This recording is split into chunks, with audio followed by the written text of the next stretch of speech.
All right. Do you read me over and out, over and in? We're in. We're in the tank. We got the Lord to thank. We're going to say good morning to each and every one of you. It's a beautiful day in the neighborhood. A beautiful day to be trading. Are you buying with catfish tying? All right. Good morning, everyone. Here to brighten up everyone's day, no matter where the weather is, wherever you may be. Saw this older woman and at the grocery store, and we just in passing said, how you doing? And she's fine. And I says, and she's you, and I said, oh, things couldn't be better. And then she said to me, well, they could be uh, if the sun would appear, and if the sun would come out. And then I said, and I think I said, what would you wish for? I think for some reason I said something like, what could we wish for that would be better? She goes, well, I wish that the sun would come out. And then I said to her, but the sun is out. We just don't need to wish for the clouds to go away. Right? The sun is out. We just need the clouds to go away. And that's what I would say about, even the stock market. The positive favoritism of the market right now, and the energy behind it is up, is rising. But we just need the clouds to go away. And they will. You'll see. There'll be just a mysterious run right back up all the way. So you remember that on a cloudy day. Don't wish for the sun, wish for the clouds to leave. As much as I hate the cold these days, I don't know if I could live without the four seasons. I hear you. Yeah, it is. Yeah, I get it. My friends down in Florida where I'm from, they always say, man, how can you stand it up there so cold and snowy and stuff? And I says, I don't know. I like it for several reasons, one thing that I will say about winter and snowfall is that when you go outside, because of the deafening effect of the absorption of snow for sound, it is quiet, an uncomparable quietness that you don't often get to hear around such a noisy world we live in.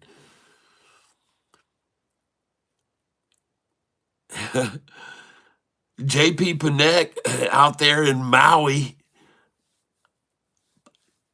Kaanapali, Maui.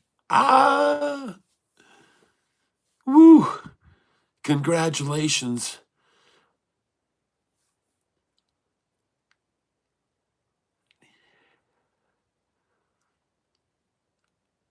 At 24/7, it can be refreshing. Yes, I stand outside in the winter, shorts, t-shirt, cup of coffee, and would, want to wake up in the morning. And I also, yeah, I'm the same way. Believe it or not, I'm from Florida, but I really like it cold because I never got any cold when I was a kid. We never got any snow. We never got to build snowmen and stuff like that. First thing I did when I got up here was to figure out a better way to move snow off the driveway. Go look at my invention that's on YouTube called the Shove It. It's not my, I guess it is my invention. I mean, I create them or I did at one time, and they were very, very popular and still are, but I can't. I got too many things going on right now to do anything with that. But go to YouTube and watch the Shove It video, one of my Shove It's moving snow, and they're perfect for days when you just get that 1 inch or half inch or something. And man, they can get your driveway done in 5 minutes. I mean, literally just scrape clear because I have such a wide blade on these things. It's called the Shove It. I'm just using bow cases from. I got a deal from Plano, and I asked them if they. I told them what I was going to do with their cases, and they said, And I said, I just wanted to let you know that that's what I'm doing. Is there a problem with me doing that with your cases? And they said, no, go for it. So Kimberly says, I owned one? Are you kidding me? 25.5 feet of snow so far this year. We are getting another 6 to 12 inches starting tomorrow. Well, I make another device, or I did, called the Plow Wow, and it's on wheels. It's a snow shovel on wheels. And the way this thing works, folks, is you just roll up on a snow and just whoop into it, and then just move it over here, whop, and it just whoo. You can toss the snow 10 feet away. Or you can toss anything. You can use it for people use them. We're making them. I was making them for people that were doing stall work, like in farms and stuff. And they scoop and toss, with wheels on them. It's the coolest thing. And I sold a lot of those as well. But folks, I had so much other going on with my pawn shop at that time that I really couldn't expand that. And if anybody's interested in manufacturing these things and working a deal, then I'd be happy to do that.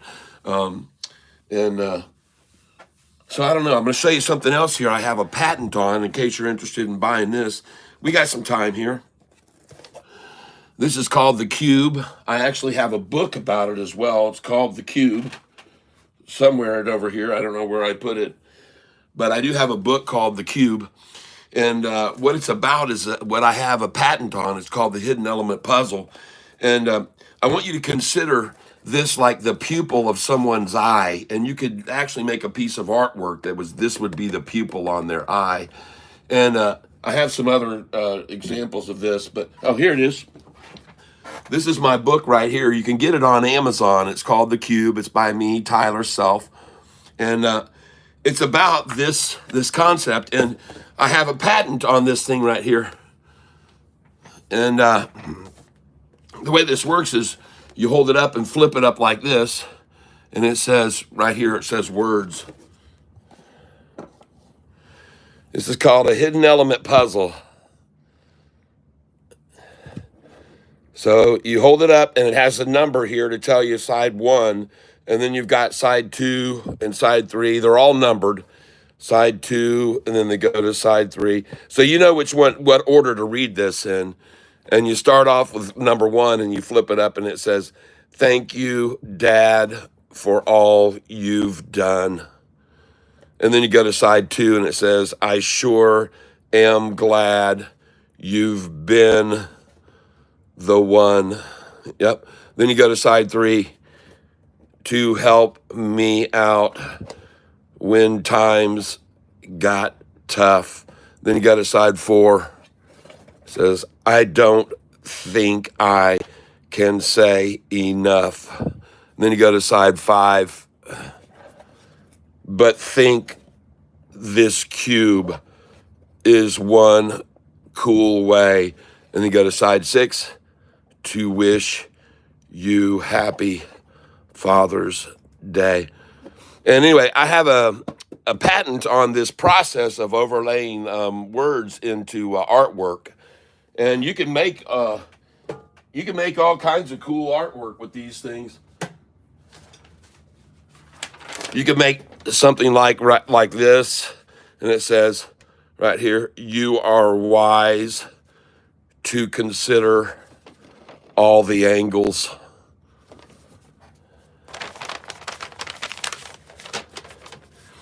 Yeah, and I've got a patent on this, folks, a utility patent. And I've had people use my patent before on other stuff. I've had other people use my patent, and I've had to go and go, hey, man, you owe me a little money for that. I don't shut them down right away because I let them market it and get it out there and start circulating. And then after a little while, I go, hey, by the way, I really like your idea, but it's mine. If you want to keep manufacturing them and making money, you're going to have to pay me a royalty for it. So, but it's called the Hidden Element Puzzle, and I have a patent on this. A utility patent, too, not just one of those cheap little patents. It's a real bona fide utility patent on it. And I sold the patent to a guy out of Canada for 2 years, but he didn't make any product, and he didn't get it out there, so I got the patent back. And but if you're interested in the Hidden Element Puzzle, patent and making anything with that. Like they could be turned into tattoos and even peeling stickers like labels, like stuff kids could put on skateboards and stuff. I think would be cool. Anyway, so that's what I do. Aside from just stocks, I do a lot. I'm mixed in a lot of things, folks. I do a lot of diversification. I've been creative all my life. My mom says I march to the beat of a different drummer. And that certainly would be true. I was looking over here at my report card that I got from one of my teachers, and it said on there that Tyler is obnoxious. Isn't that funny? uh, I remember I took the card home. I didn't know what the word meant. I thought it was a good word. So I said, Mom, look what the teacher said about me at school. I'm not kidding. I have it right over here, folks. Funny thing was, years later, I actually found that teacher at an event one time. We were walking into a wedding. My mother had asked me to go with one of her. My mother was a teacher, and there was a younger teacher at the school who wanted to go to this event, and she wanted someone to go. I went along with her. I volunteered, but as we were coming in the entrance, there she was, Mrs. Threadgill. And I saw her, and I went, she goes, oh. And my mother said, Mrs. Threadgill, this is Ty. He was once a student in your class. And she goes, oh, it's so good to see you again. I said, I'm particularly that you weren't very fond of me when I was a kid. And she said, oh, really? And I said, yeah. I says, you put on my report card that I was obnoxious. And then she's, oh, well, I would have never. And I said, well, you sure did. You wrote it on my report card, lady. Isn't that funny? Oh, gosh. I like to share personal experiences with you once in a while, everybody. So I'm going to share a personal experience with you technical geniuses right now, all of you technical people. And actually, you know what I'm going to do? I'm going to do a stream. I'm going to do a video or go up live this evening maybe. And I want you audio text to help me figure out why I cannot get this set up with my OBS and get sound coming out of it. I've done it before. I used to do it in the past. All my previous videos back in 2 years ago and a year and a half ago, I was using OBS. I had this all hooked up to it. It worked fine. But for the life of me, I cannot figure out. And I've gone into the advanced properties settings and everything on my computer, and I've chosen M-Audio, and M-Audio input and output is the primary sources. And I've got this, it's a 48 condenser microphone I have that requires a 48 volt ghost. And it's coming. I've got that flipped on, and I just don't know what. I got meters over here showing me that the mic is picking it up, so it's not on the M-Audio end. This device is picking up the sound of my voice on this. But why I can't get it to come into OBS, I just don't know. It's driving me freaking nuts, people. And I mean, I've recorded my whole life, so I know how to do audio stuff. I know how this sets up, but something's just quirky. It might be a cable kink. So I might have to diagnose it that way. It just might be something with my earphones that's not working. But the weird thing is, if I plug my earphones into anything else, I can hear through my earphones. So I don't know. But at any rate, one of these days, I'm going to be streaming on OBS for people who are, channel members who would like to see a bigger wide screen. I was just doing it like a little bit ago, probably a week ago. I tested it out one day. I tested it, but actually that's not true. I didn't test that with this M-Audio hooked up. And I guess I don't really have to use M-Audio to do it. To be honest, I don't have to do that. I can just, well, anyway, I can just do it the way I did it the other day. And you guys said it looked and sounded fine. So I guess we could try that and not worry about M-Audio.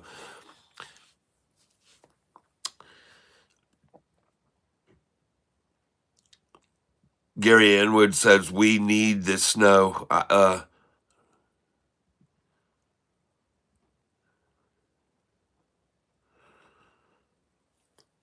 Yeah. Well, at any rate, it's not, I guess, to do now to diagnose it. But so first things first, And I don't know how I didn't notice it, and no one seemed to say anything to me about it. But apparently, for through the grace of God, Kathy Wood sold Sofi last week, February the 25th. Isn't that great?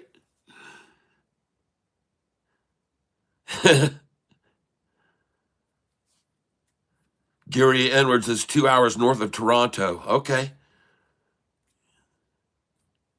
Well, shoot, we're only 4.5, 5 hours apart then, I guess. I think it's only from here about 2.5 hours to Toronto. Maybe it's 4 there. I don't know. I can't remember. I have driven up there because the guy who initially purchased my patent for my hidden element puzzle design, he was in Toronto, Canada. And so we went up there and secured the deal and got all the money, exchanged the funds.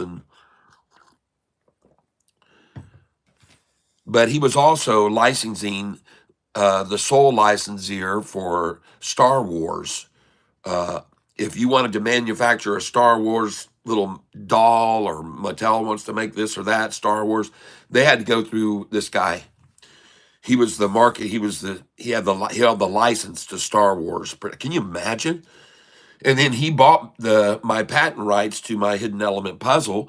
And then right when he did that, Star Wars decided to re-release a new movie coming out. It's like hadn't been years, and they were going to come out with a new one. So then he jumped onto that and started working up licensing deals with people who were going to make the new Star Wars stuff of all the new Star Wars creatures and things, So he got too tied up in that and couldn't do anything with mine. So my product could have been going worldwide if he would have not had that. If my timing was just off there, man. Because this is a big player, man. I mean, he's got all the licensing for Star Wars, and he bought the licensing for my hidden element puzzle for 2 years, paid me $38,000, and then he didn't do anything with it. But at any rate, at least it was a nice little chunk of change to help pay for all my patent expenses. No, this AIFF is an oddity for me. I usually do not hold stocks like this that we day trade long. I don't. And to give you an example, one of them would be that I also decided to hold on Friday that I thought make a move today, and it's down as well. So and that is NVVE, and it's down 13% this morning. So this is why I don't hold on to these stocks usually. Okay, they're just too flip floppy and too, when they make these big runs up that we make huge money on, you just get your money out and you wipe your hands and you wipe off your feet, and then you just move on to the next one. Okay, you don't hold these things. Don't hold them. Don't hold them. Don't hold them. Now there is an exception to that, and that is AIFF. And the reason that I decided to hold on to that one is because, number one, I can afford to be patient with it because it is a volatile stock. It can swing, as we already know, big swings. But it has to get back into the focus of everyone, And there's sort of a rotation of those that are in certain sectors that can manipulate, and they'll pick certain things and they'll just ride them around, and they'll go to this one for a while, and then over to this one, and then over to this one, and then they'll come hit that again because it was very good for them that day. If they prosper like that off of one, they'll come back to it. There'll be another day. You just got to give them time because that's the way they play it. See, if they get it and they make a big prosper, and then it just falls away because of interest and there's not any volume, that's to their advantage, see? And then later on, when it gets down there to the very bottom, then they come around to it again. They go, let's hit that one again. We made a fortune off it. Let's go again on it. And they do. And then they come back in. But you have to be patient to some degree. And even if it doesn't recover ever, at least at some point down the line, you can say, all right, on this day, Catfish and we've got another one. Look at the chart. It's blooming. It's going to, but we can tell it's going to move. And let's just move that over to it now. Let's just get it over there and then let it make its run up like all the other ones do. And you make it all back. It's not a matter of if you're going to do that. It's just when you're going to do it. Okay? And you can even start that on a daily basis. You can take some off the top every day when it's at the top price, shave off 20 shares and move it over on another one that's down here that has a lot more room for growth. See, that's the way you have to do this, folks. And you're going to have losses in this business because these stocks that we make such great gains on are going to have days when they retreat. Okay. And you have to be smart enough, like I just said earlier, don't stay in these things. Just take your money and run. And by the way, even if you go up and then you're up a little bit and then it starts to fall and then you have to sell at a loss, just take it off. Just take it off the books. Boom! I lost a little there. Don't hang on to it, because if it already started making a loss on a Friday and was dropping a little bit, maybe you get up because you know what's coming Monday morning. You can always buy back in again, usually at a lower price. We all discover. But how about SoFi this morning? I'm telling you, folks, 2% a day puts us over $20 by the next earnings call. And I am very excited about holding on. Yes, happy St. Patrick's month. Yes, this is one of my favorite holidays, St. Patrick's Day. And those of you that are new to the channel will find that out come St. Patrick's Day. And if you're not, if you don't have anything else to do on St. Patrick's Day, come over to my channel on St. Patrick's Day and you'll see what kind of celebration I do here when I'm talking with everybody about the Irish folks. And I've even got a little Irish song there called St. Patrick's Day song. You can go over and give it a listen if you'd like to. You'll have the time of your life if you're here with me on St. Patrick's Day, I guarantee you. Because I do it all up, see. My family's from the famous Ireland. That's right, my famous Self family origins go back to the roots of Ireland. And prior to that, which was actually British, indeed. But there was a movement from Britain over to Ireland. I think they liked the beer that was being made there. That good old Guinness. I tell you, Guinness, in case you haven't ever been there, Ireland is just, go to the Guinness factory, and the history of the place is fascinating. And one thing is that the guy that created this whole thing, Ireland was in a dire straits right at the time. They were having financial and economic woes and troubles. And he came along and said, you know what? I'll take up this whole section and I'll lease this for Ireland, from Ireland. And I'm going to pay you this much, but I want that in perpetuity. I want to pay that amount in perpetuity. So on this whole property that is immense and massive, he's paying something like $1,400 every year for his property taxes in perpetuity. I think it might even be lower than that amount. I can't recall what it is, but what a genius idea for him to do that. Guinness Brewery. Check it out, folks, if you go to Ireland. And plus, I want to tell you, they love Americans there, and they'll treat you with all respect, and they'll welcome you into their. Cheryl and I came in this club one night. We walked in the door, and it was bouncing because Ireland had just won the championship in rugby against their great foe, England. So Ireland won on that day. We were there. It was St. Patrick's Day. And we went to the Guinness Brewery. They had river dancers come out, and they had a big party. It's all on video. You can watch it on YouTube. Put my name and put Ireland, Tyler Self, Ireland, or I don't remember what I titled it, but anyway, it's one of my videos, and it's about an hour-long video, a half-hour-long video of all the things we did while we were there. And it's got music that goes along with it. I think you'll enjoy it. And man, I love Ireland. I love the place. Is better than Goebel's Beer Cat. I don't know, man. There's a close run there. There's a close run. It might be neck and neck at the finish. But one thing's for sure, this one club that we had gone into that day, on that day, right across from the oldest bar they claims to be the oldest bar. And of course, you know about Temple Bar or whatever. But anyway, across the street, we walked into this other big establishment. And, well, I say big. Here it would be, average size. And there was a crowd of people celebrating and happy, and everyone was jovial. And Cheryl and I stood there for a bit. We went over to the bar to order a couple of beers. we got a couple of beers, and then we were sitting there just drinking, and all of a sudden this gentleman that was sitting over there with a crowd of about 10 or 15 others at this big long table said, "Hey," and I called my judge. He said, "Get over here. Hey, come on." Hey, he's cheering. And we came up. He said, "Have yourself a seat. Sit down with us, mate," and all that. So we sat down with him, and man, we partied with those people. Interestingly enough, the guy straight across me was from Turkey, and I have a very good Turkish friend who lives here in the United States. So that was kind of cool. We even called on the phone and talked to my friend here and talked with this guy across the street. We just had so much fun. And everywhere we went in Ireland, everywhere we went, it was fabulous. Fabulous. Oh,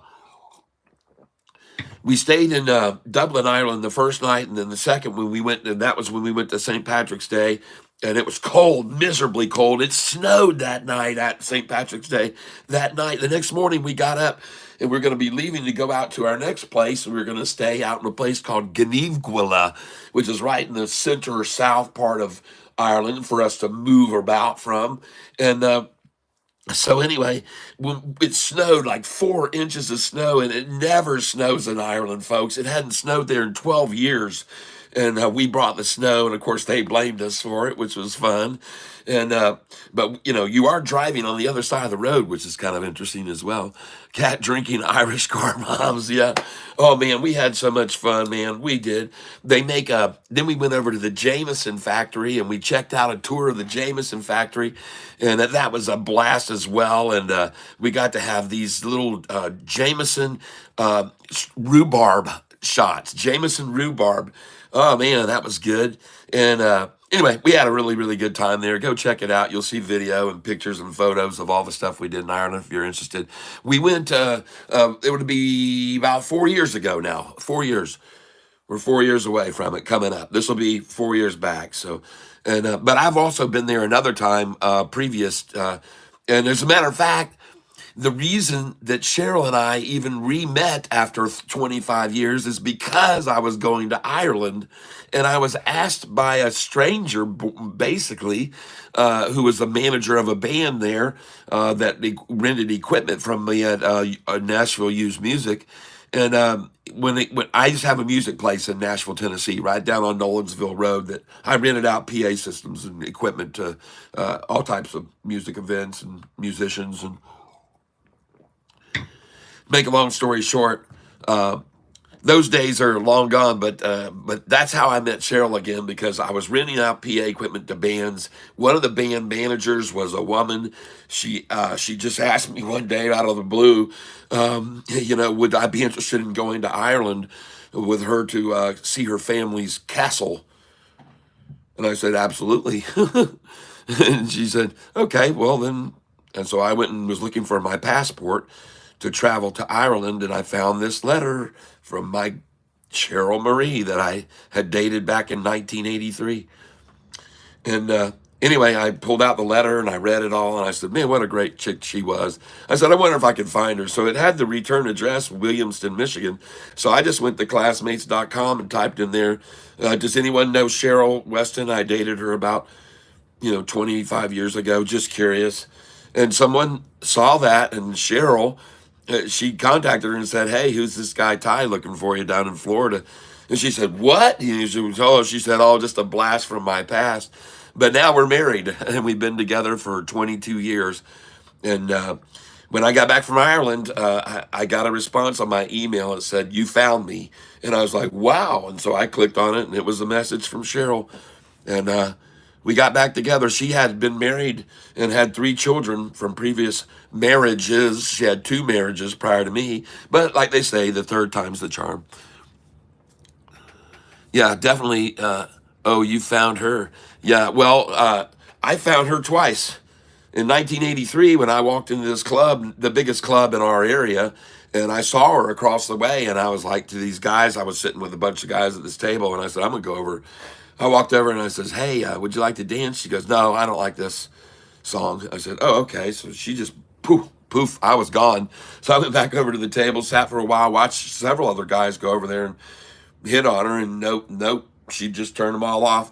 So another fairly good song came on about a half hour later, and I said, I'm going to try her on this one. So I went over and said, do you like this song? She goes, nope. I went, oh, wow. Okay. Well, we'll see you. So, meanwhile, listen, by the way, I like to dance. And so I was dancing with other women there. I go over and dance with girls, lots of different girls, and I enjoy dancing. And make a long story short, uh, finally, near the end of the evening, I went over to the DJ who I happen to know, and I said, "Hey, man, can you slap on? You dropped the bomb on me." And he said, "Yeah." And I said, "Cool." So I threw that on, and when it came on, I walked over and I said, "Do you like this song?" And she goes, "Yeah." I go, "Okay, you want to dance?" She goes, "Yeah." So we went out there and started dancing, and then the rest is.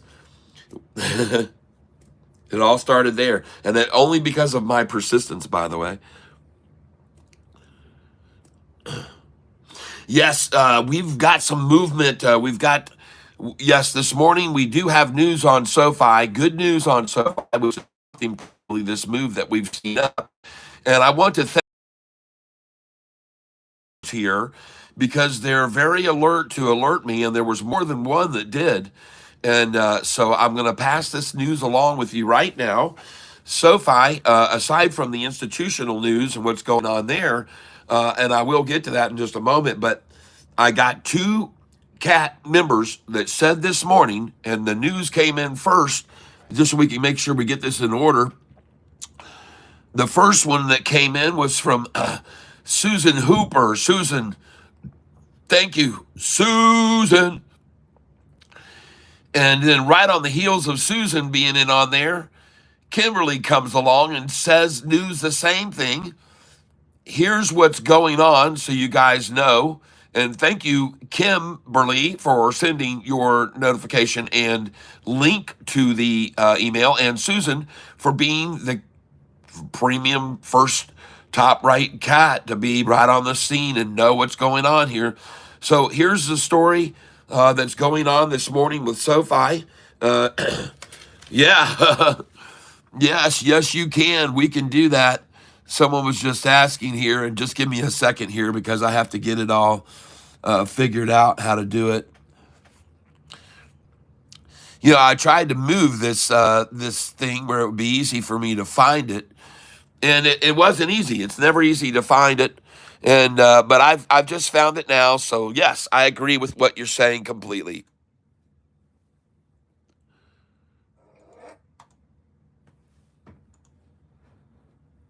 Okay.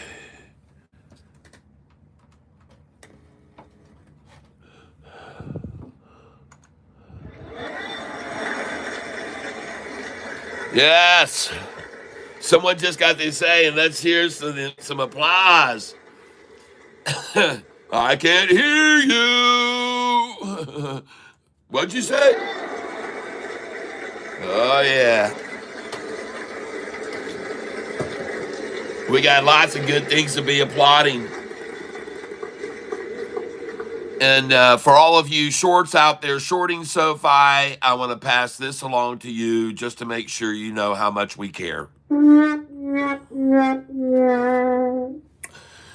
Anyways, all right, let's get on past this and talk about what's going on. Like I said, we got emails to discuss from people tipping us, giving us tips on what's going on out in the world. And it says right here, ladies and gentlemen, I'll turn it around so you can all 100 of you can see this. Now I'll turn this off so this looks a little better. And thank you very much for the checklist that I'm using again this morning. Cat's morning checklist. All right, 240,445 shares in SoFi purchased by SBI Securities, ladies and gentlemen. This is a very large buy, valuing approximately $3,703,000. And I stopped drinking 17 months ago, Gary Edwards. I packed 10 lifetimes of drinking into half a life. Oh, wow. Man, I tell you, that's one thing that's been tough for my son to kick is alcohol. It's been his biggest nemesis. It really has held him back from being so much more, and hopefully he comes around, and we're trying our best to make sure that happens. We have some incentives going for every level of success that he achieves. And he's doing much better on that, by the way, lately since we brought him around. It's been a tough, it's a tough one. You know how hard that is it's one of the worst addictions there is out there. And it's unfortunately propagated by our government, which is, I know they tried to do the prohibition at one time, and you can't stop the people from doing what they wants to do when it comes to vices, people. They're always going to find other ways to do them. And it's just like people, well, I won't get into it. But at any rate, this is very interesting here. I'm going to read this article to you guys this morning so you can see it. But before I read this article, we're going to call Double K. Thank you, JB. Hey, Alexa, call Double K. Calling Double K. Double K is not board certified, does not have a degree in finance. He's not a financial advisor. Good morning. Good morning to you, Double K. I was just giving out a disclaimer as to regards to what you might say. And meaning that you're not a financial advisor, so what you have to say here is not. Exactly. And also, prior to that, we must tone down some of the verbiage because I got a warning from YouTube. And so got to watch what we say about in causing any kind of damage to others, perhaps would be the word I just want to say. I'm got to be very careful where I walk around here. So let's just try to temper, even though everybody knows it's in humor and a joke and we're laughing. They won't allow for any verbiage like what we had on Friday about wanting to terminate. So yeah, they don't like that at all. They don't want it. They don't want it. They don't want it. Man, it's not. I'm serious, brother, and I understand because there's a lot of loonies. There's a lot of loonies out. I didn't really say too much crazy. No, well, they didn't believe that. So we got to be careful about what we say. I mean, they cut my stream pretty much. It went to nothing as far as viewers after that. So. But you got to be careful. When was that? When the stocks were all going down so much and it was being all manipulated and all just fakery and everything. And there was just a phrase of your comment that was like, I'm ready to, you just can't say that these days. You just can't say it. You can't say it, man. You can't say it. Whether you think it or not, and people can't interpret what you're saying. They'll report you, man. They will. And maybe someone did. But we just got to be, aware that, in this day and age of media and what's called an influencer, being an influencer, we have to be careful what is said. Yeah, it's probably someone said here just an algorithm, and I agree. It's not anyone listening when it flips the switch. It's just certain words they're looking for, and one of them is that. So we can't say, I want to do any kind of harm to anyone, anywhere, at any time. And I don't want any to come to anyone either, and neither does anyone on this channel. And we all know it was just, it's just a sentiment, I just want to take someone's head off, and whatever, we've all heard the analogies and things people say that everybody knows is just in joking, but the algorithm doesn't know it, I guess. So we have to be careful where we tread, and that's all, It's okay to voice one's opinion, and everyone's entitled to an opinion. But if you state claims that might be considered by some people as threatening in any way, they're gonna, some people are gonna react. So apparently there was something, and apparently an algorithm thought I was threatening somebody, huh? Yeah. Even though, we know it was all in fun and you were just being very sarcastic, you could read it in your voice, you can hear it in the context, you can hear it and it's obvious by anyone who's listening, but to a computer or an algorithm that is cued to look for certain statements, that being one of them, when you start, man, I'm serious, man, you could have these daggum feds knocking at your door, going, hey, someone on here is talking about, taking their anger out on, you know, on society as a whole, not even just one individual or group, but all the manipulators. I understand that's who you're referring to. It's the manipulators that get people to that point, and they want to get you to that point. By the way, everyone, they want you to get to that concession point where you're just ready to, But they force Throw that. in the towel. Yeah, yeah. Throw in the towel. Concede, get angry, get mad, get upset, and then they run the price right back up on you, and then you're doubly angry, and twice, you've gotten it. It's like double indemnity or whatever. Paying for a crime twice. Oh man, they can put a hurting on you.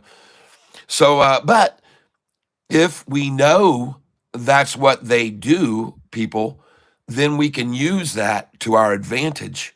Just like with SoFi, we're starting to see a very regular pattern of an earnings call coming out and a 2 week rundown of the price, or even just during a week or even a few days. But every earnings call, we are seeing manipulation to the point of one time I noted 47% down. The next time it was 32% down. Then we saw a 16% down. And then this time we saw a 38% down. But they always rebound afterwards. SoFi always goes up. And as I pointed out to everyone previously, every time they run it down, it always goes up $5 or $6 by the next earnings call. And that's why I myself am projecting SoFi by the next earnings call to be around $20 per share. And in case you didn't know it, Double K, today, SBI Securities acquired a new position of SoFi shares, and they bought up a crap load.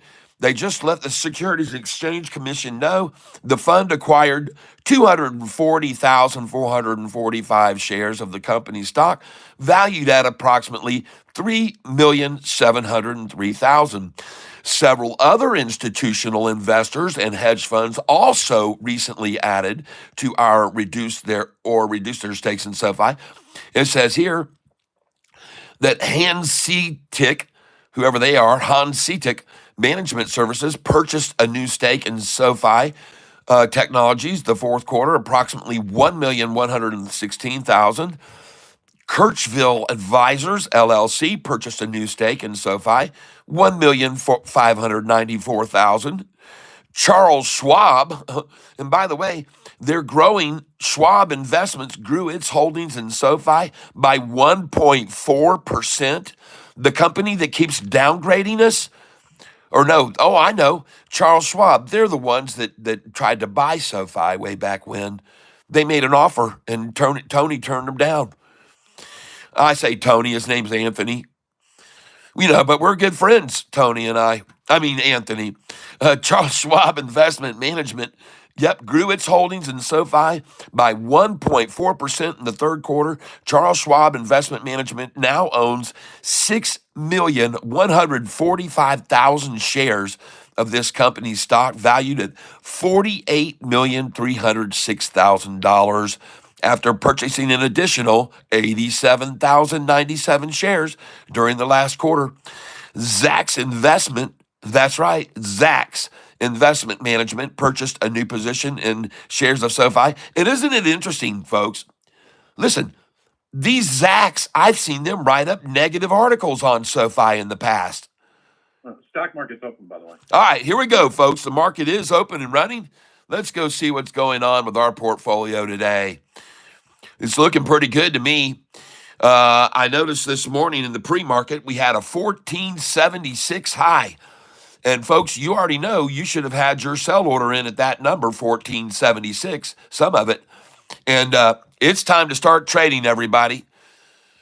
Congratulations on making some serious money today, ladies and gentlemen.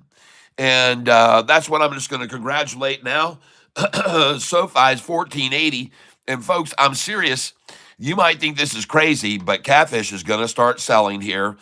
And I've already got sell orders in place on my real account, and I'm going to sell here SoFi for sure, selling 200 at a time, and I'm out at 1488. And I'm selling, here we are on Sofi, ladies and gentlemen. I'm selling at 1488 and 1490, selling right here, 200 at a time. Sold at 1484. Now it's at 1482. I'm up $12,711. Selling here at 14. Now I'm going to put these orders in up higher. I'm using Think or Swim, ladies and gentlemen. This is a simulated trading platform. I'm using their real platform, but I'm using a simulated trade account on here. And I want to tell you guys and gals that Eric put together this incredible amount of information that I'm going to share with all of you who are members. I'm going to send all of you what he sent to me if I can. And it is incredible what it shows, folks. And he's been following my trading like crazy. I wasn't aware of it. But folks, if you look at what he's been following and putting down in data, it's mind-blowing how much he's put together and how much we've made on this channel. I didn't even realize it. Man, this guy broke it down. I mean, it's in detail, folks. And the information, Eric, thank you very, very much. Easy peasy. Easy peasy, folks. Easy peasy. Now, you see, I'm selling here orders 200 at a time. I'm now going to begin to buy in 50 at a time. Okay, and I'm going to come in here and I'm going to try and buy 1477. I'm going to try to buy here 1478. Easy beasy, not easy peasy. But it is easy peasy to make money on this channel, right? So I'm going to come in at 1481 above their KY flag. You can see the KY flag right there, ladies and gentlemen. So what I'm getting at about that article this morning is exactly what I've been telling everybody. We've got some massive institutional buying going on. So I'm going to fill right here, it looks like, and they're right at my number, 1477.78. I'm going to do a market share buy here. I just bought at 1480. I'm going to do it again. I see the KY flag at 1480 and a half. And there we go. I'm filling now, 1479. And I'm buying SoFi stock here. I got 1479. I also bought 1476 here. And one of the questions you ought to ask yourself is, what was SoFi's low Friday? What was SoFi's low on Friday, everybody? Let's go take a look and see. SoFi's low on Friday was 1373. Oh my gosh. SoFi's low on Friday was 1373, everybody. So do you see why I just sold there in the 1480s? Do you get it? I'm up $1 a share on all those probably several thousand shares I was buying down there. So, oh yeah, I'm up 10 grand. Of course I'm going to sell when I'm up 10 grand on the position. And this is the way it works, folks. You sell on the highs every day. All right, you sell on the highs, and then you come back in, you buy the lows. They're going to run it down 10% at a time, 10 cents at a time, most 13 cents. So from where I just sold, this is pretty much where we need to be buying here. So I'm going to come in here, come in here, come in here. And anybody else got any stocks I should be buying right now? Come on, baby. I just bought at 1477 and 1476. I'm buying next to a very large wall right here that's protecting me overhead. So that's why I like to buy right here on the bottom down here. So I'm going to come in here 1471, 72, 73, 74. Come in at 1476, 77. Push it. Let's push it real good. Boom, boom, boom, boom, boom, boom, boom, boom, boom. Boom, boom, boom, boom, push it. Push it. You guys see what's going on here? Here we go. Oh, don't. There we go. We're going to run it up. Let's run SoFi right up to over 15 right here from here. Let's go. Push it real good. Here she goes, folks. The climb is on. Watch this thing run, folks. We're headed for 16, 17, 18, and beyond. And we are going to do that, folks. It's just a matter of time. And we're going to day trade this thing. And folks, from this low, we're going to see at least $1 rise. So we're going to 15.55 here, minimum 15.35. All right, so you should have sell orders in here at 15. First of all, you should start your sell orders in at 15.13. And by the way, when you get up here, you're going to be selling in a lot bigger numbers. You're going to sell at quantities of 200 at a time. All right, and you're going to be selling up here at these numbers, and that's going to be 1503, 1504, 05, 6, 7, 8. Come up and sell some at 1511, 12, 13, 14, 15, 16. And I go all the way up to 20. And then when it breaks 20, it goes to 23, then 24. And then you're going to sell all the way up here, 1530, 1529. I just bought at 1473. I just bought Sofi at 1473. And remember, and then I'm going to go all the way up here to 1535. Now, why? Well, because sometimes, even though they like to stop it at 1533 and take it down from this number right here, even though they like to stop that, they will sometimes see the energy and momentum push it up past 33 and it'll go to 35. Usually 36 is where it limits, though. So that's the last order I put at 36. Then I jump up to 38, 39, 40. Then I jump up to 43, 44. I just bought Sofi at 1472. And I'm buying 50 shares at a time. I just got 1471.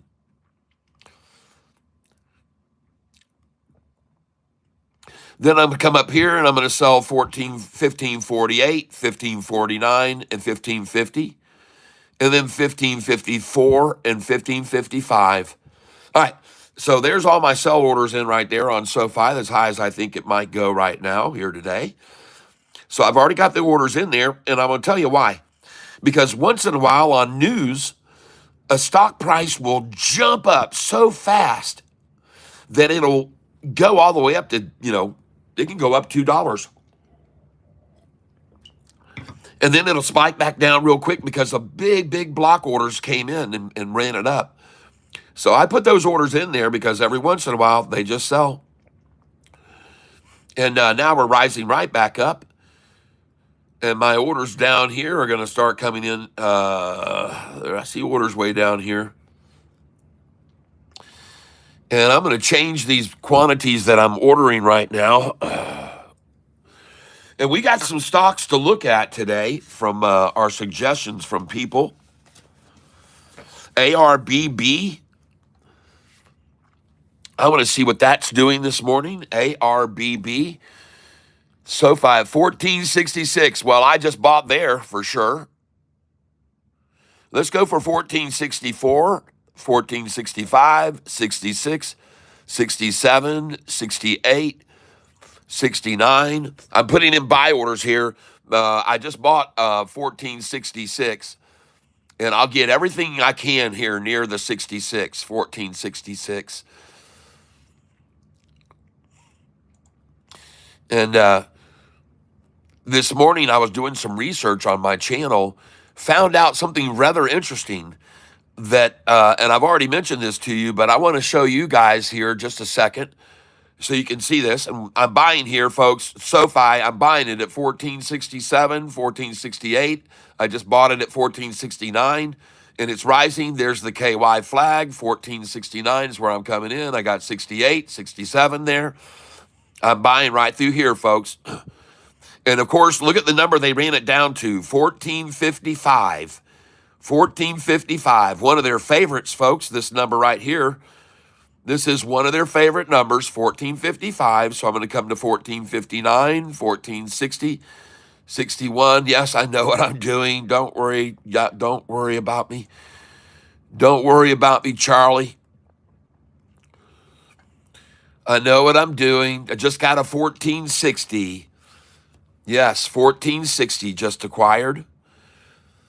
And there's a wall here, folks. This is the new foundation for SoFi. This number right here. There it is. See, down here is where they went and got the plumbing and paid all the money. And down here is where they're laying all the underground. This is where the plumbing goes in. And this is where they run all the electrical underground, make it very easy. And they stub it all up, and it comes up through the platform, and the platform was poured right there. That's where the platform was poured on this building. This is the SoFi Tower, and that's where they just made the platform, and now they started building the walls here at 1470. So I'm going to buy some more here. Got it at 1477. As you can see, currently right now, I'm up 11,391 on this position.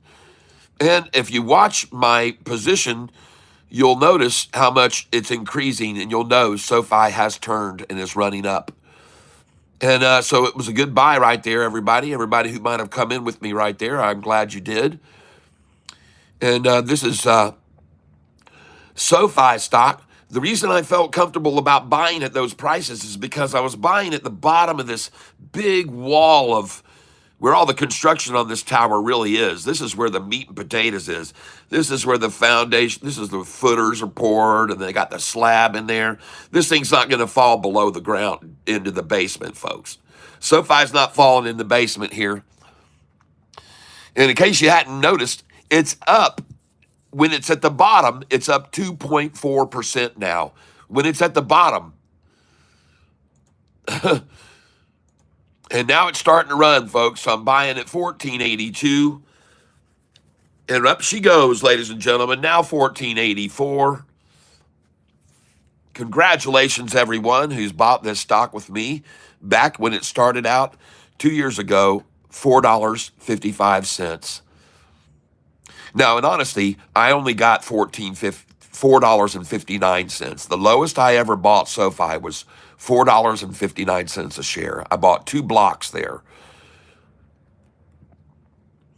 And ever since then, me and my little group of SoFi, what we call knights at the round table, before we did the cat channel starting up, we were investing in other stocks that we made a lot of money on. And there were only a few losses. One of the losses we had was on Aurora Cannabis, and we lost a lot on Aurora Cannabis. But that's one of our only real significant losses. There's been few others like that one, but we learned from that, and now we buy in a different way. We buy like this here, and I'm going to buy here right in the middle of this wall. There's a lot of people who believe the price isn't going below this, folks. All right.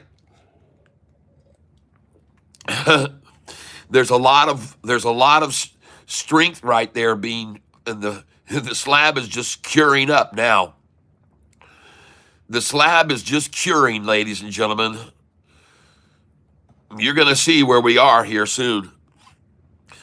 All right, don't check AIFF yet. It's 422 to 425. Sound AI. Yep, all right. SoFi News, 697.6 million securitization of loan platform. Yes, there is some big news going on with institutional buys. And so, folks, let me point out, in my belief, every single morning there's going to be an objective by people who hear more great news to run this price down and get in on it as low as they can get it to go. All right. And it looks to me like this is it. Now, I could be wrong. They could do a double ta-ta. They could even do a triple ta-ta here today. So that's why I'm only buying 50 shares at a time. I'm selling 200 at a time, buying 50 at a time. No, actually, I'm only buying 20 at a time here. So I'm not going to overcommit to this right here. I don't know what they're going to try to do. That's very good news, both of these reports. I'm using TD Ameritrade, created this. It's called Thinkorswim. But now they've been bought out by Charles Schwab. And today we're seeing a pretty sweet foundation on SoFi at 1477, folks, and that's a good number to buy at, so I'm going to do it. I already bought at a better number, which was 1466, so I will buy at the bottom of this big wall right here that's over to the left of me on the screen. All right. Shabby Paul, I'm using Think or Swim, available through Charles Schwab. And there is the KY flag right there, 147267. 147267. That is the concession. 14705 now is where they try another one. Trying to work it down, folks, trying to work it down, and I'm just going to sit here and peck away at it, 20 shares at a time.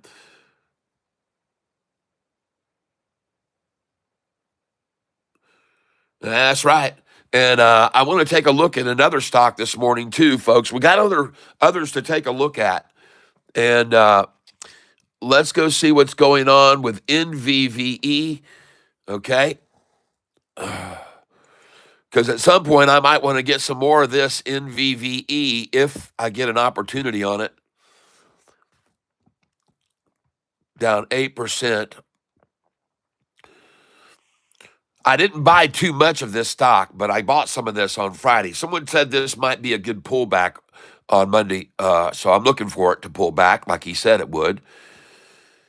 And 246 now. What's the volume? 498,000. Only average is 1,383,000. 246, huh? Down 8.88888%. Down 8.8888%. Huh. What a coincidence.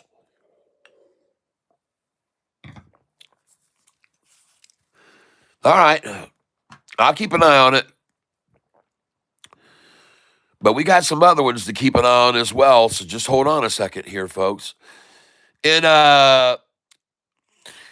Alexa, play the long drum roll, please.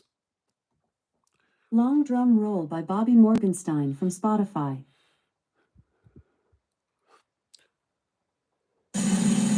Ladies and gentlemen, this morning we are going to check institutional ownership, which we saw was 896 last week.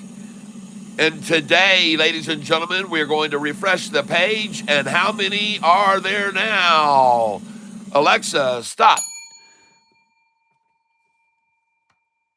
Oh my goodness, here. 900 long.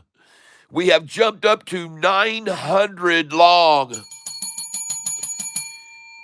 896 jumps to 900 long. Ding dong, 900 long. This is our new Sofi song. Ding dong, 900 longs today. Hey, hey. Ding dong, 900 long. 26 shorts going wrong. Ding dong, the shorts went long today. And the Catfish has left the building. Oh my gosh, folks. 900 long. I get to go over and change this morning, and I need to, and I did. I made it today, March the 1st, 900. We went from 896 on the 28th to 900. Folks, there were 895 at the beginning of Friday morning, and we've jumped to 900 long now. And look at the shorts getting out of here. I go back here to December the 5th and look at the shorts. There were on December the 5th, folks, there was 34 shorting SoFi. On December the 5th, 34 shorting SoFi, December 5th, and now a measly 26. One day, folks, that number will be 0 because the shorts are getting out. The short only have dropped out and they've got out of this game. They've thrown in their concession file. And I keep showing people what it looks like in a visual It's basically a tug of war. I'm going to show you this so you guys can visualize the situation. All right, I'm going to put it right here so you guys can all see this, and you'll understand it when I show it to you. I am sure, because you guys are all intelligent. Not just guys, but you guys and gals are all very intelligent.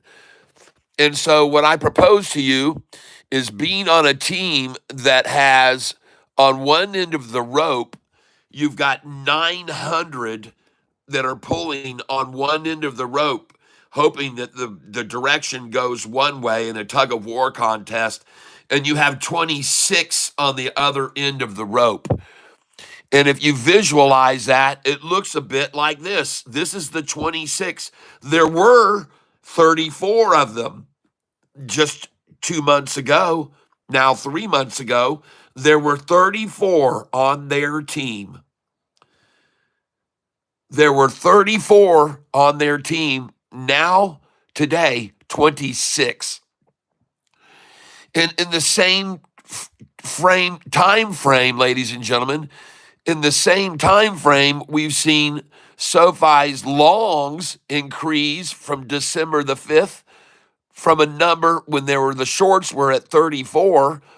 When we go back to December the 5th, we see the longs was at 817.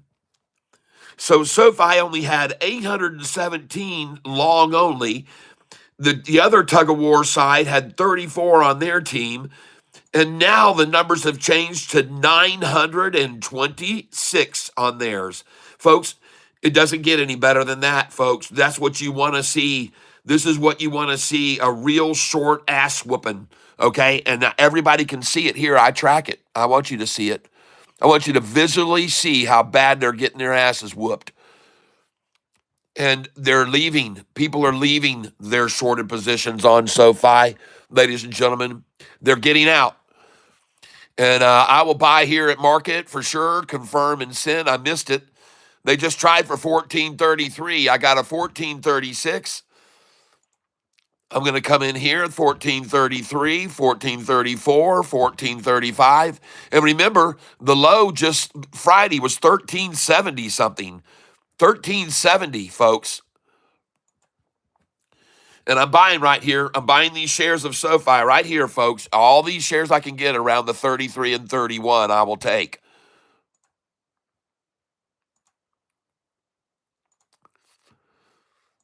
This is on my buy-sell sheet. You guys know that. You know that. And now this thing is out of here. They just tried for a 33. They got it. Looks like they got their number, 33. And now I'm going to buy at 38. Yep, I'm going to try and buy at 39. There's a market buy at 1441. So they got a 33, and then 1 minute later, the price is up 8 cents. Wow, that's impressive, shorts. Yep, there she goes, right back up, folks. And there's the KY flag at 1439 and a half. I just got a 1440, another 1440. Oh, yeah, folks.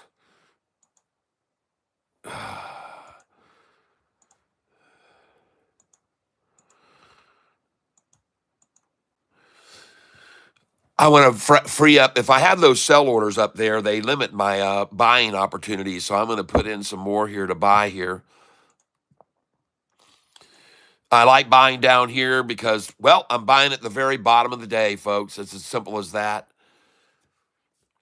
And yesterday's, Friday's low was well lower than this. And it wouldn't be surprised at all, ladies and gentlemen, to find out that right now we're 66 cents away from, we're approaching 66 cents away from Friday's low right now. Here we go. Here we go. Here we go. Come on.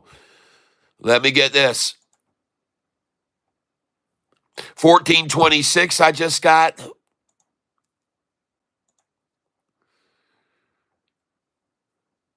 1424 I'm picking up for sure. Absolutely. I'm confirming all these buys at market now. 20 at a time, buying at market here. This is the bottom, folks. This is going to be it right here. And if it stops here, it's going to be horrible for the shorts, and I'm going to tell you why. Because they want 14.13 here. They want 14.13. And I'm going to keep coming in behind under 14.22 because I think 14.24 is the limit. I think they just got it, and I think they're happy with 24. Now it's going to be a time element of accumulating at 33. I'm going to buy at market here again here. They just wanted that 14.31 and 33, folks. They want to brag about that today. They want to brag about it. They made SoFi go red a little bit. And folks, remember, I was just selling this stock 50 cents higher than right now where I'm buying it. Remember that. I just got through selling a bunch of shares up there in the 1480s. Why? Because I know they're going to drop at 50 cents. It's as simple as that. And then all they want to do is try to accumulate at 1433 and 1431.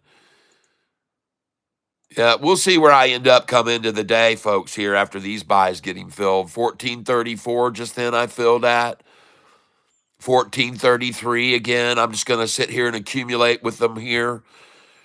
Remember, folks, there's a lot of other buyers today who already thought it wasn't going to go below 1450 even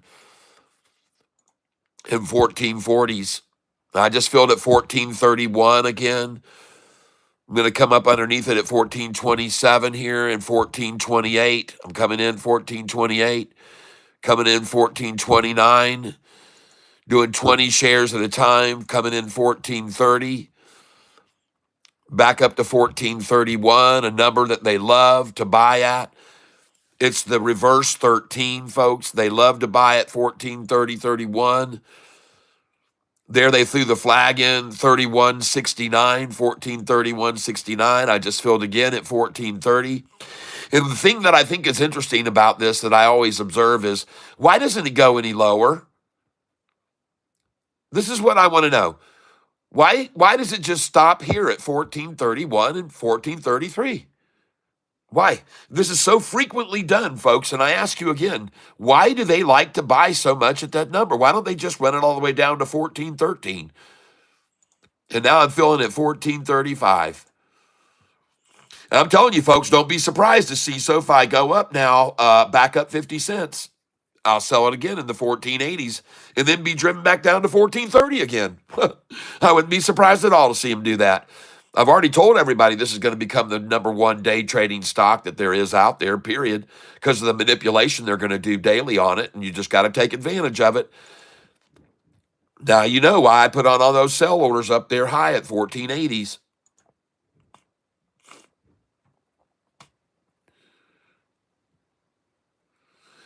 $14.35 I just bought.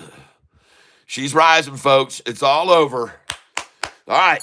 Well, maybe we'll see just like we did on Friday. Once they white everybody out, they just let that freaking thing run, and they just said, all right, that we did what we did again. We've got all the newbies out today. That's all we could ask for is get out the newbies. And look at that new KY flag at 1435 and a half now. They've raised it. They've raised the concession flag. Now 1436.95. Oh, man, break out the KY flag. Let's do it for all the flag smokers. Let's break out the KY flag and do it for all of the fag smokers. I'm talking about the chokers or the smokers of the Great Britain area, of course. Oh yeah. We gotta be careful what we say is a matter of discourse. Doop, doop. How do you like that, folks? A little bit of innuendo, a little bit of double meaning, a little bit of, well, it's just comedy. It's a satirical comedy, folks. Take it for nothing more or nothing less. All I'm doing is just having my fun on an average day.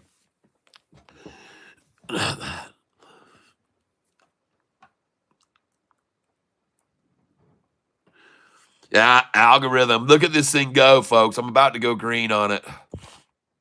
Now buying at 14.42 after just consuming many, many more shares for 10 cents below this. And now they throw in the flag at 14.42 and a half, ladies and gentlemen.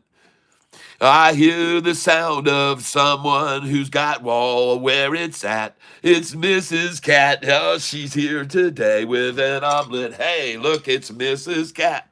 Oh, she's got it going on. Look at this delicious omelet. Oh, I'm going to get my fork upon it. You can have the very first bite. I hope that you've worked up a trading appetite. Here you go. Enjoy that cheesy deliciousness, everyone. Oh, we got to do the twist. We're doing the cheesy twist. You can't resist. Doing the cheesy twist. Oh my goodness. Look at that cheesiness. We're doing the cheesy twist. Oh yeah. Now open up, everyone. Open your mouth, and here comes the yumminess. Get ready. Oh.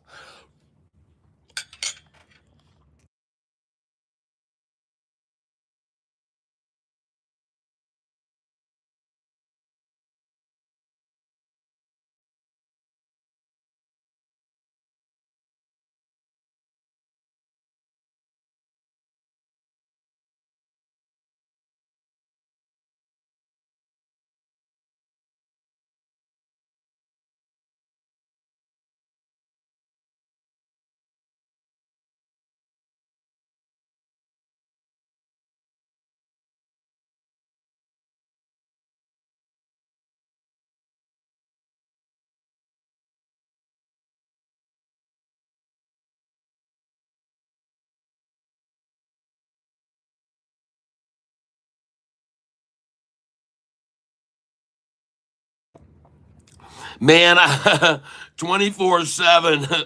I love that. Invest like cat, and you too can afford eggs again. Should be the tagline.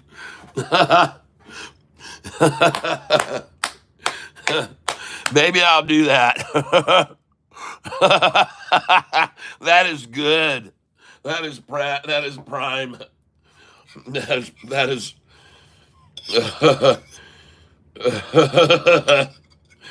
need eggs? Trade with cat.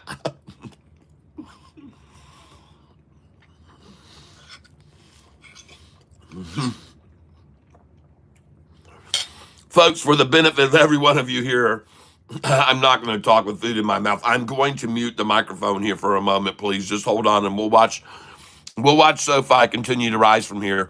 In fact, I just went back green again. Green! Ho ho!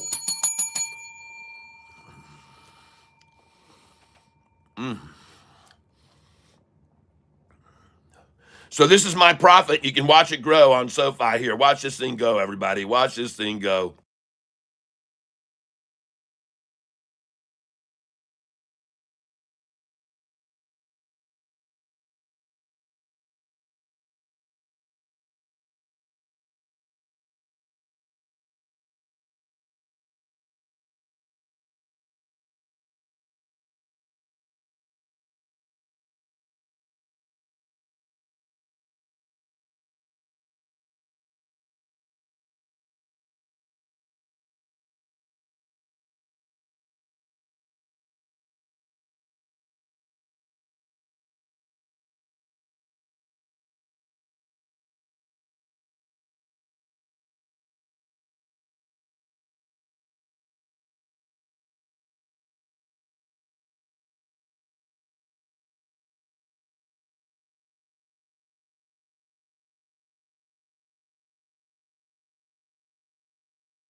All right.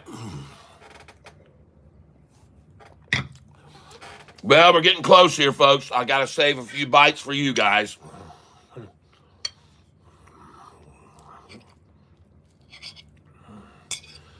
Just hold on here a minute and we'll get another bite to you.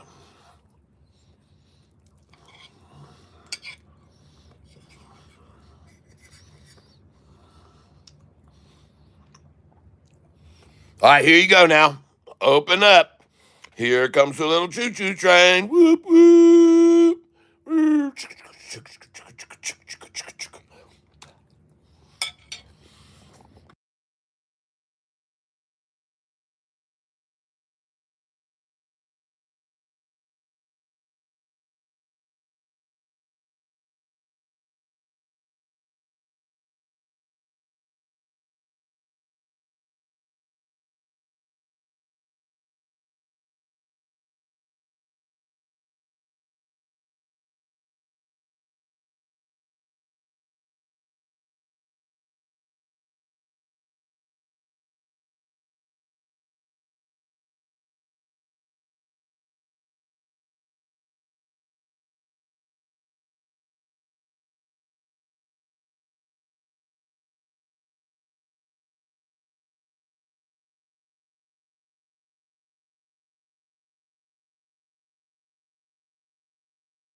All right, everybody. As you can see, we done gone green here. And this is the last bite of the omelet for you guys to enjoy, everyone. And I hope that you do enjoy this last delicious bite coming your way. Open up. And here it comes. Whoa.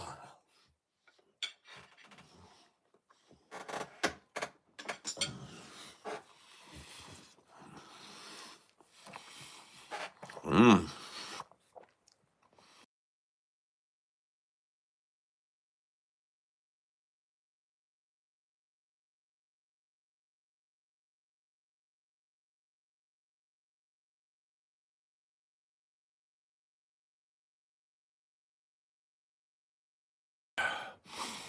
So my wife comes in here, excuse me, everybody, and she provides a little energy.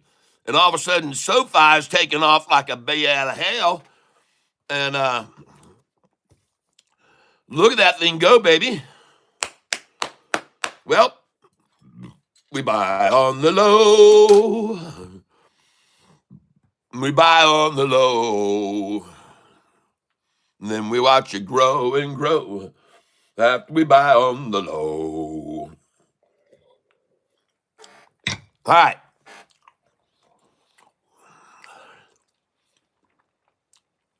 Cat says, take some Pepsi. You ate that omelet way too fast.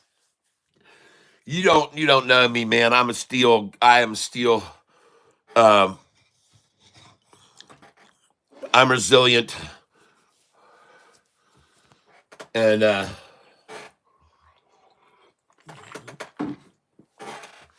thanks for the suggestion, but that's been my whole life right there. I'm a man on the go.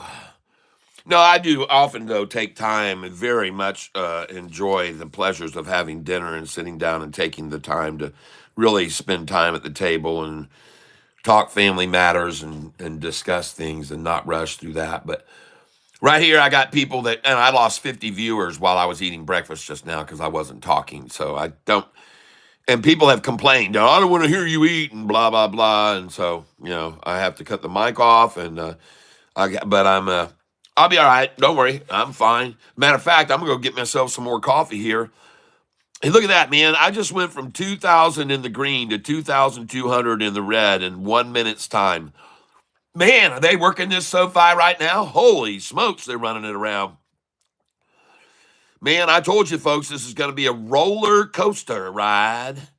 A roller coaster. Say what? Roller coaster.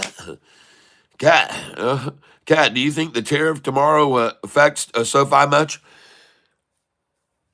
The tariffs are going to be some of the best things that's happened to this country, ladies and gentlemen. Believe it or not, is my opinion, and I could be wrong.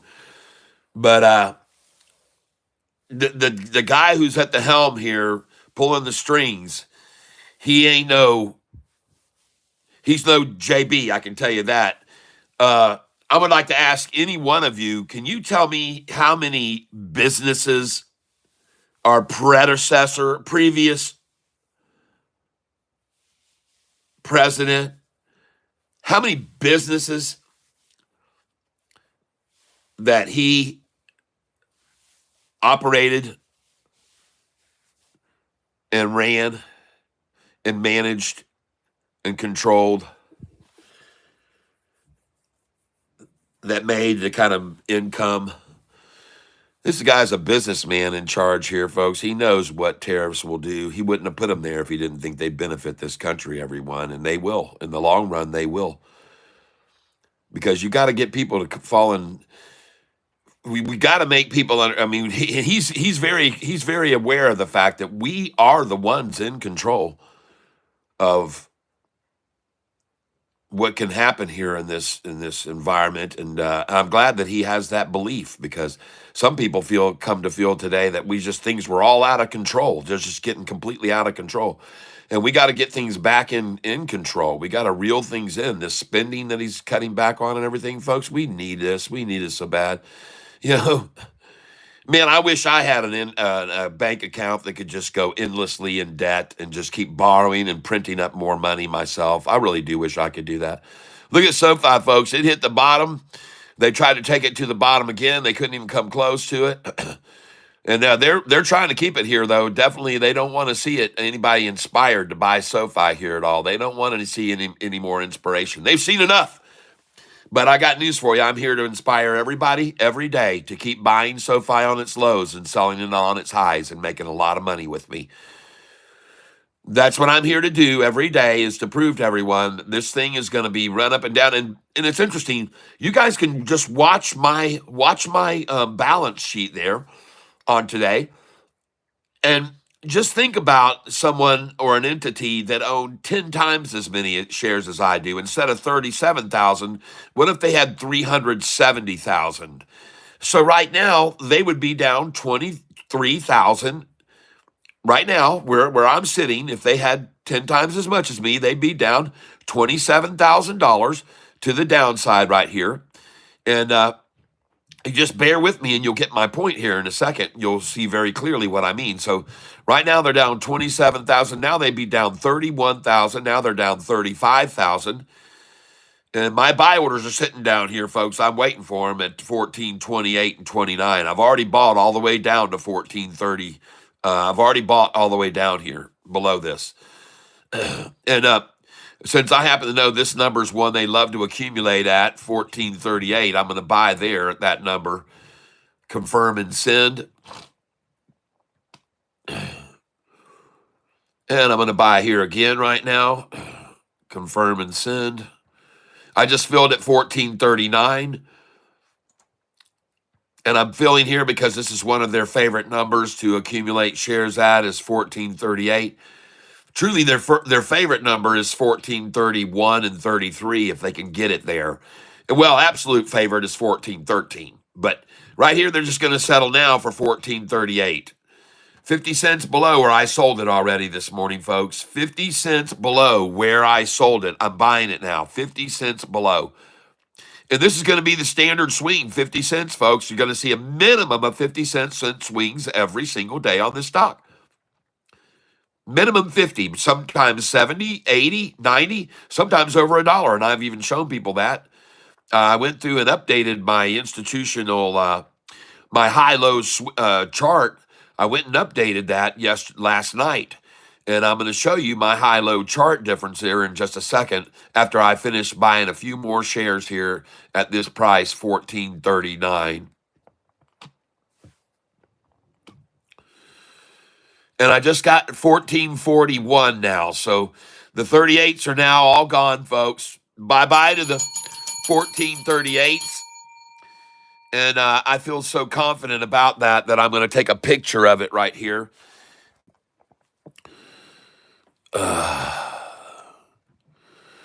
Here we go. Let me get a picture of this right here. Well, that's it, folks. Man, I couldn't even get close to a 1438 picture right there. It's over, folks. This thing is over.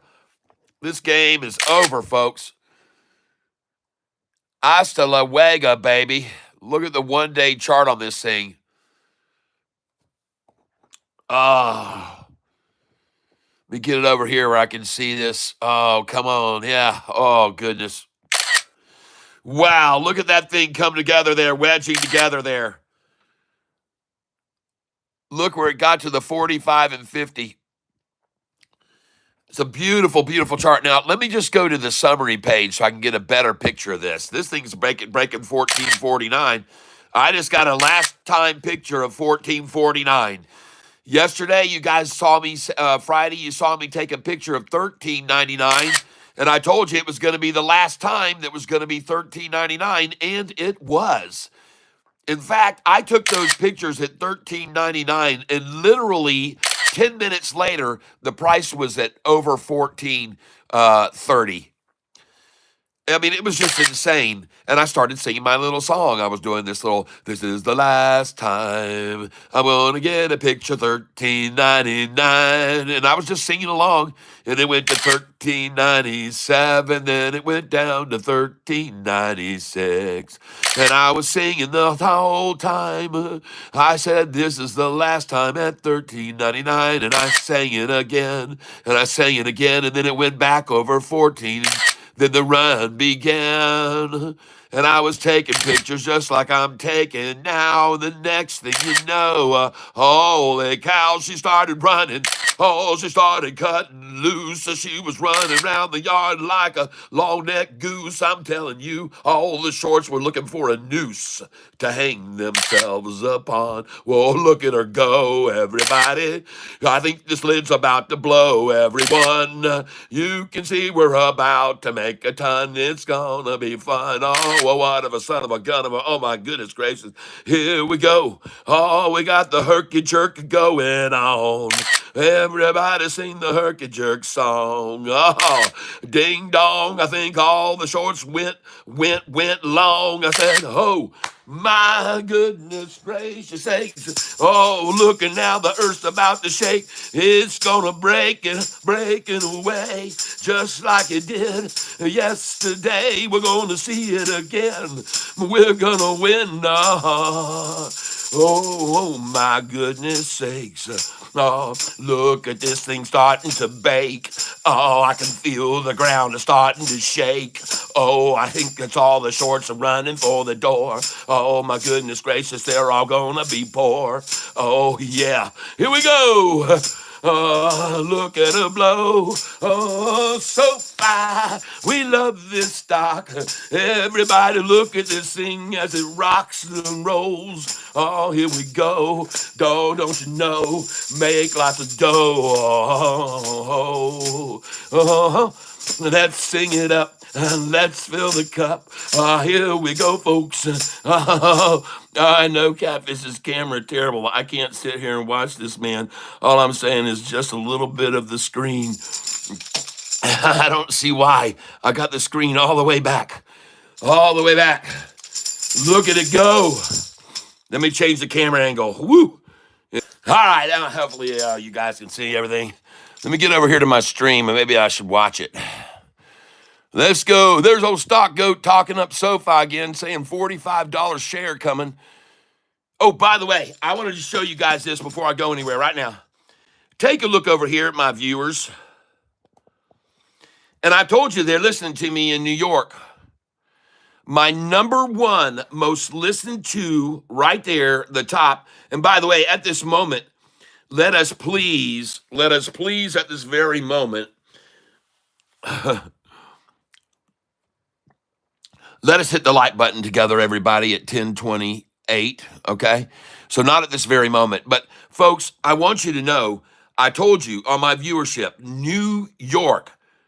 And, folks, by the way, wherever you're from, I want to hear from you. Where are you calling? But New York, my number one, watched 2,976 views. Yesterday in New York, 2,976 views in New York. Chicago, they're watching me, 2,171 views. Los Angeles, 2,059 views in Los Angeles. London, they're listening to me. Houston, Texas, Dallas, Texas, Toronto, Canada. Those people listening to me, 1,295 listeners. Atlanta, Georgia, San Diego, Miami, Florida, Philadelphia, Orlando, Seattle, San Francisco, 827 viewers in San Francisco. Detroit, my neighbors right around down the block. Singapore, people. Charlotte, North Carolina, Denver, Colorado. Listen in Sacramento, Phoenix, Arizona, Tampa, Florida, Raleigh, North Carolina, Austin, Texas, Nashville, Tennessee. People from all over, everywhere, folks. This is Nigeria, ladies and gentlemen. Lagos, Nigeria. Oh my gosh, are they getting rich off me in Nigeria? I have no idea. San Antonio, St. Louis, Baltimore, Minneapolis. All right, look at all these folks checking in. San Diego in the house, Wasabi. UK from Joey, all right. Oh, yeah, baby, yeah. Love taps from India, all right. Shabu Paul, Toronto here. Alexandria, Virginia, and New York. Tom Tom, yeah. San Diego in the house. UK, Jay Carey, thank you. Easy beasy, that's crazy. They worried about the Catfish, well, not the poor area. Naples, Florida, all right. Jay Kelly. Yeah, I mean, there's listeners all over San Antonio, St. Louis, Baltimore, Minneapolis, Boston, Calgary. I mean, there's lots of numbers of these people. Las Vegas, Nevada. They're betting on me in Las Vegas, Nevada. I'm down there on the board, folks, on the board. Will Catfish make 10,000 today or will he not? Do you think he'll eclipse 1,000 or do you think he'll, is he going to bet on which stock is he going to buy today? And they got me down on the board there gambling on me in Las Vegas. Holy cow, 345 viewers in Las Vegas yesterday. Jacksonville, Columbus, Ohio, Stockholm, Sweden. Den Sweden, there, listening to me there. This is good. South Africa. Oh my goodness. Pretoria, South Africa. Melville, New York. New Orleans. Lincoln, California. Benganis. Kamotaka, India. I'm listening to by 221 people in India. And in the UK, San Jose, California, Oklahoma City, Cape Town, South Africa, Pittsburgh, Pennsylvania, Cleveland, Ohio, Dubai, United Arab Emirates. And folks, they're just showing me some. This is just up to 50 of them. They're all over. There's even more than this, folks. They're everywhere. People are listening to me everywhere. Kazakhstan, Uzbekistan, Pakistan, you just name it. There, China, I saw Russia, everywhere. I mean, it's just crazy. This is just the cities, folks. If I was to show you the countries, it would be even more amazing. That's just the cities. The countries is just even more mind blowing than the cities, and these are the countries. And it is indeed all over the world. People are listening. The Catfish United Nations. Red Ford, East Texas, Jama, of course, but we are trying to frustrate Cat with a camera reality petty. So, anyways, I don't know. I'm trying to stream here. Let me put my stream up where I can see what you guys can see. That helps when I do that. I know I should be doing that right now. So let me go over. And I want to thank all of you who went over and watched my short. Our granddaughter right here. This is our granddaughter right here, and I know she was in a blue outfit, so looks like a little boy because they had a blue outfit on.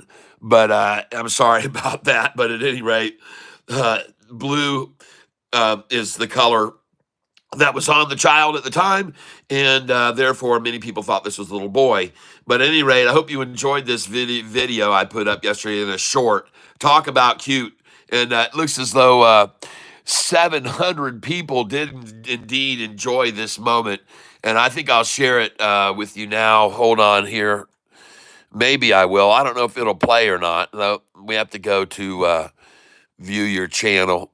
But folks, 19,000 812 subscribers now, up 341 in the last 28 days. So thank you, everyone who's been subscribing to the channel here recently and heading us up to 20,000 next. Yep. And anyway, so let me go over here to over here to the channel, back to the channel. There we are. And folks, all of you that are subscribers to this channel, that are members of this channel, I want to say a huge, huge thank you to all of you. Now you can see with this Sofi, I'm currently up right now $4,111 today on Sofi. It is rising rapidly, and so that is good. That is good. And congratulations, everyone, on that one. Now, I want to look at this NVVE. Okay, it is starting to make a move now. It is down 10% NVVE. Someone told me this might be a good play for today, NVVE. Now it's only down 9. It's 244.80. So I'm going to get a little bit more of this, I guess. I don't know whether I should or not. I really don't know whether I should get into this anymore, but someone said it might be a good play, and it hasn't driven down more than 10%. So I think I will buy a little bit more of it. Just nibble at this. Hopefully it makes a nice turnaround.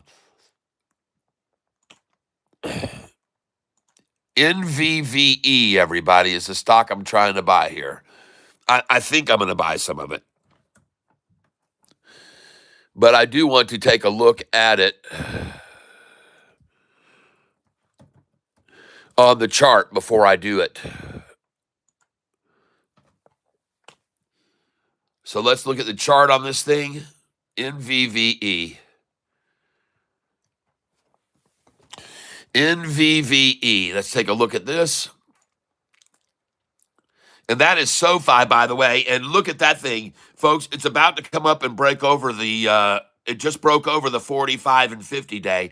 And we need to see all three of these lines cross the 200 right now. So before I even go over to NVVE's chart, I want to look at this just a second. Hold on a second here. There we go. Oh, yeah. So, ladies and gentlemen, the lines I have on this screen that you're looking right now, these are moving average lines. And this blue line is my 50-day moving average. This pink line is my 45-day moving average. Okay, the green line is a 200-day. Now we're looking at a one-day chart. This turquoise line down here is a 5-day, and the orange line is a 10-day moving average. And right now, ladies and gentlemen, you have a nice little capitulation here. Everything is running together. You've got the turquoise 5-day moving average trying to be pulled back down to the 45 and 50, but the 45 and 50 are rising here. Now, I want to move to another chart here to give you a better look at the scenario we're at here. So let's move to a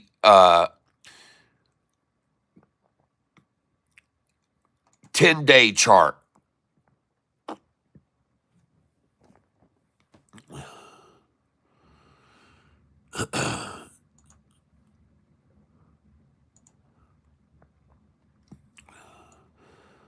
All right. This is Sofi on a 10-day chart, folks. And this is so atypical. Look at them stair-step it down, stair-step the retailers out. They stair-stepped them out, and then they deeply drove them out there. You see that? This is called stair-stepping. Every morning, running it down in the morning, running it down in the morning. But look at here. Look at it now. Stair-step up. Comes over here, stair-steps up. Stair-stepping up now, folks. And this little drop right here, this is all moving upwards, folks. This is all beautiful.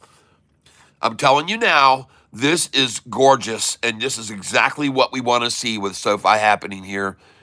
I'm going to accentuate the positive here.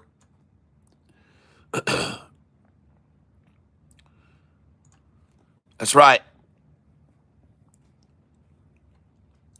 This chart we're looking here right at now that we're looking at is a 10-day chart, 10-day, 30-minute time frame.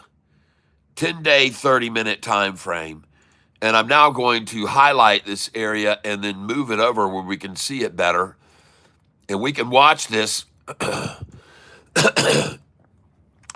And here's the thing that's the most encouraging about today's rundown. Look at the 200-day moving average. Does that thing look like it's dropping, that green one at the bottom? Look at the 45 and 50-day moving average. Do those look like they're dropping? Of course not. So this is why it becomes impossible to drive the price down below the 45 and 50 and the 200-day. Because, folks, this thing is moving up every long-term moving average, and you can even see how the 45 and 50 have really started getting away from the 200-day now. And then all these institutions that just bought in. And ladies and gentlemen, got big-time breaking news today about Sofi, in case you didn't know about it. Several different things happened today. And I want to go up here because one of those I want to highlight. Yep. Just give me a second here.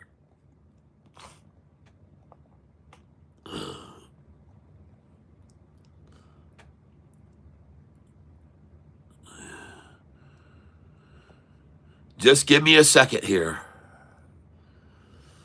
Because one of these things up here talks about breaking news, and I want to highlight it.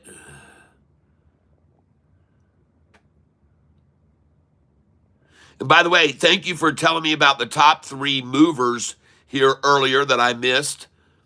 TomTom says BTOG, ACON, and FTFT.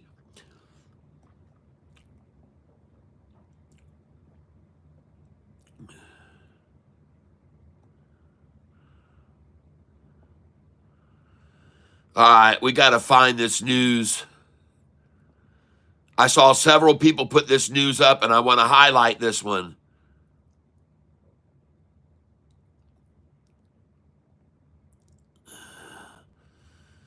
Oh, goodness gracious.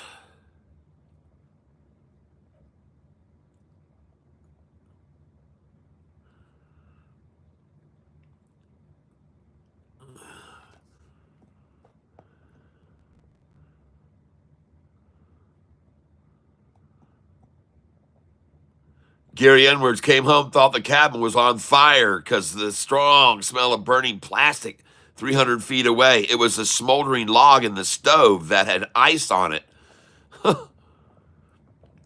Wow. Well, I'm going back through this because I want to, watching 24/7 says, watching people drive in the snow who never get snow is always a great spectator sport, but just stay off the roads, LOL. Yeah.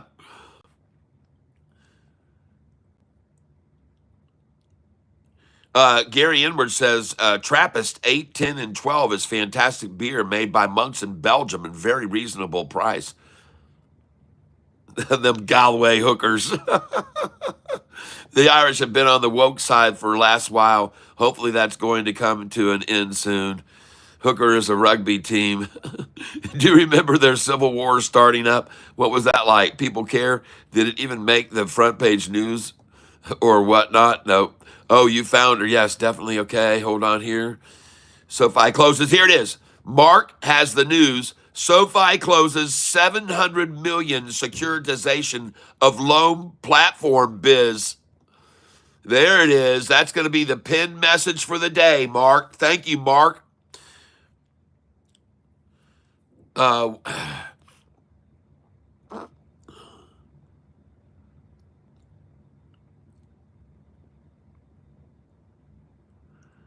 Christy Calvin, 10X is making a move this morning. Thank you for letting me know that, Christy. TENX is making a move, huh? Okay, let's go see what it's doing. I have that down here, I'm pretty sure.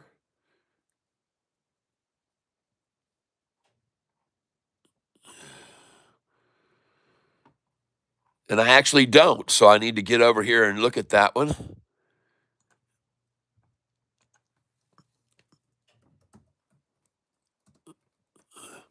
Appreciate you letting me know about that one.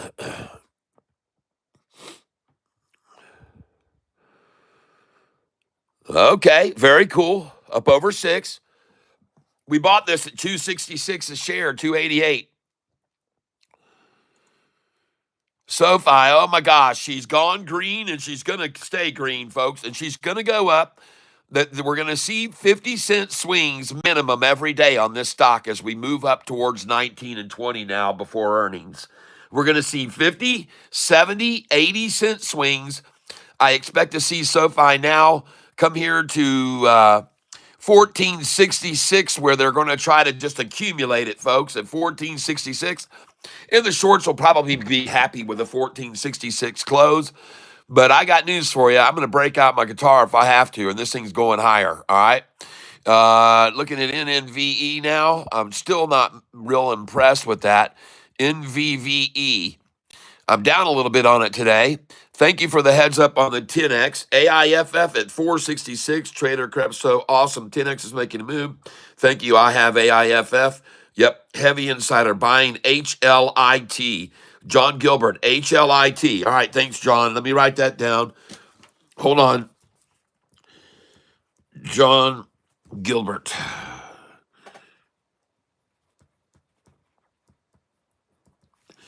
And that is HLIT. And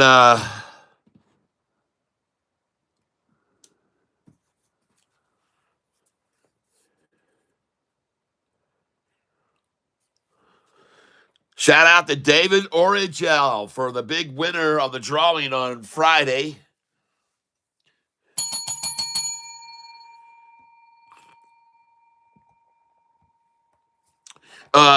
Luis Jordan, are you still with me, Luis Jordan? But what time frame do you trade on when making a trade? Because you're good at picking entries. Stinky plastic ice. Zoom in a little more so I can count pixels.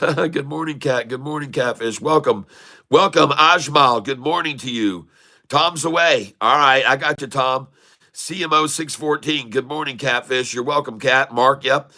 MacD looking nice on AIFF. AIFF looking good today. Good, DT Monster. Thank you. Please sing the Shivarini song. All right. Capera Matt Tekken. Okay.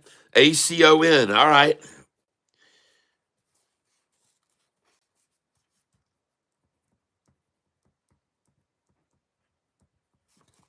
Thank you. ACON. Now, way back here, someone talked about some hot stocks. Look at ACON stock, Kimberly said. Okay, yep, I remember that. Okay, so let's go look over at ACON and see what it's doing here, ladies and gentlemen. ACON. Someone shouted out 3 stocks that I said, but I didn't write them down. So if you wouldn't mind, folks, whoever it was that shouted out those 3 top movers today, if you're still here, if you could resubmit those, I'll look at those now. And ladies and gentlemen, SoFi looks fantastic. Its chart is looking extremely good.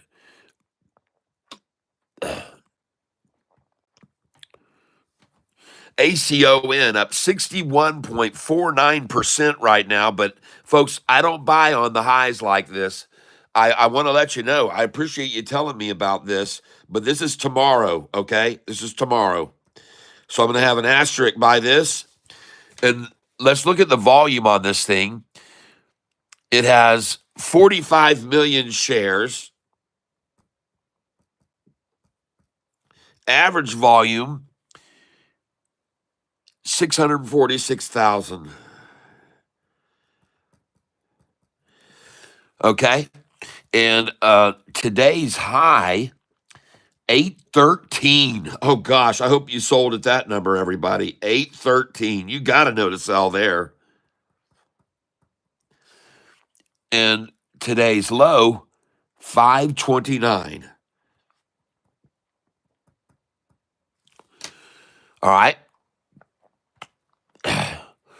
Now the news Why is healthcare technology company Acceleron stock rocketing pre-market on Monday? Acceleron announces Northwestern Medicine as first Clarity trial site. That was 25 days ago. Why is this thing moving?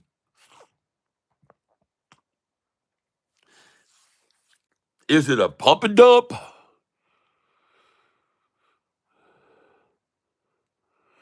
Are trading higher pre-market on Monday after the company disclosed a commercial partnership with Scripps Health in San Diego.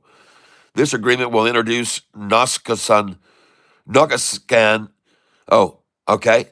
This agreement will introduce Nokascan to Southern California and to the top spine specialists at Scripps Green and Scripps Health. Notably, Scripps Health is a nonprofit healthcare system that operates 5 hospitals and is 19 outpatient facilities, serving 500,000 patients annually with the support of 2,600 affiliated. Folks, be very, very careful about this thing. All right. I wouldn't right now touch that. That is not what you want to get into here.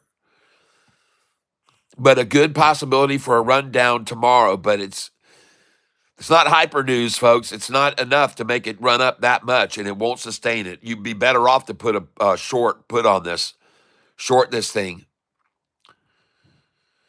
But at any rate, right here, you would be better off. You can see what it's doing, man. That thing is tanking down.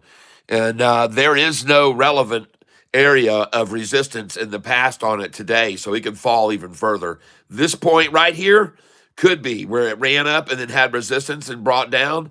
And this, therefore, could be a spot to maybe nibble at a few shares right about here. But be careful, folks, because there's a lot more downside risk on this than upside potential unless it bounces off of this little valley right there. If it gets down here again, folks, to right there, that might be a place for some. And that is at 333 a share. That was where you want to make an entry. 333. All right. Meanwhile, I see Sofi will be green today, ladies and gentlemen, in my opinion. There's no reason for it not to be. There's a great desire, however, for other institutions to try to drive the price down to buy it cheaper, because we're starting to see a little bit of greed show up here. We're starting to see a little SoFi greed acquired amongst the institutions, and greedy institutions will even come out and downgrade stocks to get them to drop to prices where they can buy them.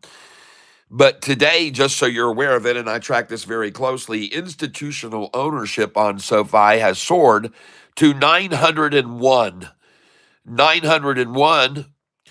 And that's on the long side, folks. On the short side, we've lost another short position, has gotten out. That's right, folks. So if we go down here to what I track on this, we've got to change this number here now to 3/1/2025. And we're going to change this to not 965 institutions, but I believe 966. Yes, it is. 966 institutions. And we're going to put in how many are now long. 901. And I'm saying that wrong. It is 901. It is not 901. It's 901. 26 short only. We used to be 34 and 39 long and short. And let's go see the amount of volume that has been increased here. And that has gone to now 573, 617, 701. 573, 617, 701. There we go.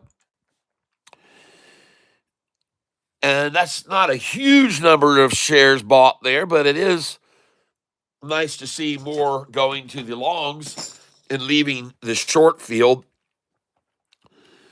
So 573, 617, 701 minus 573, 588, 378 equals 29,323.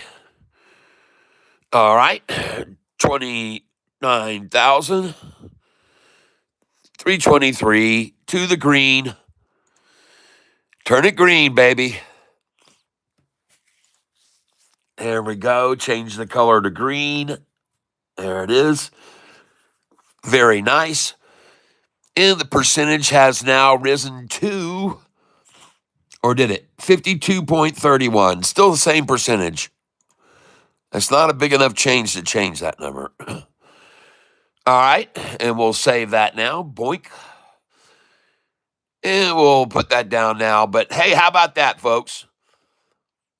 What that means is that now the shorters have even more that are pulling against them. And their numbers on the short end of the rope have dropped from 34 to now 26. No wonder they look like they're struggling so much. Yep. Are the shorters weakening? You betcha they are. They've got fewer and fewer tugging on their end of the rope, everyone. Just keep that in mind. You got all these buyers that are investing in SoFi, expecting the price to rise, people, not to expect it to drop. All these big institutions coming in. I want you to see something, folks. I started a new spreadsheet, and it's called SoFi Index Funds. Folks, look at all the index funds that have started buying SoFi since November the 19th.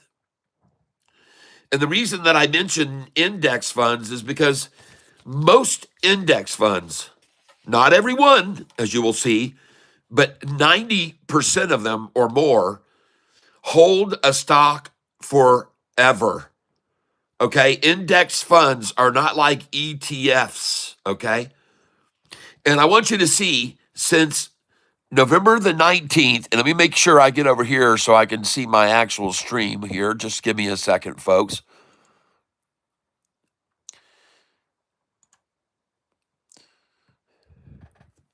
There we go. Let's bring this up here and get a look at my actual stream so I can see what you guys are seeing. I'm going to turn this light off.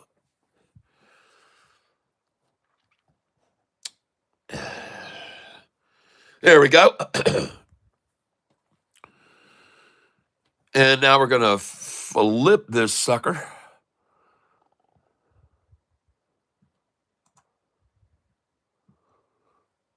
Ah, there it is.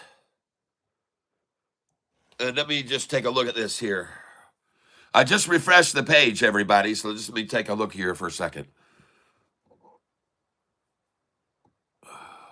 Okay.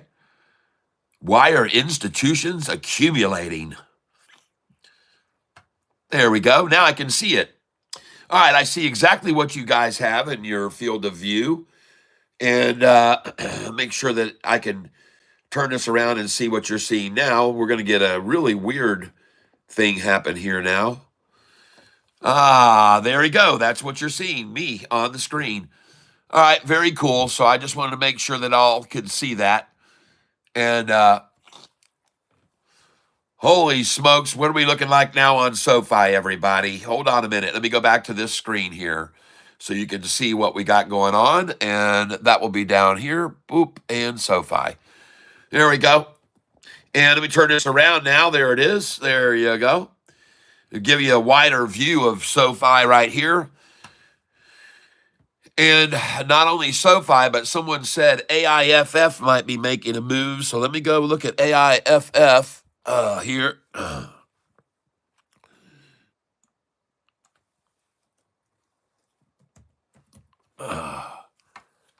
I hope to see it do that.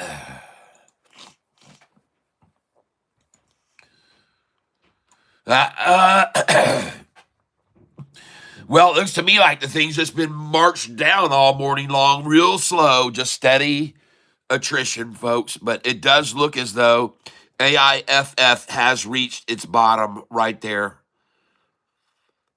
And I mean, everything is completely compounded here. Everything has come together, and finally the 5-day and 10-day are starting to rise right now on AIFF.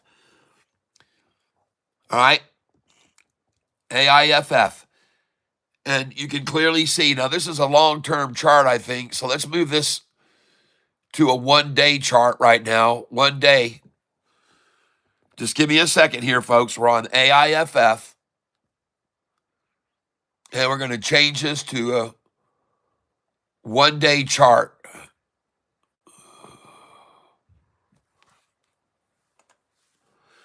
There we go. Oh, yeah, there she goes, folks. That looks good. That's actually a nice little triple tata right there. 1, 2, 3, and then off she went. I mean, she just said, okay, let's go this way now. And you can see the 45 and 50 day and the 10 and 5 day have all broken over the 200 day now. And they're just trying to bring the price down to the 45 and 50 right here. And then it's going to bounce off that 45 and 50 because, folks, I'm telling you here, this is a great place to buy because this thing to me, you've got the 45 and 50 in blue and pink rising, and you've got the 200 rising. And they're trying to drive it down to the 45 and 50, and therefore, I'm going to buy it here. So I'm going to hit trade and AIFF.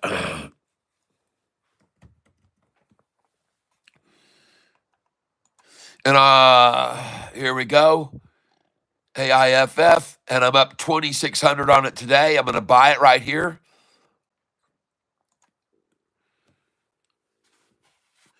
And now I'm up 3,200 on it right now. It is rising. AIFF.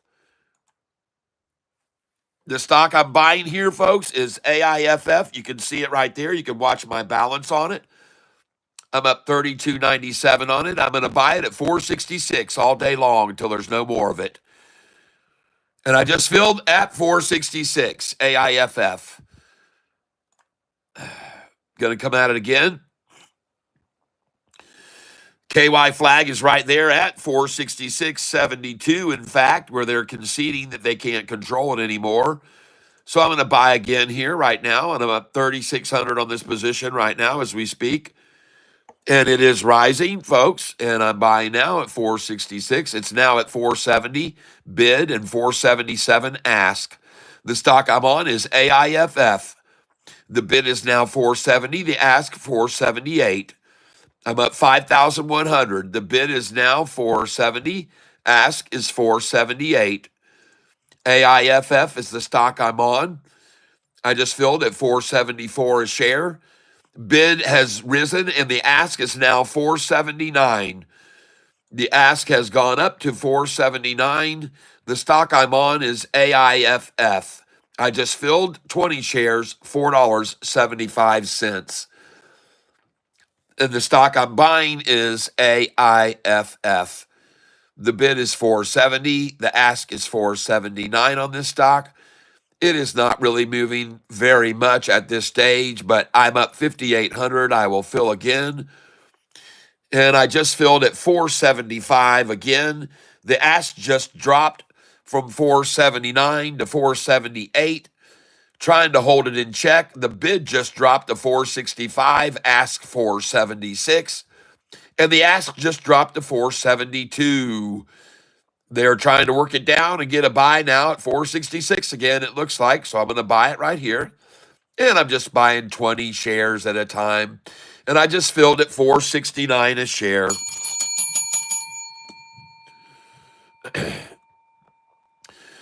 Watching it closely, the bid is now 467. Having seen that means they're not even going to try for 466 anymore. I just bought at 473 a share. I'm going to buy again. They've conceded they can't get 466, folks.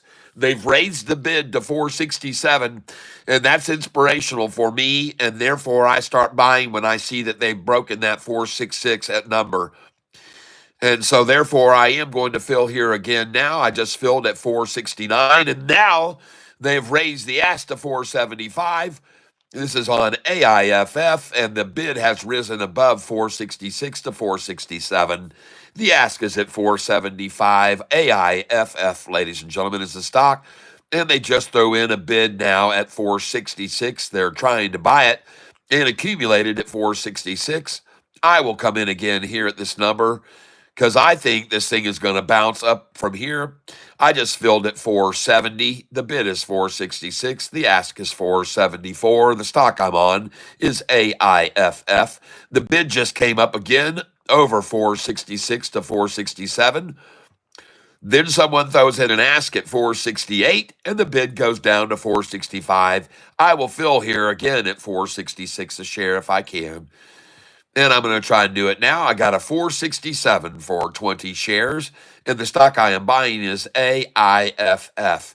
And the reason I'm buying at this number is because I know that this is a manipulator's love number. 466, they're in love with it, folks. Manipulators are in love with the number. They can't stop from buying at this number, and they can't stop from trying to keep it at this number for as long as they possibly can. I just filled at 465. And all I'm trying to do is just accumulate 66 number. That's all I'm trying to do because I at 465. And ladies and gentlemen, the bid has just risen to 464, ask 469. Both of them went green.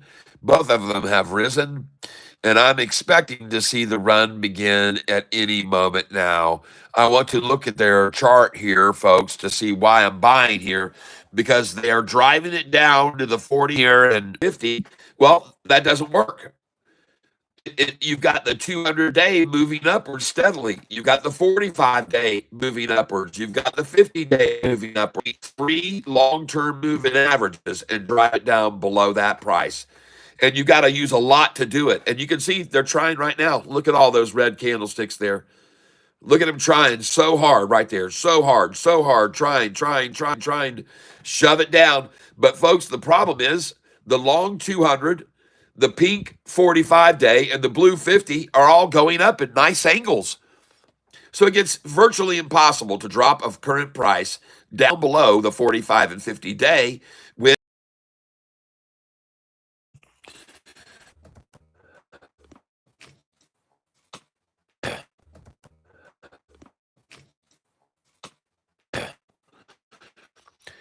Here's proof of this is perfect proof of what I'm speaking of, and this will be a great.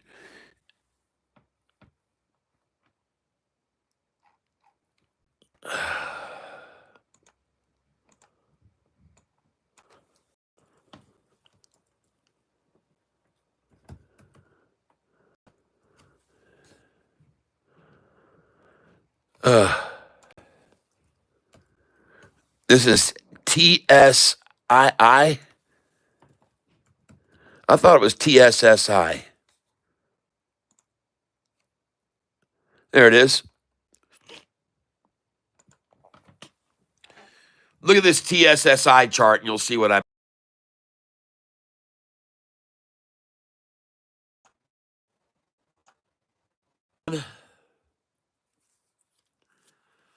It says I'm streaming. I had to reset my camera. I don't know what's going on. Am I still streaming?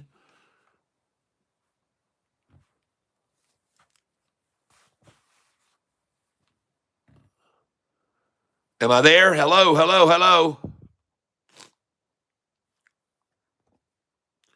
Can you guys see me? What happened? What happened? How long have I been down?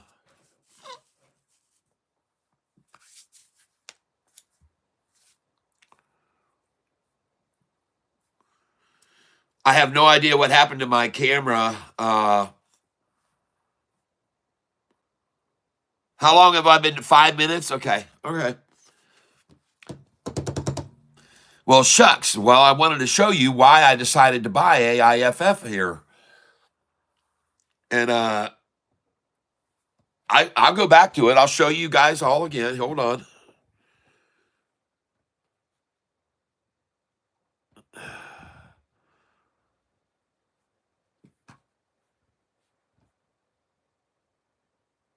Just give me a second here. All right.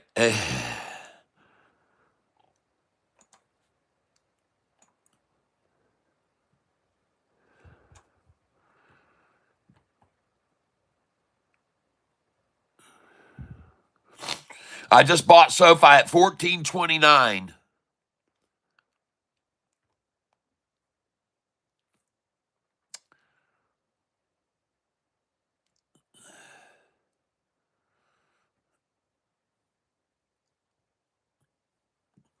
Just give me a second here, folks. Let me turn this light off so you guys can see this better.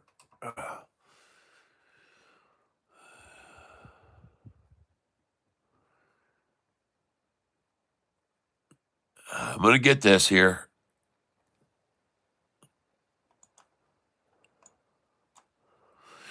All right.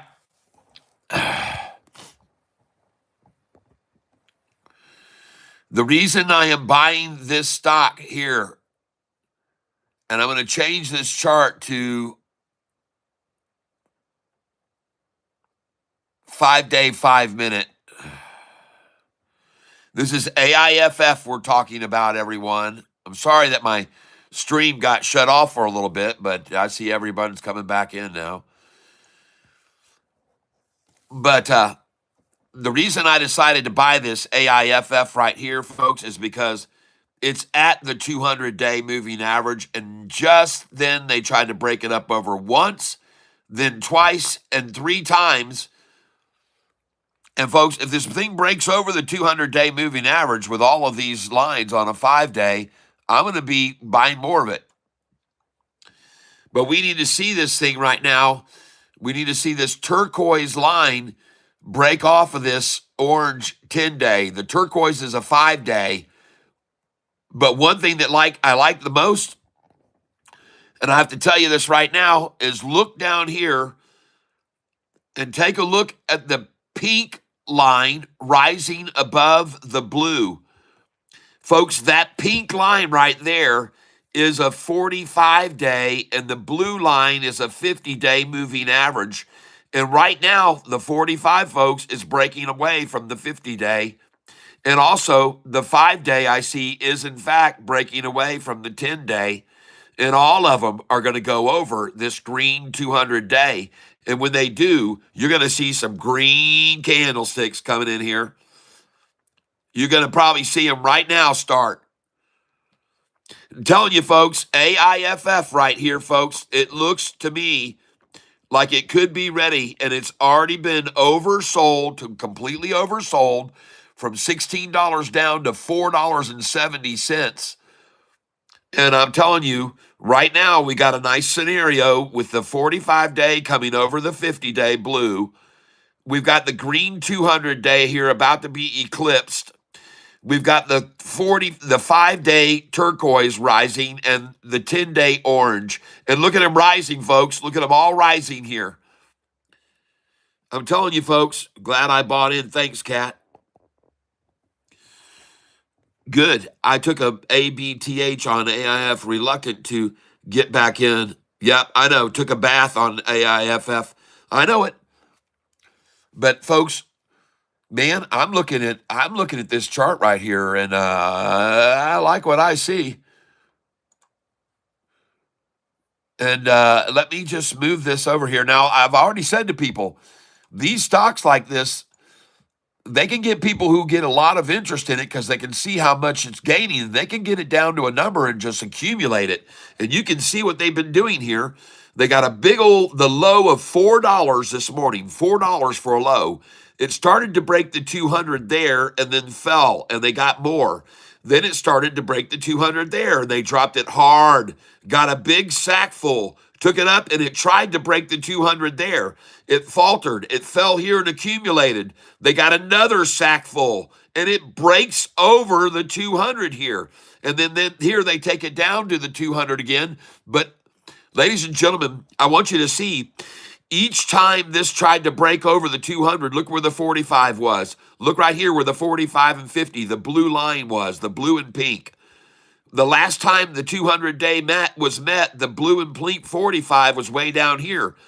Now you got the 200-day getting met, and the blue and pink 45 are way up here just underneath the 200-day, folks. It looks great. This stock looks great here. I like it a lot. And I could be wrong, but I don't think so, folks. Not from what I'm looking at there. Look at that chart right now. Look at it. That is a short-eating porpoise, ladies and gentlemen. You're looking at it right there. That's a short-eating porpoise.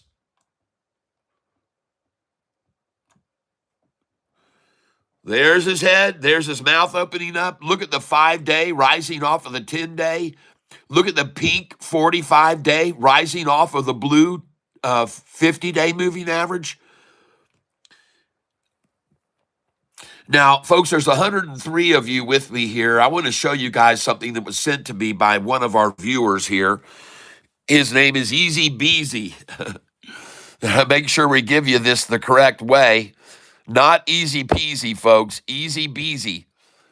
And one reason that I'm buying this stock, and let me go back over here. I want to see NVVE. NVNI. Is that it? No, hold on. It's not in VNI.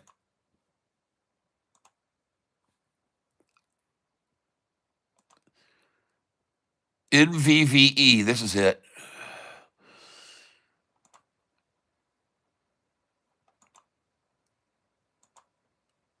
Oh my gosh. There we go.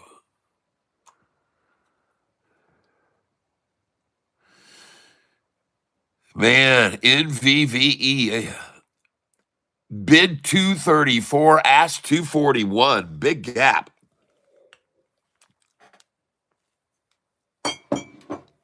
Ugh.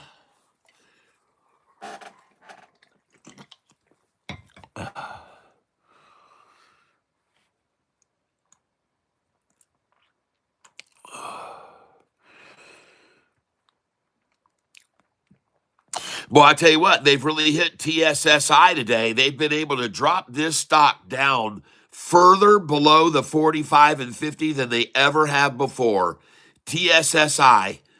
I mean, I've never seen it break. And by the way, folks, here's what I want you to monitor. When TSSI goes up and comes down to the 45 and 50, then goes up and comes down to the 45 and 50, goes up and comes down to the 45 and 50, goes up, comes down to the 45 and 50, goes up and comes down and breaks the 45 and 50, you sell it right there, folks.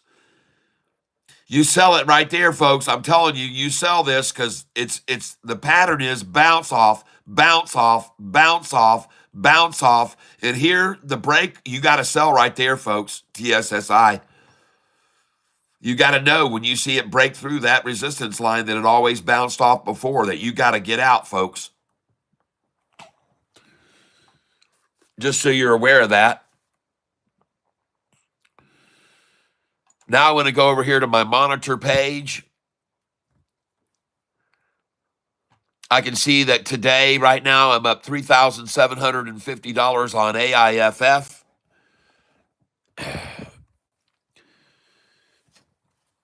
All right. So I'm looking at my monitor page. I can see I'm up 4,218 now on AIFF. So it is starting to run. And I'm up, let's see if there's anything else I'm up on right now. Most of these are fractionally down only because I only keep 1 share or 5 shares of stocks when I sell them. I see MGOL is down today. I see MLGO is down. MNTS is up a little bit. NVTS is up a fraction. NVVE, I'm down on. I only bought 500 shares of that stock, so I don't have but 1,500 tied up in that. Let's see. Anything else moving to the upside here? Up a teeny bit on WIMI. Everything else is pretty much just not doing a dang thing, just sitting there flat. All right.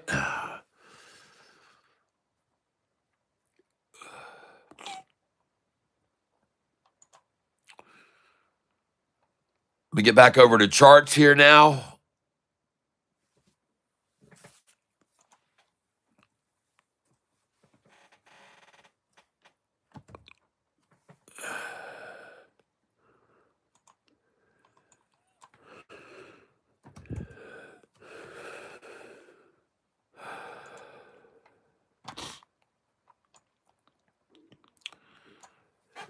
All right. So what I'm looking at here, folks, is AIFF. And I am really watching this closely because, folks, we may see some sort of a breakout on this.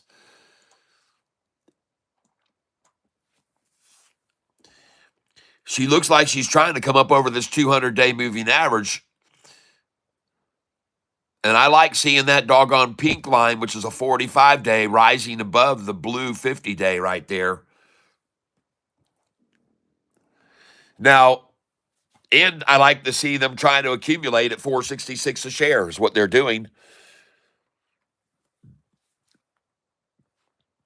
Now, that being said, I want to take a chance to look over here right now also at Sofi's chart right now.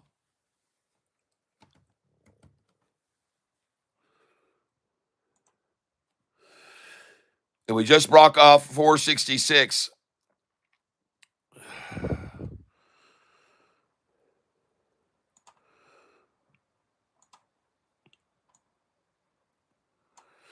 There we go. Well, you can see how this has worked for the shorts today. Run it way down below the 200. It comes up, comes back down to a double bounce off a rising 200.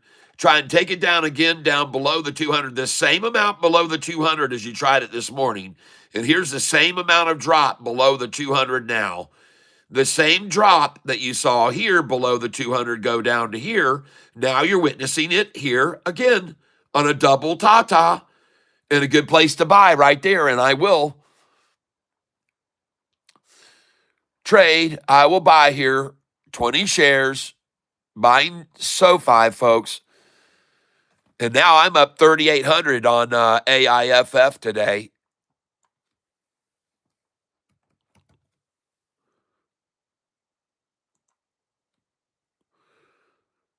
Oh my gosh, look at all these buy orders. Come on, let's come up here.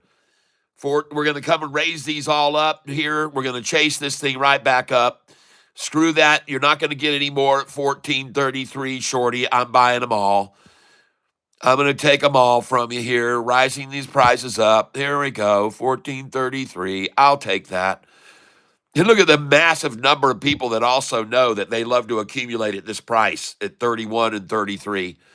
Look at everybody else that knows it as well and are buying like crazy here. Because from here, folks, it's going to go to 1520 tomorrow or the next day. That's why they're all buying it here with me, folks. Come on down to Catfish Town. See, they saw me putting these buy orders in here. And now I'm luring them down to me to come and take these shares. And they just came right down to my number. Beautiful. Now you can see why I had to raise those up, because they weren't getting their attention. I needed to get them up there where they could get some eyes on them and start filling those orders. Very nice. Very nice. Buy at market right here.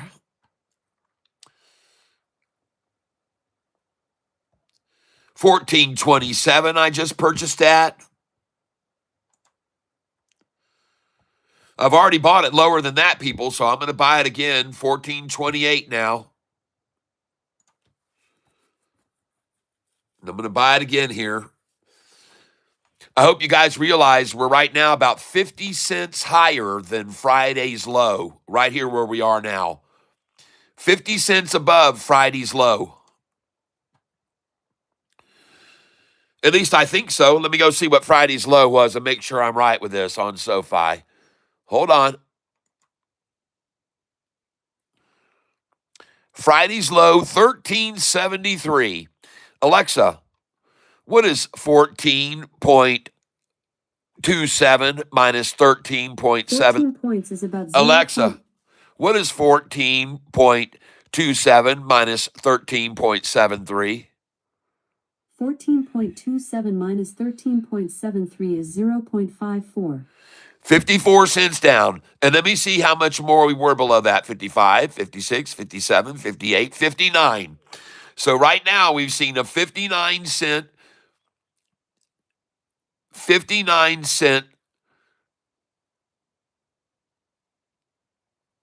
and I'm buying here, coming in right here, 1430. And I just filled at 1431. It's beautiful, folks. Beautiful, beautiful, beautiful. And folks, I'm buying the stock symbol SOFI. SOFI at 1431 is the one I just bought it for. Now I'm going to buy again here, market share price. There's a massive wall here to protect me that have already bought at this price. A huge number of people expecting the price to rise from here. And I expect it to do so as well. So I'm going to buy at this number right next to this massive number of people that thought that this was as low as it was going to go. And I'm buying next to them. That's what I like to do, folks.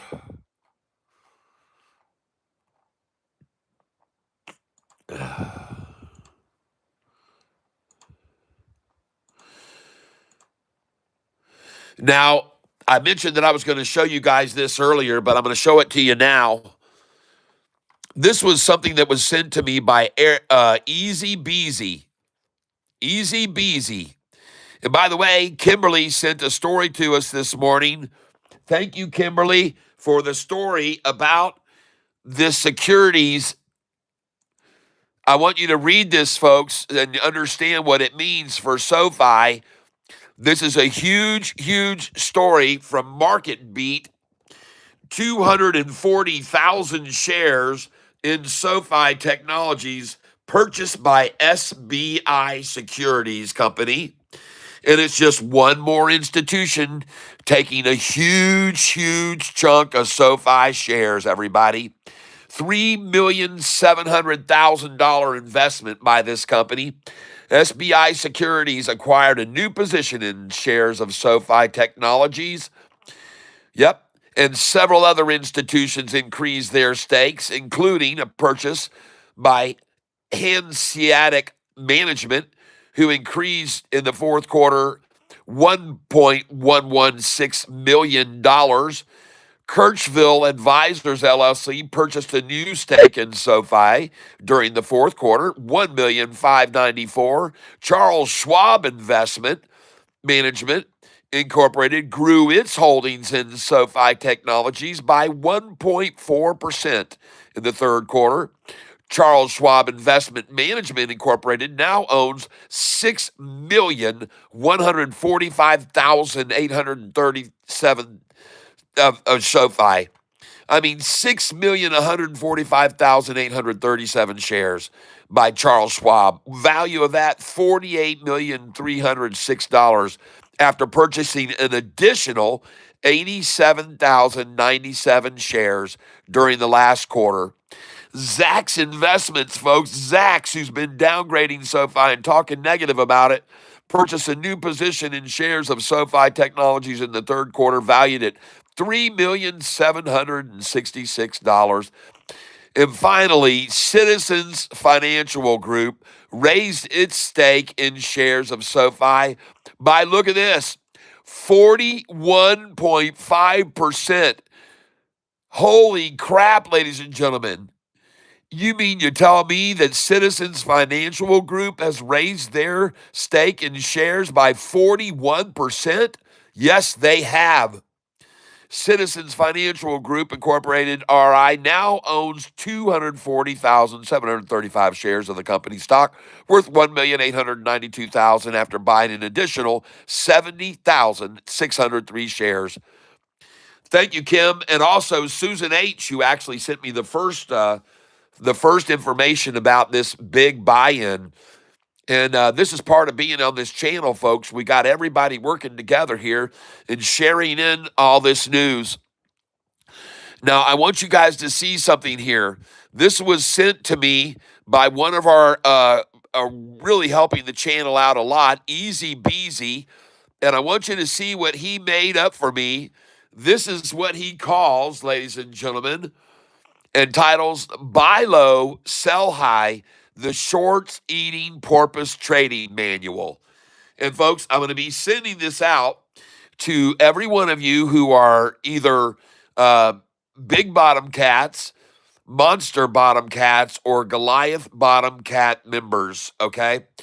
So there's a table of contents, which has an introduction, a quick start guide, number 2, then identifying stocks for buying low and selling high, setting up your trading platform, number 5, executing the buy low, sell high trade, number 6, avoiding fake outs and market manipulation, number 7, risk management without stop losses, number 8, example trading and number 9, historical performance analysis. Number 10, trade execution flow chart. And number 11, conclusion and best practices. So this, folks, was all put together by Easy Beezy, and I didn't pay him a dime to do all of this, folks. He, out of the goodness of his own heart, wanted to make sure you understood by outlining how I do everything. And it says, welcome to the Buy Low, Sell High, the Short Eating Porpoise Trading Manual. This guide outlines Tyler's Catfish momentum-based day trading strategy designed for stocks with explosive buy low, sell high patterns across various price ranges, from negative $1 to negative $5 to down $10, negative 15, example given. Sofi, negative $14, Huma, negative 3, AIFF, negative 5, STAI, negative 5, and FUBA, negative 5. The approach involves entering at intraday lows with small laddered orders, 20 to 200 shares, hundreds per move, totaling up to 40,000 shares, scaling out at highs with larger orders, 100 to 2 order shares. So, folks, he lays down the core principles here of my trading process.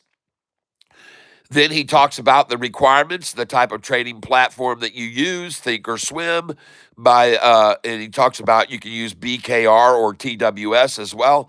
Tools, Catfish, buy, sell, cheat sheet, yep, and stock screeners that I have on FinViz, Google Sheets, Excel, my Google Sheets, Excel, and Yahoo Finance, Fintel. Level 2 data and real-time charts. So he's telling all the things that I use. Here's the quick start guide, how to trade the buy low, sell high patterns in 6 steps. And so he goes step by step on how to do these buy low, sell highs. And then he talks about the patterns that I'm looking for here. He is using FinViz to find buy low, sell numbers. That's right. And I'm using also many, many members in the tank who help this quite a bit, which should be mentioned on this.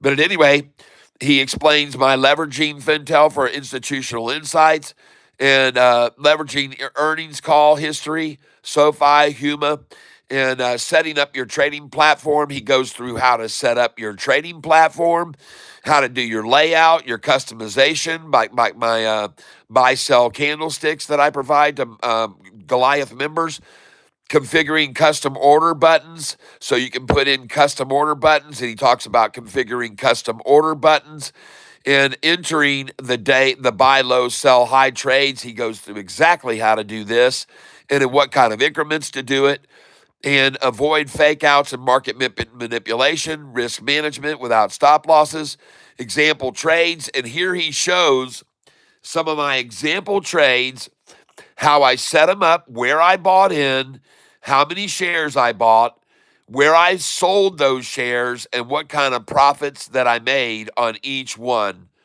And so on each one of these, he has a case study to show my how much I made on each one of these specific stocks. So on Sofi right here, he shows a return on investment of $10,000 after this was executed. He shows a return on investment of this one of outcome, and he tells about AIFF, and he talks about the return on investment of each one of these and how much I've made. And in some of them I'm up, but a few of them I'm down. But he talks about how I did each one of these. And then he shows my historical finance analysis, performance analysis. And what he's showing down here is where I got in and where I got out and what I made on each one of these stocks as far as profitability. And folks, he's got it all broken down. He even has a chart here that shows where I was bullish and started selling 500 shares and what my gain was, and where I was bearish and started buying on this chart here. And what he shows is my gains over here on the right on each one of these trades. And on this trade right here, I gained 10 cents. Here I gained 10 cents, gained 10, gained 20, gained 8, gained 20 cents, gained 10 cents, gained 20 cents, gained 20 cents, gained 15 cents, gained 10 cents, 20 cents, 18-cent gain, 20-cent gain, $3.20 gain on 7,000 shares on AIFF. Yeah, baby. And then another one, Fubo, 500 shares, 20-cent gain. Shows here, bullish on STAI, 600 shares, 20-cent gain. Bullish on SoFi, 10-cent gain. 6 orders of 100 shares, then 5 orders of 100 shares, 10-cent gain. 400 shares, 4 orders, 100 shares at a time, 8-cent gain, 10-cent gain. And he's showing on each and every one of these a 20-cent gain, a 20-cent gain, a 10-cent gain, a 20 cent, a 20 cent, a 15, a 10. And he keeps going on this list, down, down, down, showing you when it got bears, where I started buying my orders, buying 100, 5-cent gain on those, 5-cent gain on those, 5-cent gain, 5-cent gain. So he's showing when I buy back in, how much I made off of where I sold. Folks, it is awesome. All this information that he's been tracking apparently for a very, very long time that I had no idea he was doing. He didn't tell me he was doing this, or not to my knowledge, until I got this information. And most of these, almost all of them, are 10 or 20-cent gains. And that's sort of a rule I like to go by. 20-cent gain, 20-cent gain, 20-cent gain, 20-cent gain, 20 cent, 20 cent, 20 cent, 5-cent gain, 5 cent, 5 cent, 5 cent, 5 cent, 5 cent, 20 cent, 18 cent, 10 cent, 20 cent. So he's tracking all of these orders I'm making, folks, and showing how much money I'm making on each one. And this is quite an incredible bit of information that I had no idea that he was doing. Like I said, he shows my money made on Fubo, on HUMA, HUMA again, 18-cent gain. AIFF, he shows here. Folks, he tracks them all. He shows them all, a 10-cent gain, a 20-cent gain. Here he shows on this one, 10-cent gain. And it just goes on and on and on. This whole thing is just insane, folks, with how much he covered. And so he shows the trade execution flow chart and how to put in your executions of these. And then there's community support right there, how to join. He's got everything here, folks. And so he says the key takeaways and conclusion and best practices. And I want you to see conclusion and best practices, key takeaways: achieve 1 to 2% per trade, 2 to 5% moves, 2 to 5 moves per day, 4 to 10 bulk trades, potential, and he writes here, 450% return on investment in 80 days. 450% return on investment in 80 days, folks. All right, so he's tracked it all. So thank you very much, Easy Beasy, for all this incredible amount of effort and work you put into this. And I really appreciate it very much. The key takeaway, folks, is a 450% return on investment in 80 days of trading. That is absolutely insane. And thank you very much, Easy Beasy. Well, it's just buy low, sell high, folks, every day. Buy low, sell high every day. Even today, you saw me do it with Sofi when it got up there into the doggone 1480s. I told you all, sell people. We're selling here. We're selling here. We're selling here. And I sold 200, 400, 6, 8, 1,000, 200, 400, 6, 8 at 1486, 1488, 1487. Told you to sell it all this morning there. And now we get to buy it back for 50 cents less right now. It's and actually 60 cents less right here. We're buying it back now for 60 cents less than we sold it for this morning. And that's all you need to do every day to make a lot of money day trading, folks. All right, I just wanted you to be aware of it. And I'm going to buy a Sofi right here, as a matter of fact. I'm buying a Sofi stock here at the very bottom of this massive wall of buyers who've come in today and bought it. They're not afraid of it dropping in price. And now, ladies and gentlemen, I want to tell you something that I found very, very satisfying. I did not know this, but I'm going to show you now and make sure you understand what happened. That's another great thing for Sofi as far as I'm concerned.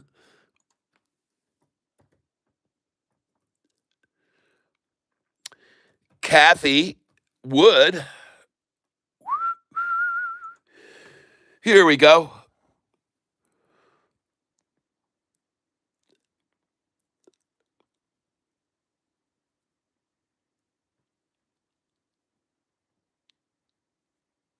There we go. This story came out 22 hours ago, folks. Cathy Wood sells 6 million.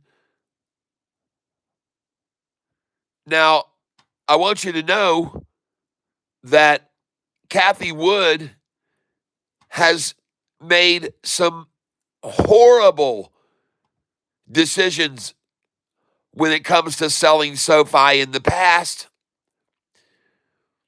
And it appears to me as though she's made another horrible decision to sell it again.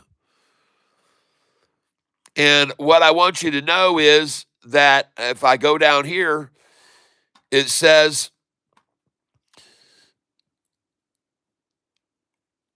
right here, before this sale, and she sold 6 million on February the 25th, folks. Cathy Wood sold 6 million shares. You want to know why I'm so happy about hearing this? If you want to know why I'm so happy about seeing this, you have to understand that Cathy Wood, the last time that she has sold Sofi stock, it has rocketed since she sold it. And so I am here to share with you today that Cathy Wood has once again sold Sofi stock on February 25th. And to show you the genius behind this move of Cathy Wood selling, I want to come over here and show you what happened the last time Cathy Wood decided to sell Sofi. And I can do that right over here by clicking on my bookmarks and go down here to what's called hedge funds and institutions. And I want you to see here that Cathie Wood sold Sofi. Well, you know what? They're only going to show her latest one. But folks, I want you to see she sold Sofi on December the 31st. Look at this. Cathie Wood sells 3.22 million shares of Sofi at 11.63. 3.22 million. Now, think about this, folks. Think about this for just a second. Here's Cathie's genius move. She sells 3.22. Well, I'll have to ask Alexa. This calculator can't do it. Alexa, what is 3.22 million times $11.63? 3.22 million times 11 US dollars and 63 cents is 37,448,600 US dollars. So, folks, she sold on December 31st 3.22 million shares valued at 37,448,600. All right? There it is for you all to see. You can see she sold 3.22 million shares at 37,448,600. That's how much money she made. Well, let's just see how smart that was. Because today's price on Sofi is how much? Where are we now? 1428. Alexa, what is 3.22 million times 14.28? 3.22 million times 14.28 is 45,981,600. And Alexa, what is 45,981,600 minus 37,448,600? Sorry, I don't have an answer for that. Uh-oh. 45,981, 600 minus 37,448, 600 equals. That cost her $8,533,000. The last time Cathie Wood sold, the price went from the sell price that she sold at 3.22 million shares, and she sold at 11.63. And then the value of it went up 8,000 because we're at 1428 now. So this is why you should all be happy that Cathie Wood sold. And let me tell you something that before this, Cathie Wood sold more at $7.23 a share, ladies and gentlemen. This will show you how good Cathie Wood is, what she's doing. Okay, I'm going to show you right now. ARK, hold on. ARK Investments sells Sofi $7.26. Here it is, folks. This was on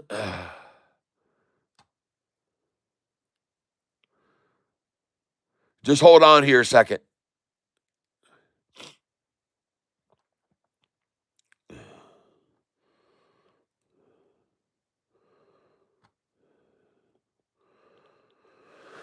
$7.63. Just let me find this, folks. This was months ago.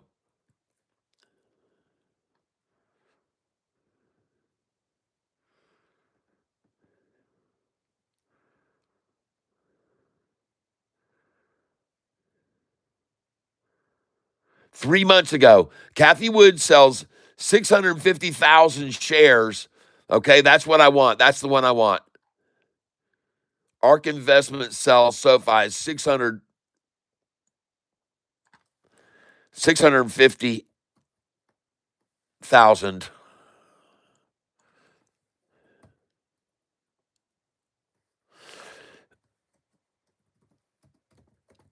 There we go.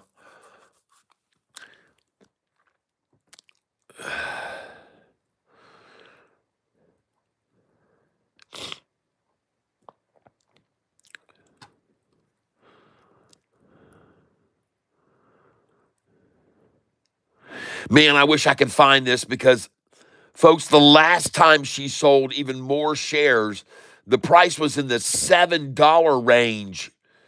And she sold a bunch. And then it went up to 11 and she sold a bunch. And from there it went to 14s.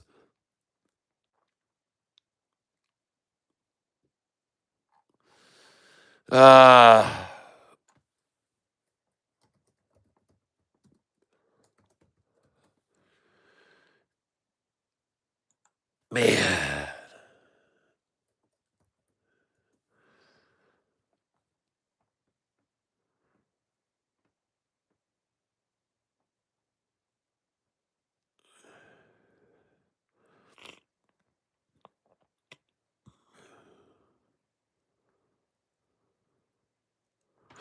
Here we go. I think I just found this, what I'm looking for.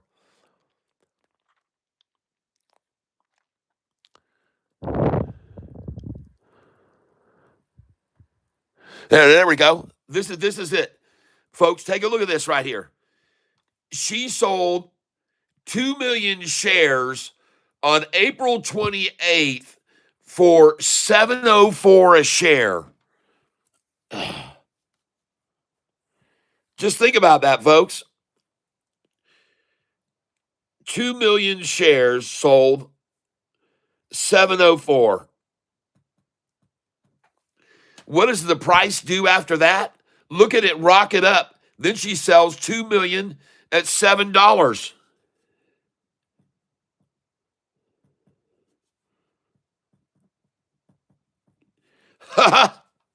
And as soon as she gets out, what does the price do? It jumps up here. I mean, and she sells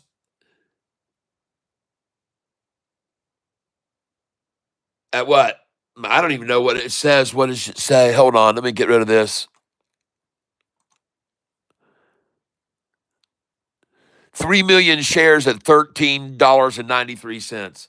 Man, listen, folks, the reason I'm so excited about Kathy Wood selling is because every time she was buying, the price would drop. She'd buy more, the price would drop. She'd buy more, the price was dropping. She started selling, the price was rising. She sold some more, the price rose. She sells more, the price goes higher. Thank you, Kathy. She sold SoFi shares by the seashore. She lost big on that one too. Not only that, Cat, she bought TEM at 59. Now it's at 54. Kathy is a lot of people say she's got a curse, the curse of Kathy.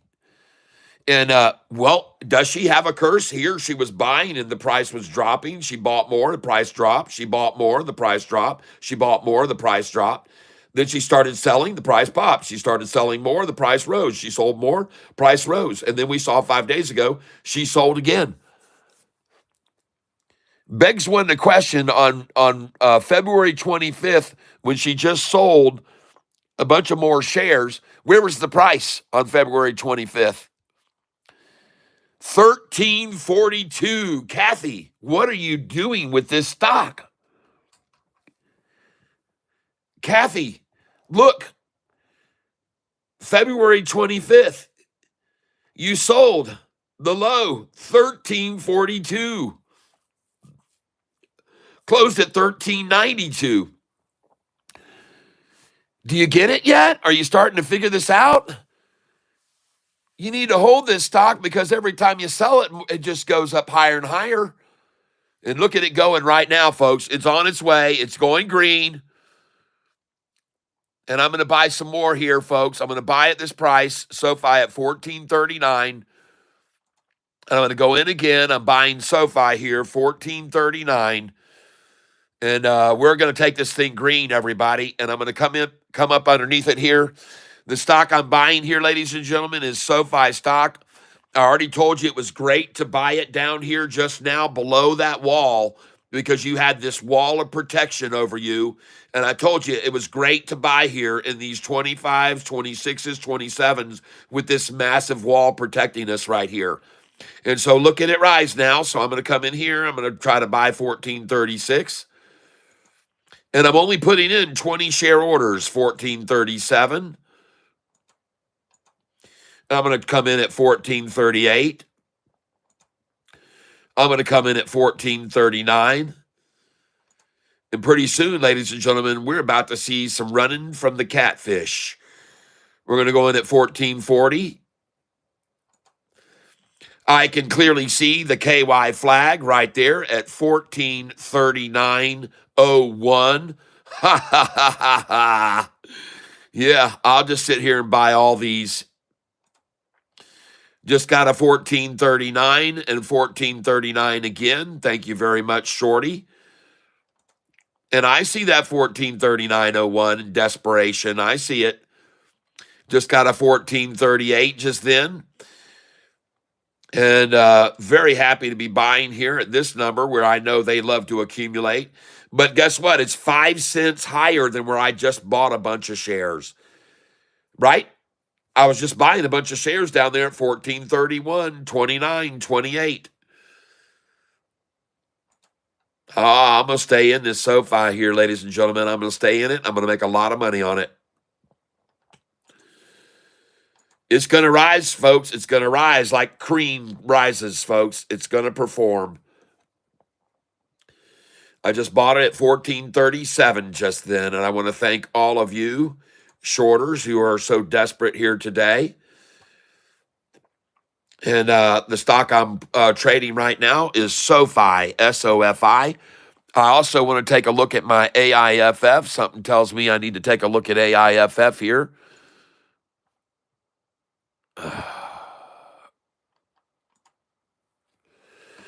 Just give me a second here.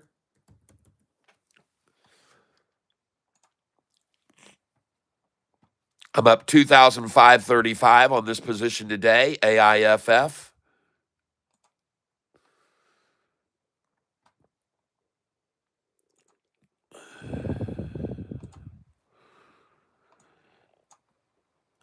And this is clearly making a move back up right now, folks. It's been totally washed out. I just bought SoFi at 1435. AIFF, folks, it looks strong here. We need to see all these run back up over the 200 now. A lot of green candlesticks starting to come in on this. Big, big green coming here. That is a lot of green on these candlesticks. Buyers coming in. SOFI. SoFi here. That's the SoFi chart right there. Now we're going to go to AIFF chart.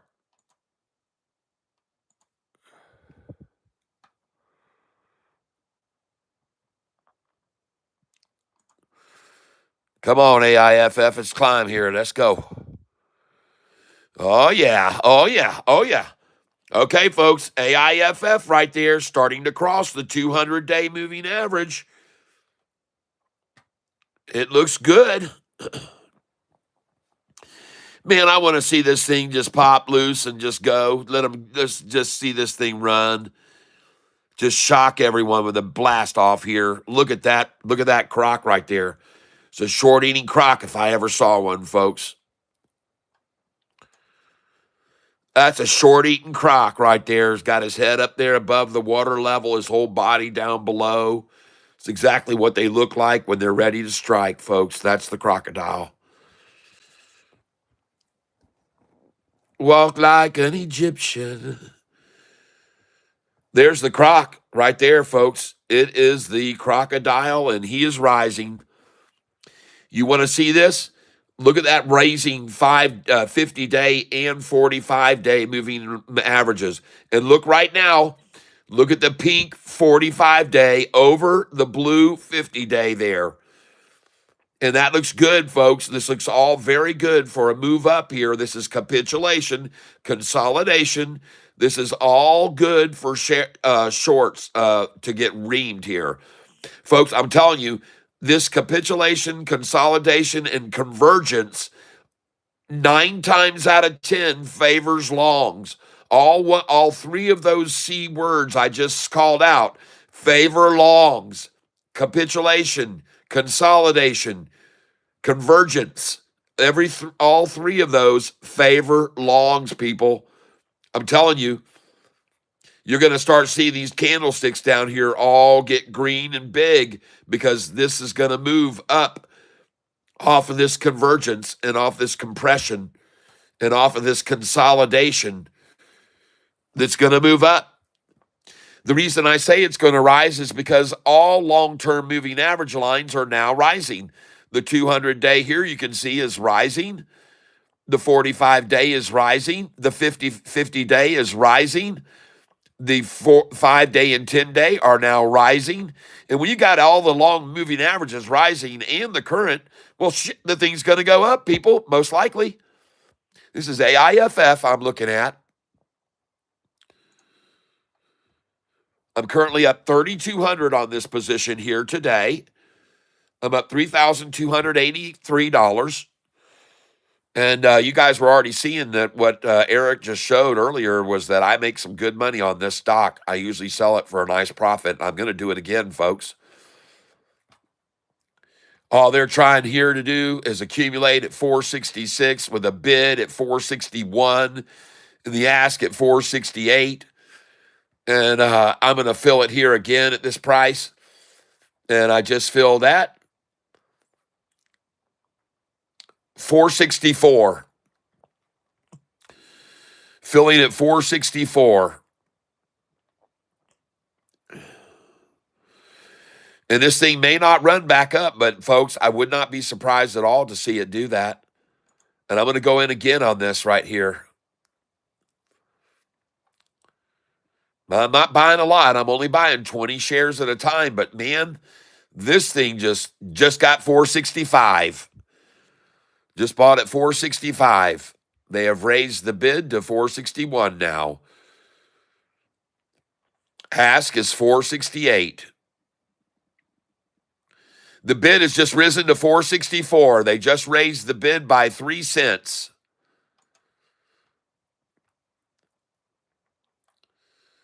And I'm going to fill again here, and I am now filling at 464 again. Interesting that they got that bid was 464, and I got a 464, and I see the bid is 460. Ask is 466 right now, so I see what they're trying. I'll just buy all those. And 463 I just filled at. Nicely done, Shorty. Thank you. I appreciate that. I know this thing's probably going to move up this afternoon. I've seen how many times you've tried to run this thing down. And one thing about this stock, folks, while I was trading it about a week ago, and on one day, I made $98,000 on this stock. And then I re-entered it. Now I'm down 37,000 on it, but I'm still up about 90,000 overall because one day last week I made 98,000. Another day last week I made about 16,000 on it, and another day I made about 8. So I'm up was up 130,000, and now I'm down 36,000 on this position. However, today I'm up 3,471, and because of it being manipulated around so much, and how much I've seen them in the past hold it down at a certain number like this and just accumulate it, I'm going to buy more here because they're just accumulating this here for a reason, folks. They're going to run it up. Just got it at 464 again. And I just saw them raise the bid to 461. And so I'm buying the stock symbol right here, AIFF, everyone. And I'm not going to go very heavy. I'm only buying 20 shares at a time. And now I want to go over and take a look at my charts here. And I want to look at this AIFF very closely. And folks, it looks good. It looks very, very good.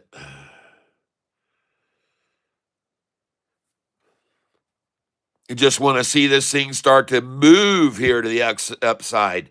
Look at that blue exponential line down there rising. Folks, this thing looks like it's going to go. We just saw him raise the bid and the ask. Just saw him raise the bid and the ask. Just now raised on both of them. And I'm putting in orders right here at market. I just filled at 465. So that is very good considering the fact that I just filled at 463 a moment ago. Just filled again at 465. And it's rising, folks. The bid is now at 462, ask 467. And I want to see this thing take off, man. I really do. I think this thing's been attritioned out. I think they've run everything out of it. I think they've washed it out completely. I think they've completely wrung this out, wrung everyone out of it. The price of this stock, folks, was $16 a share just 4 or 5 days ago. And it's at $4.61 bid now. Come on. Really? Oh, my gosh. Down 75% in just 1 week's time. 75% down. I'll buy here. I want to try and get the low of the day, 462 here. Just got 463 again. And by the way, the low of the day is much lower than where we are now. The low of the day is at 421 a share. 421 is where the low of the day is. And all they're going to try to do here now is just accumulate around the 466 as long as they can until all those shares are gone. And let's go over now and take a look at some other stocks here. Tree Tramp says PDYN. Check out PDYN. We bought at the bottom, Yepers Institutions. SoFi closes 700 million securitization. Mark notices SoFi closes 700 million securitization of loan platform with biz volume. All right, everyone. Big news. Big news, another partnership, people wanting to give us money to loan out to our great clients with 740 beacon score averages. Buy at market. And folks, when this thing tightens up to a bid ask of 1 penny and there's no more gap in between it, folks, it's just a matter of time before she runs up then. There's just a matter of time before each penny higher runs out. When you got a bid, there it is. It's over. It just ended. The bid just went up a penny. The ask just went up a penny. And folks, this is where I would really recommend that you consider accumulating some shares because there is no spread between the bid and the ask.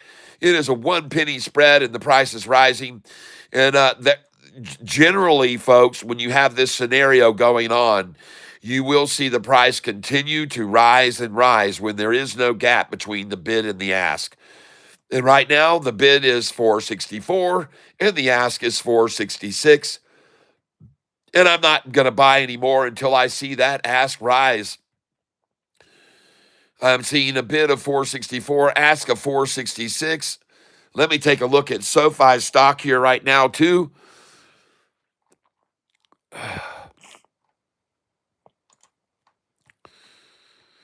As of 9:49 this morning, we were green.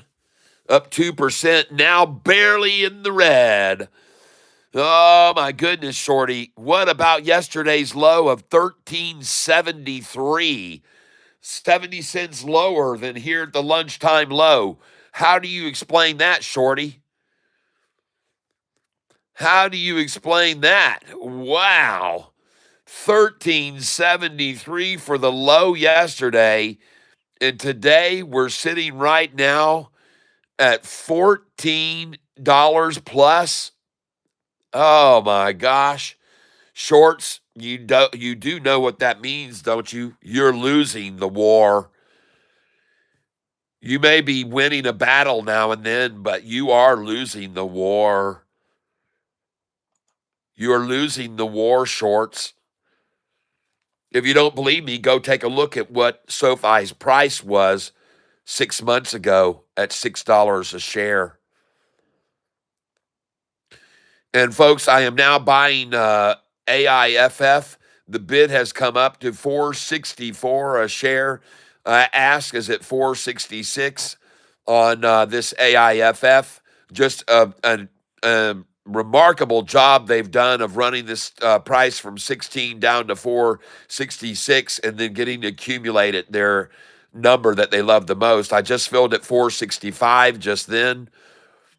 And this isn't going to last long, folks. This foolishness is going to end soon. And I just filled again at 4.65 a share. The bid is 4.64. The ask is 4.65. And the only thing that can happen here at this stage, in my opinion, is that all the asks can just get bought up. They'll all be gone. All those that were available just a little bit ago down in the $4.21 range are now gone. All those that were available a little bit ago at $4.30 and $4.31 where I was buying are all gone. And all those that I was buying at $4.33 and $4.37 and $4.38, they're all gone. And now SoFi is at $4.64 AIFF. Bid $4.64, ask $4.65. And it will just be a matter of time before all shares will be gone, just like all the 420s are gone, the 430s are gone, the 440s are gone, the 450s are gone. And it'll just be a matter of time, most likely, before the 460s are gone, the way they're doing this. That's the way I look at it. All the numbers in the 20s are gone, the 30s, the 40s, the 50s. Why won't the 60s be gone too? Well, they will be, most likely. They most likely will. And I could be wrong, but I don't think so.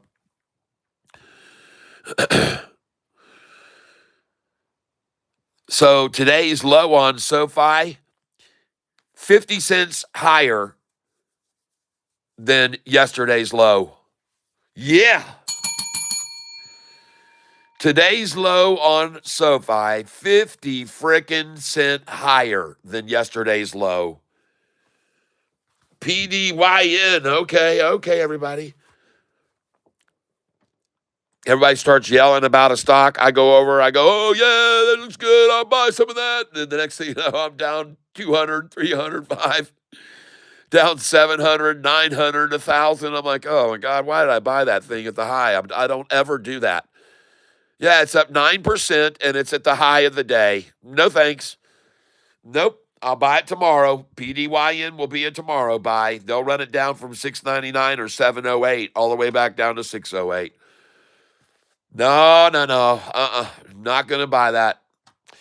I'll write it down for tomorrow, but there's no way in the world, people, that I would buy this stock today. The downside potential is far outweighed by the upside. Okay? PDYN up 9%. Oh, don't you worry. They'll wash people out of this thing tomorrow morning. They will. They'll come out of it at 9:45. PDYN, thank you for letting me know.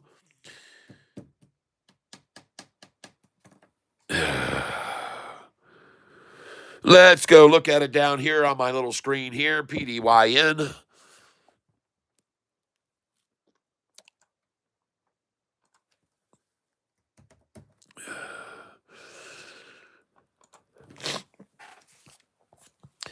We got some big buyers coming in on SoFi, ladies and gentlemen. There's other big buyers that want in with them.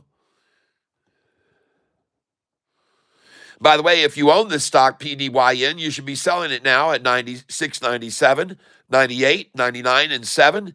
Then you should sell at 703, 704, 5, 6, 7, and 708.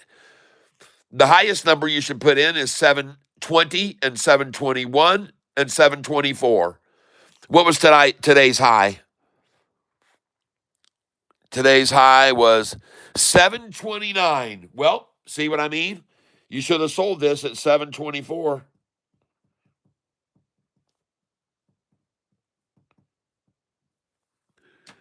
That's right.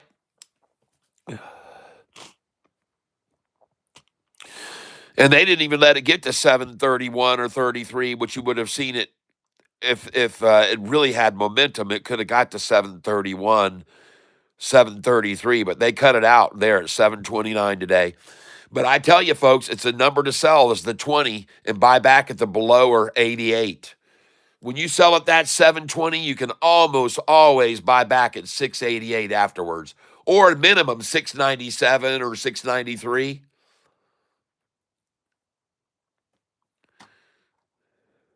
Where could you have bought it? You could have bought the damn thing at $6.70 after you sold it at $7.20. A 50-cent drop, folks. That's one of their favorite amounts. 50-cent drop, like they're doing with Sofi right now. 50 cents down off the high. It's one of their favorite numbers to MM, folks. 50 cents. Now, I see this thing's about to break over $7, but I'm telling you, folks, you better have a sell order in on this at 708 a share. You better sell it at 706, 707, 708. Watch what happens here, folks. I don't own any shares of this PDYN, I don't think. Nope, I don't own any shares.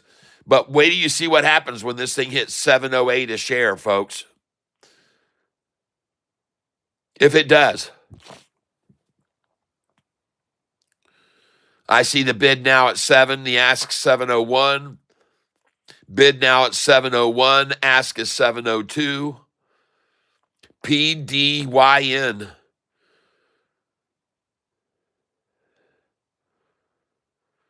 High of the day right now, folks. It's at the very highest price it's been all day long right now, up 9.96%.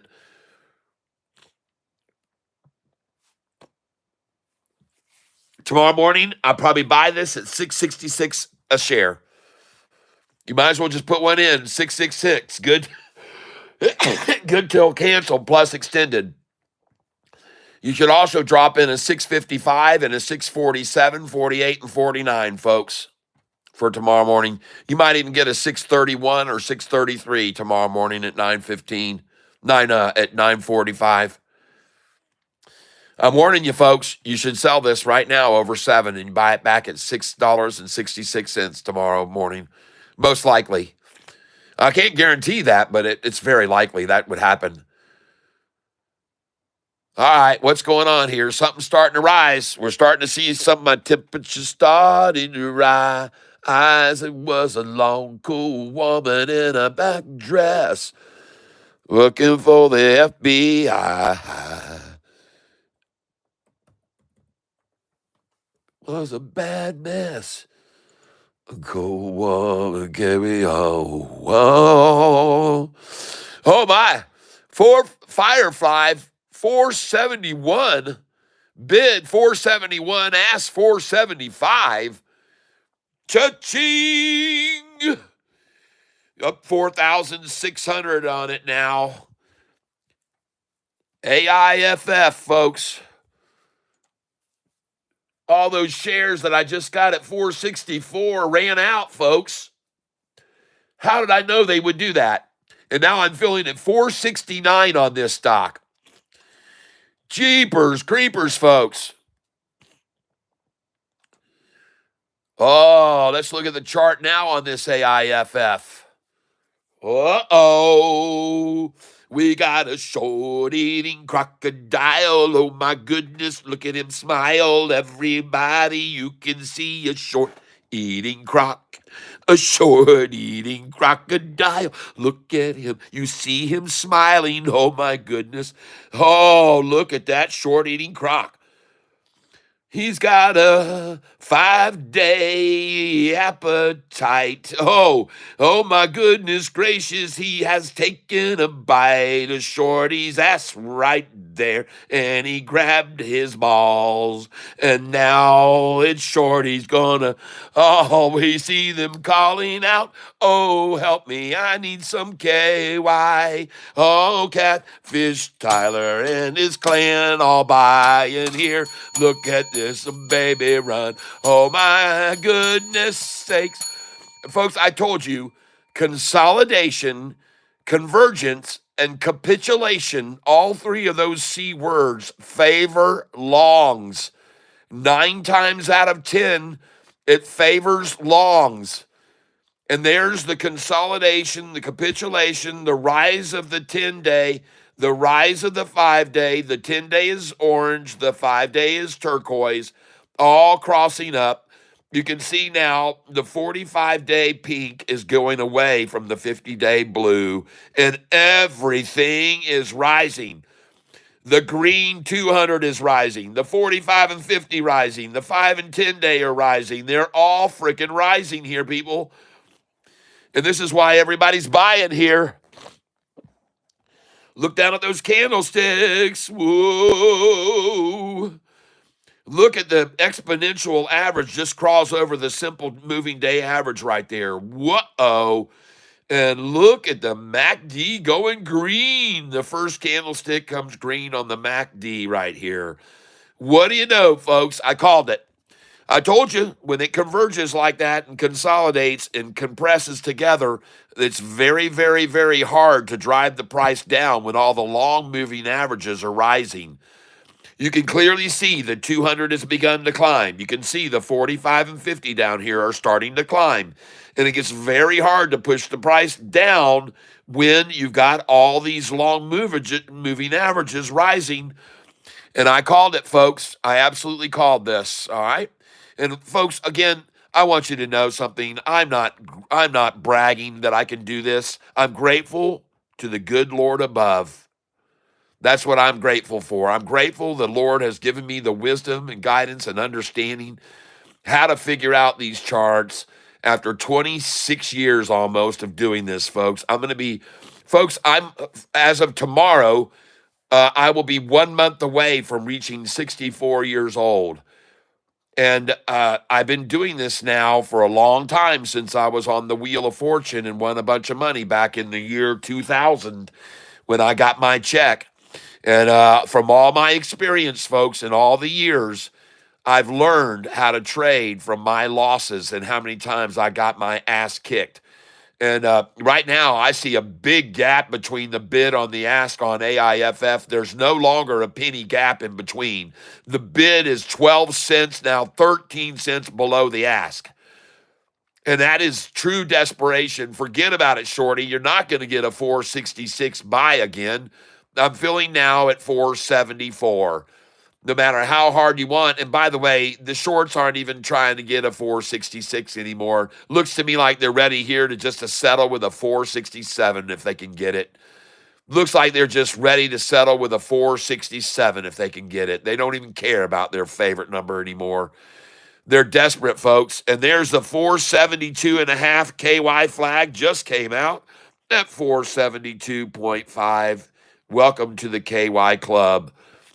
Oh, yeah, up $4,709 on this position right now today, trading it. And, man, I've been buying this thing at the low, and you all know, you've been watching me. Bid now 467, ask 480. I will buy at market here and shove it up. And I just filled that 474. So I'm going to come in here at a bid of 469 and try and buy there. Then I'm going to come in and try and buy at 470. Then I'm going to come in and try and buy at 471. I'm coming in here to try to buy it at 472 now. This is the stock AIFF is what I'm putting orders on. I'm going to try and buy this stock at 473 right now. And the thing that's so laughable is the bid is 467.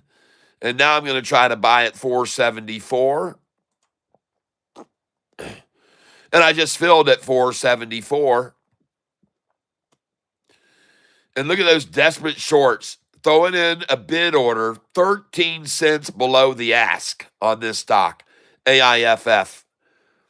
Man, I'm sorry, shorts. If you want this thing, you're going to have to come up and get it. You're going to have to come and get it. Because nobody seems to want to sell this for anything less right now than $4.74. I just filled this third order there at 474. And I'm going to keep coming after this, folks. I love seeing the bid 1 cent over the 466 number. I am in love with that, ladies and gentlemen. When I don't see them trying to even get a 466 anymore by having a bid at 460 and they're sitting at 467 when the ask is 480, I love that, folks. I love that. I have to tell you, man, to me, it's inspirational to see a bid at 467 instead of 463 or 462 or 461. I like seeing them raise that bid. Come on up, shorty. You're not going to get it below. You can forget about it. 467 isn't going to work for you. You're not going to get that price ever. And now I want to take a look at some of my other stocks here. PDYN is dropping just like I thought it would. Look at that, 694. I told you people to sell there just over 7. I told you.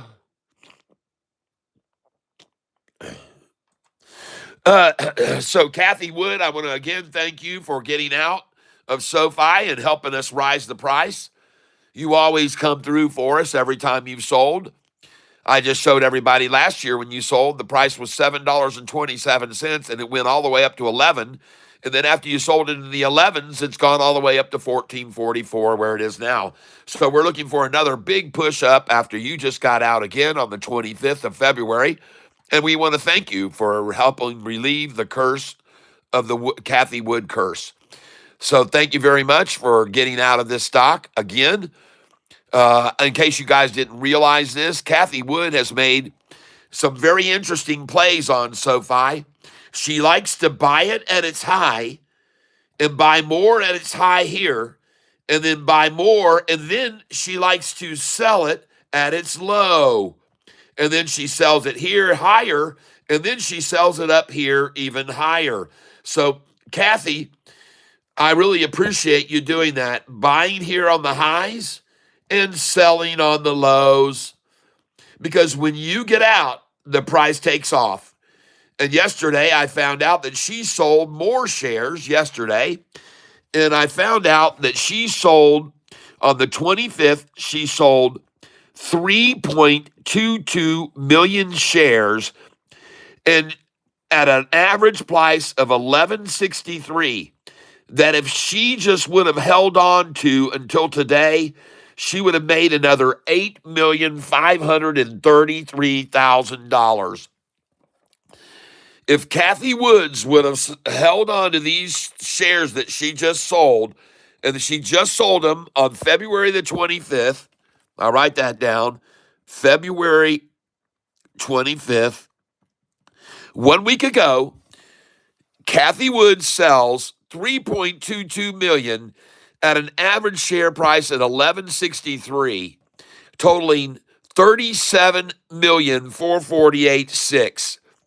If she would have held those two today at 14.28, she could have sold for 45,981,600 at 14.28, folks, for SoFi. And she would have made another $8,533,000 selling today. But like I said, folks, every time this lady sells, SoFi goes higher, much higher.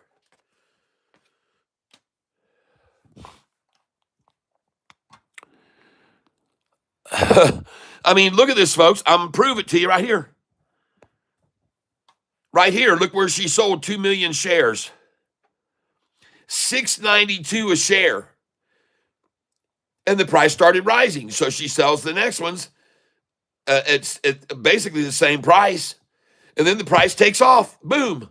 And then she sells 3 million shares at $11 and something. Right here, I guess, $11 she sold, average, it said. Goodness gracious.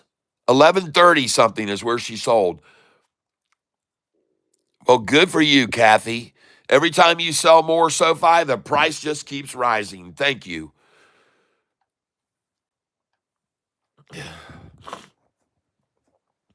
In close, you didn't know. Yeah, that's right, Gary. You can watch the Wheel of Fortune episode by Googling Wheel of Fortune, Tyler, Amy, Joy. Make sure you go to the full video that says it's posted by Daily Motion. And you can watch the whole program on Daily Motion's video. I put up a short video of it on YouTube, but if you want to watch the whole show, go watch it on Daily Motion, and you'll see me kick some Wheel of Fortune booty. Well, SoFi, ladies and gentlemen, is going to be green today by the end of the day. I'm loving seeing them accumulate at 1444 now after Kathy Woods just sold in the 1370s. And I wonder how it makes her feel every time she sells a stock that it rockets. I wonder what it must feel like to realize that you, in fact, are a sort of a nemesis for stocks and kind of a curse when you buy into them. And so I'm very glad to see you sell some more shares of SoFi, and I'm about to watch it turn green. And congratulations on all of those of you who bought some SoFi. First of all, to those of you that sold SoFi this morning with me at $14.86 a share, I want to congratulate all of you that sold SoFi there. And then I wanted to congratulate everybody that just bought back with me at $14.31 a share, all those shares we got. And since it is about to go green, folks, I'm going to go ahead and nibble a little more, and I'm up $4,600 on AIFF right now, and I'm loving seeing the bid come up now to 472. Ask is now 478. There's no way we're going to see any more 466s going on with this stock. That is over. AIFF, I just filled at 475 a share, and I'm now up $5,303 on this position today. All right, and this is the stock AIFF, everyone. And I am buying and have been buying 20 shares at a time for the last hour and a half. I bought a lot of shares down around 464 and 463.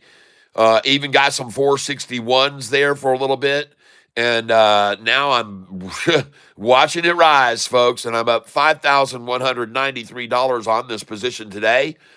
And now up 4,901, so I will buy again at that number. And I just bought AIFF at 466 again.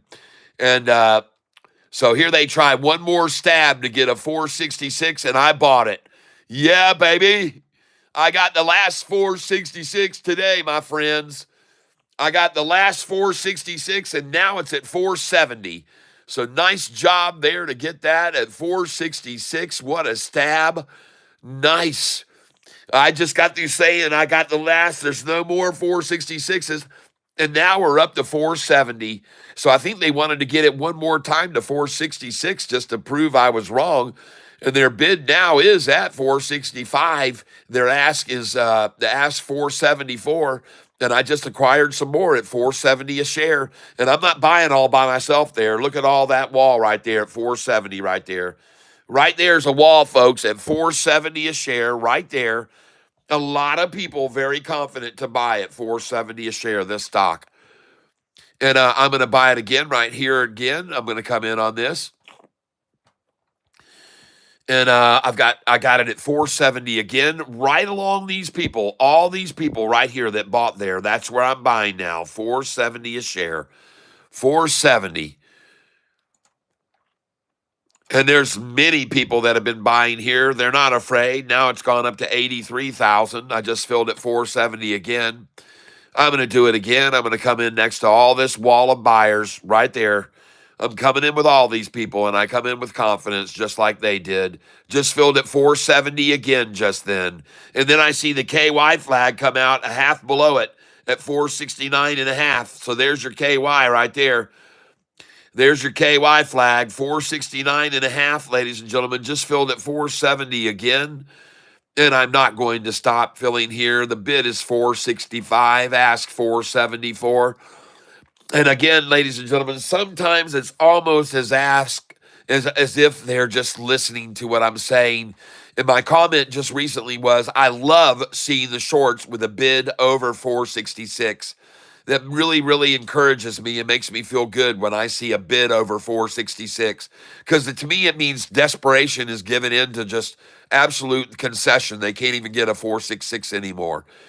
And so here I am right now seeing them try again for a 466 buy. And I just filled at 468. So thank you very much for trying so hard and giving me that buy right there at 468. I appreciate it. And I'm going to go again at it too. Right now, I'm going to buy it again. And I'm buying the stock AIFF, and I just bought it at 468 a share again. And it's interesting. Now I see the bid at 464. Bid dropped to 461 now, trying to come at it here during the mid-time lunch, folks. And this stock usually does very well after lunch rundown. Usually only lasts till about 12:30 on the rundown. And here they're trying to come in with bids underneath at 454. I just filled at 457. And I'm going to fill more at some higher rates here because I know they want to get 455. So I just filled at 457 again. And I'm coming again on this. I just filled at 457 again. And this is going to be the end of the lunchtime low. I just filled at 460. So those shares are all gone at 457. Those are gone. And now I'm filling at 464 again. So bye-bye 457s. And nice lunchtime low takedown. That was a great job. And now the ask is all the way up to 475. And I just filled again at 468. So that is a very nice pickup on those shares at $4.59 that I got, 457. Those were some excellent buys right there, right here at the end of lunchtime. And thank you for whoever was stupid enough to sell those shares to me at $4.57. Whoever was dumb enough to sell those, I am have pity for you. 457 a share. And now I'm filling at 469, 12 cents higher than I just bought 1 minute ago.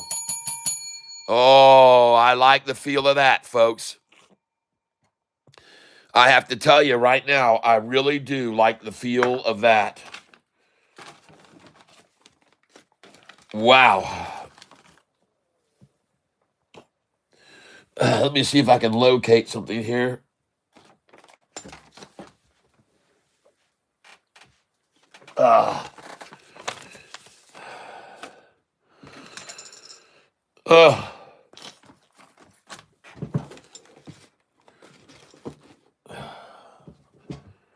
Well, I have no idea where this went to. All right, folks, I'm going to have to take a brief break here. I'm going to take one more buy of this before I leave because I don't think this lunchtime rundown is going to last much longer. I got a 469 right there buy. This is AIFF, folks. And by the way, I want to congratulate those of you who have been buying Sofi with me. We just went green. Yeah! And all those shares we just got to pick up there at $14.31 and 33. Oh my gosh. That is fabulous, everybody. Now listen, I am going to take a brief break. I'll be back here in about 5 minutes, but I want to take a break right now. And I want to thank all of you that are here with me, trading with me today. And we buy low, we sell high. And a lot of you, I'm going to ask when I get back, I'm going to do some polls. I want to find out how many of you sold Sofi today with me at 1488 when I get back. Or 1480, 1486, 1485. I want to find out how many of you sold with me this morning. And then how many bought back when we're down there in the lows. I'm going to get back and we're going to do some polling, all right? So let me go get some more coffee, and I will be right back here in just a jiffy pop, everybody. You guys hang loose. Hopefully you can all see the screen in its entirety. Let me go over and check the feed and make sure you can. Oh, yeah, baby. Here we go. See what this looks like. Yeah, it looks like you may be able to see everything. Let me pull this up here.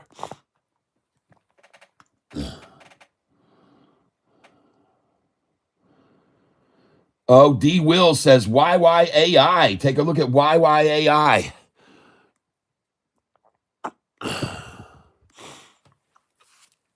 Just want to make sure you guys can see that I'll be back in 5 minutes. All right, so let me pull this camera back here and make sure you guys can see that. There we go. Looks good. And the chart I want to put up in the background is going to be actually not AIFF, but Sofi. I want to look at Sofi in the background, so just hold on a second, folks. There we go. And I want to look at Sofi's chart here. And AIFF looks good. Some big candlesticks coming in on AIFF here now.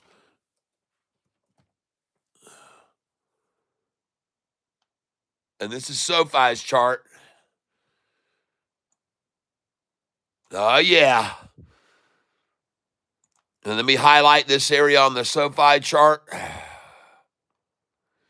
And she is going green.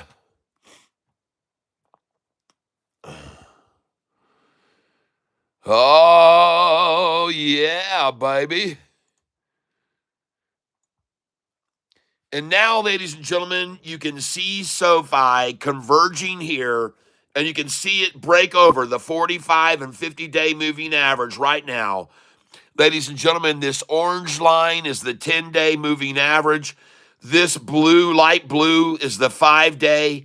They're both going to cross this 45-day and 50-day moving average right now.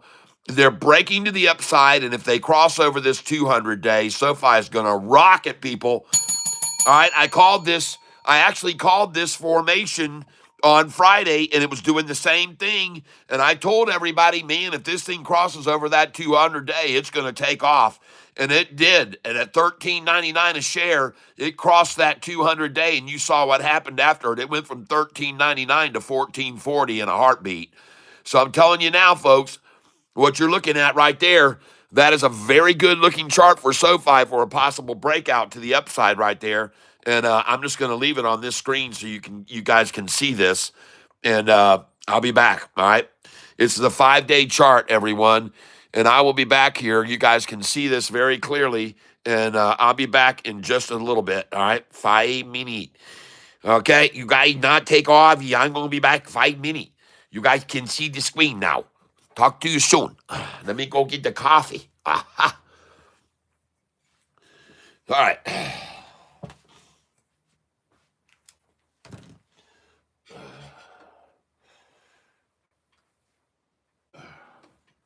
Maybe come back, play guitar for you. Huh?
All right. Let's get this show back on the road. Looks like they are deciding to try to come after my little Sofi. Scare some folks out. That's understandable. They have to impose a threat on it to make people give up shares to them at the cheap. When they see all these institutions buying in like this, they want in too, folks. Everybody wants a piece of SoFi pie. Everybody wants to see SoFi pie. They want a piece of it. They want to get a piece of pie. Oh, yeah, they want a decent seat. They want to try a treat of SoFi pie. Yeah, yeah. Get them some SoFi cheap. Oh, yeah. They dream and they sleep about it. Oh, yeah. They want to keep it to themselves and take it all upon themselves. And yeah, SoFi, everybody. Welcome back, everyone. Welcome to the channel. I'm Catfish Tyler, the singing stock trader. And I am happy to have you here with me as we look at the screen, which is supposed to be showing the SoFi page, but I didn't do that. There it is, ladies and gentlemen. SoFi down an incredible almost 1.10%. But we don't care about that because we're grateful, because we wish they could push it lower, because we sold at the high this morning. And now we just want to get some more shares at a lower price with the same amount of profit we made. So, by the way, the news that I'm thumbnailing and making the highlight today was brought to us by Mark. SoFi closes $700 million securitization of loan platform. So let's go over here to Google,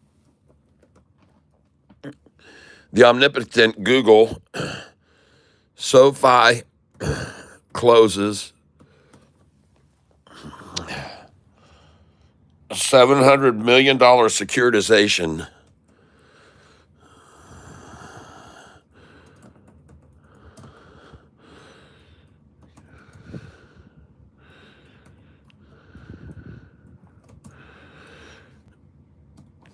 Okay, let's do a search for that.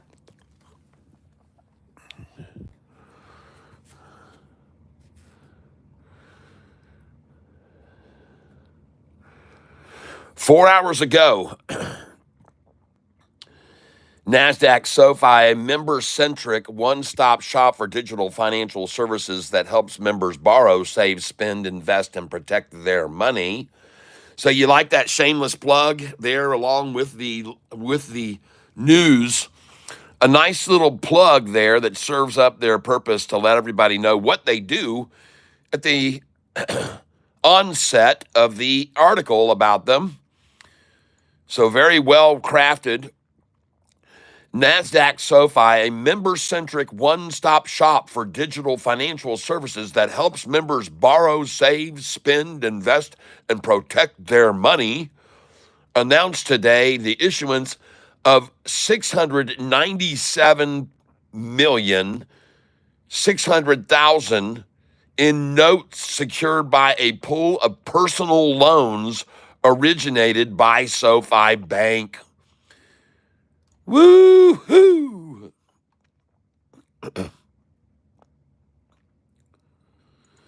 So this is very big news for SoFi indeed, and probably will be the end result of that. I'm going to presume we'll see a response by the shorters, even more of them leaving the shorted positions of SoFi if they're smart.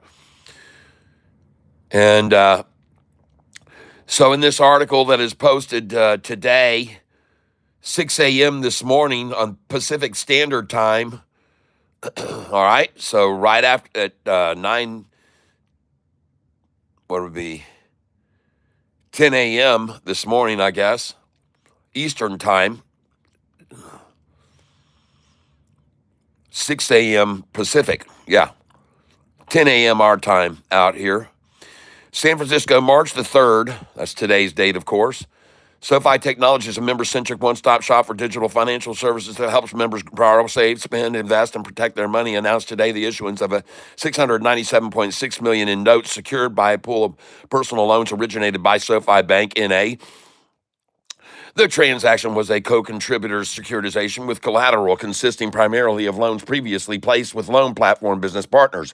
SoFi's loan platform business, which originates loans on behalf of third parties, generated $2.1 billion in personal loan volume in 2024.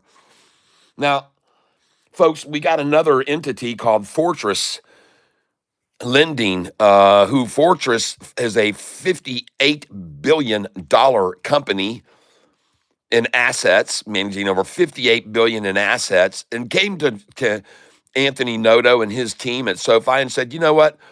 We're watching you guys. We see what you're doing. We would like to give you $2 billion and let's see what you can turn that into. Anthony says, all right, we'll take it. Partnership, cha-ching. And by the way, if you look at the numbers, I've already proven to people here on this channel who've listened before, that move right there caught so many off guard because that move happened on October the 25th, I believe it was. I think the actual date of the announcement of the article was October 29th. But you could see right before the news came out, a lot of shorts, it looks to me like, decided they must have got the phone call. They must have got that Orange Juice Futures phone call that you saw in the movie Trading Places, folks, because they got out of SoFi. Go back and look at the institutional ownership back in October 25th after that news was going to come out about SoFi and Fortress. Here's their institutional ownership. And I can just reverse the dates of the filings, and it will show here October 25th. Look at all the institutions that started getting out here October the 18th. Just look at them getting out. And folks, I can only presume these had to be shorted positions that got a phone call before the news came out because they got out 100%, 100%, 100%, 100%. They were getting out because this news had already been circulated through somehow some phone calls were made. Somebody knew it was leaked a little bit, maybe we'll say, I don't know, but can't be guaranteed. But folks, seeing all of these institutions getting out here right when that happened, which was October the 25th. If you don't, let's go over here and just make sure that I'm correct on this. Google SoFi partners with Fortress, $2 billion.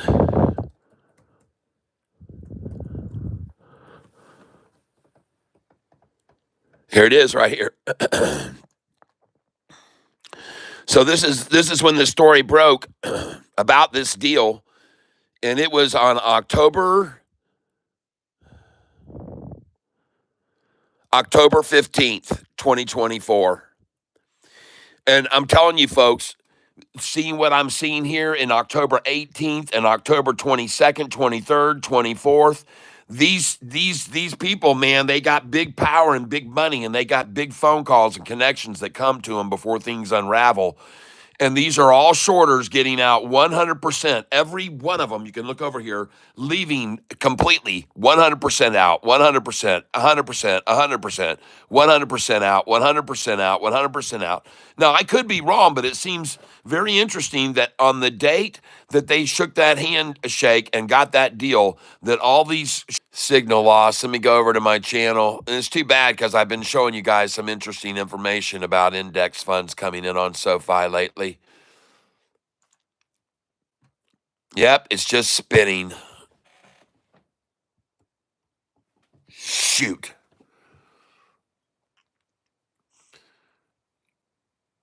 Why?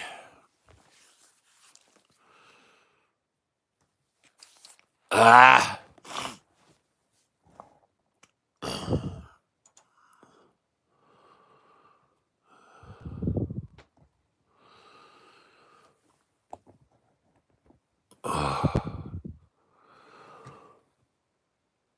Am I back?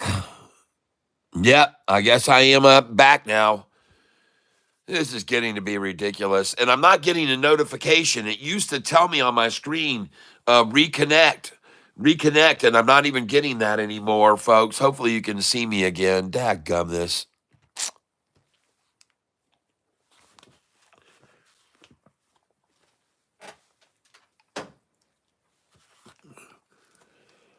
It really stinks.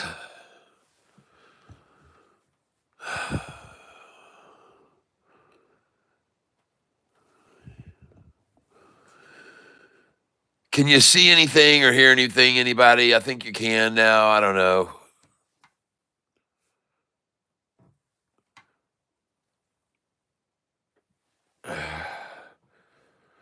Well, now we're starting to see what I was expecting.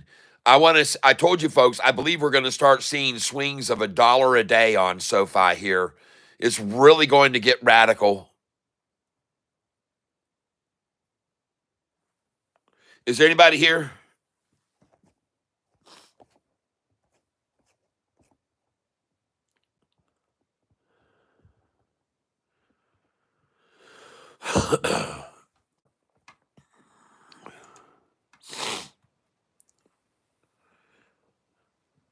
Yeah, okay.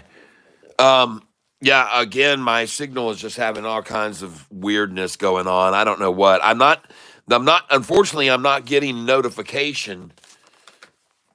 I'm not getting a notification that the signal's lost. I used to get a thing that would say reconnect, and I could just tap on it and it would reconnect when the signal was lost. But it's not doing that at all now. Now, one thing I want you to see here that's very interesting about SoFi right now, remember, yesterday's low was in the 1370s, okay? So we're still 40 cents below yesterday's low. But they don't like that. They don't like that big of a discrepancy. They want to make, even if it's just for a few minutes, they want to make it look like there wasn't that big of a gap between the high and the low. So this is what they're trying right now, in my opinion. And if they get it to 1410, I can promise you I will be buying it. I can promise you I will be buying it if they can get it to 1410. 1408 is there now, so that's a great place to buy, folks. In my opinion, anyway. I could be wrong, but I don't think so.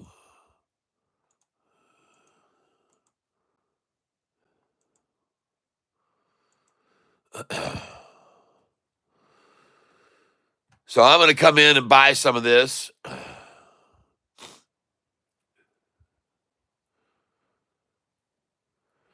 Absolutely, at 1408, I'm a buyer. There's no question about it. And I just got 1410. And I'm going to buy here. 1410 again. I appreciate that.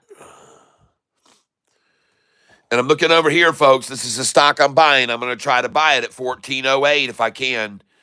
1407. Yep, I want that. 1408, 1409. I'm just going to go 1409. 1408.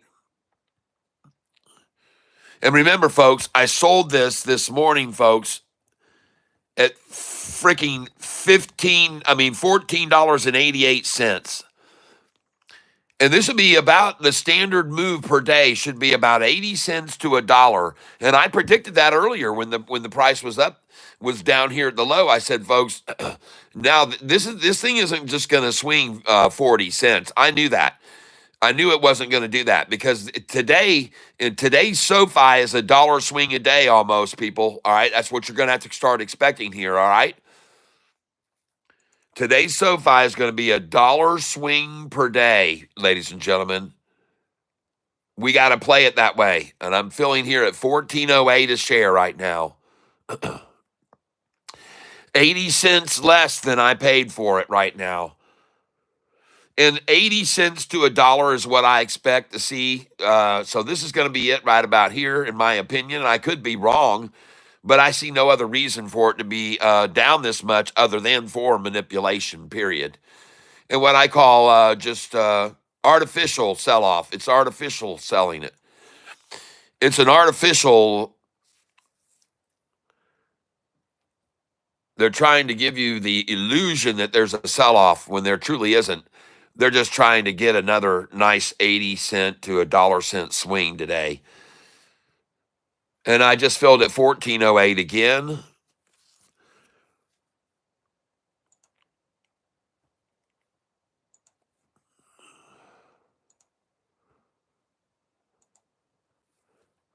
Now, I want you guys to understand something. Move your camera, please. What's up with CADL?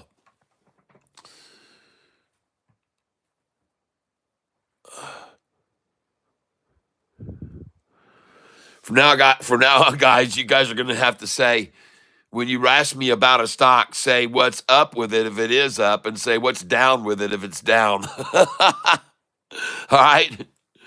Because now I got to tear myself away from buying Sofi at the low of the day here to find out what's going on with CADL.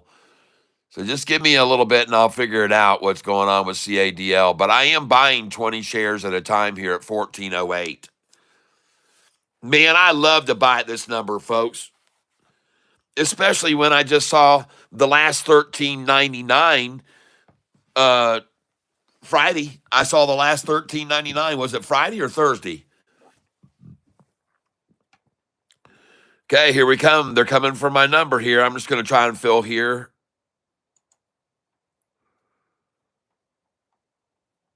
Try and fill some here.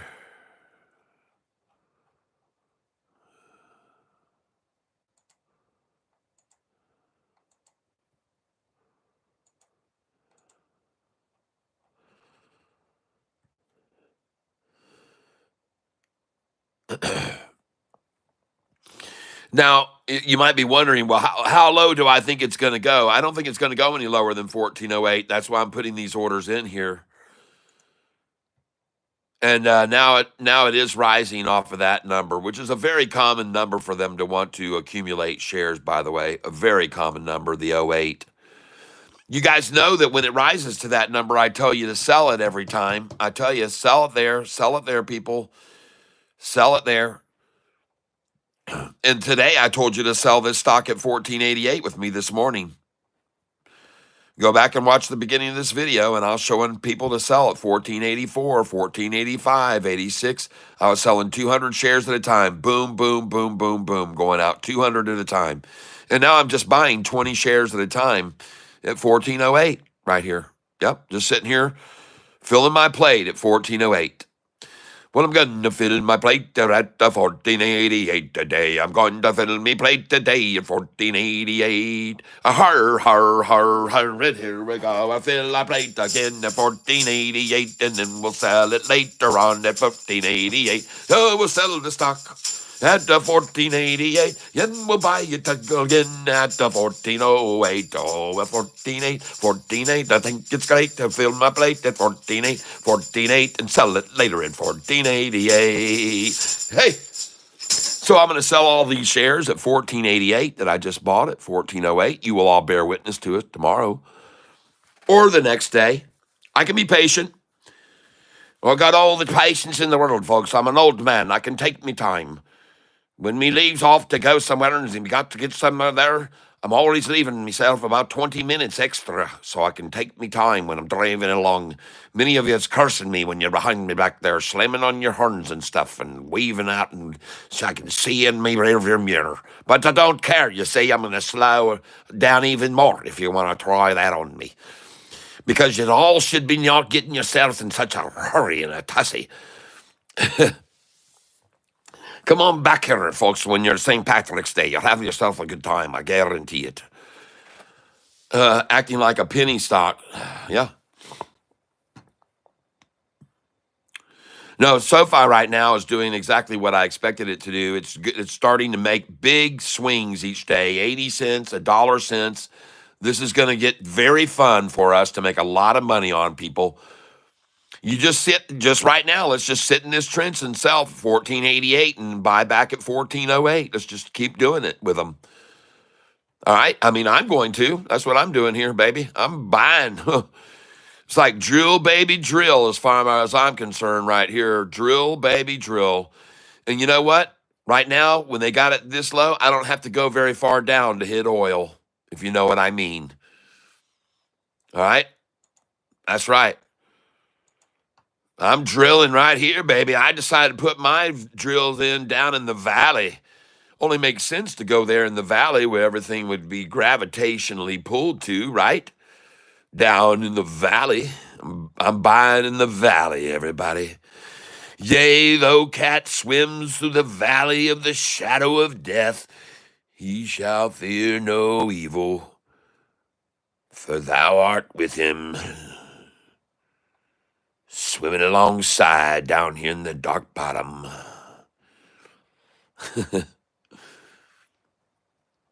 Thy rod and thy hook, they do hook me once in a while.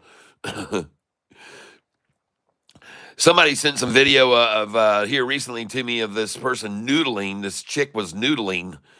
And hey, don't get any ideas, folks. All right. The girl was catching catfish with her hand. All right. Don't start thinking anything out of line here. Okay. But at any rate, this chick was noodling and she caught herself a freaking 45-pound catfish. And I don't have this. I just don't have the desire at all to have a catfish latch onto my hand and arm. I'm not into that kind of thing. But that young lady was just all over it, down there, getting bit all up and nearly broke her finger. But it was entertaining.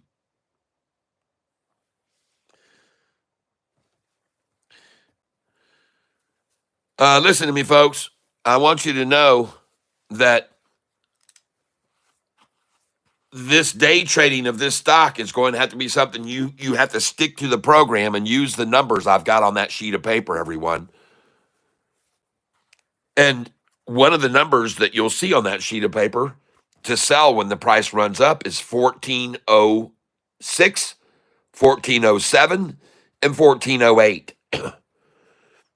So right here, the reason I'm accumulating some shares here is because we just went to those numbers and momentum has driven it slightly down beyond those numbers. But I know those happen to be numbers that they love to try to attain. And I'll buy here at 1401. I'm going to pick up that if I can. And I'll come in again. I got 1402 just then. I got 1402 again there. And of course, I'm going to try 1397, 20 shares there. And I'm going to dabble down here at 1387 and 1388 in case they can drive it down a little below the 1388. And they may even go for 1384. We'll try and put that in. But they often cannot get beyond 1388, lower than 1386. So you don't have to go by what I'm doing here, but it's kind of interesting. You'll see where I put my orders in and for why. And now I'm just going to buy market because I don't believe they can get it any lower. I think this is it, the bottom. And I'm not the only one that believes this. There are other people that are buying here in quantities. I see that. As a matter of fact, there was a lot of people just then that just come in big time at 1408. And I just filled at 1404 then. And then, folks, mark my words, I'm going to sell these shares I'm buying right now. And they're beating up AIFF. Okay. But mark my words, these shares that I'm buying Sofi of right now for 1403 and 4, I'm going to sell over 1488. And I'm going to sell a lot of them at 1520 as well. In the future, I don't know how far it will be, but it won't be long. And based on what I've seen with this stock, it's not going to be long, folks. And I think they know that too. I think they're just playing the retail out of it, in and out of it every day right now. I think these guys know this is going to 2021. But they're going to swing trade the crap out of this like I'm doing right now too, folks. They're going to do it. Sell it by the large quantities of shares up high and then buy them back here right at the $14. 80 frickin' 4-cent swing right here. 84 cents. 85 cents, 86-cent swing. Just got at 1402. And I'm still buying here, folks. I'm just tapping away every once in a while. And when it turns, folks, and it heads north, it's going to be very quick that I move into the green, okay? Even though I'm down right now, when this thing makes its move here, because they're just accumulating here as much as they can right around 14. And this could easily be another entity right now, just like the ones that just bought in, that we just found out about, that bought 17 million or whatever it was. I mean, they're not going to buy at the top price of the day. They're going to make that thing drop, and then they're going to come in and unload on it. And they're going to just, I'm serious, folks. They're slathering themselves in SoFi right now. It's a big old SoFi slather, rather. And they're all getting in there and getting it all over themselves. And watch what happens now. Watch this thing rise. Just watch this thing climb. And watch, I'm going to show you. I have no problem at all showing you this, folks. Look over here how much I'm down on it now. Now, remember, I was up this morning about 9,000 on it when I was selling it, okay? So this is a running number that changes, but watch how much it changes now. Watch how quick this thing goes right back up when it was artificially driven down.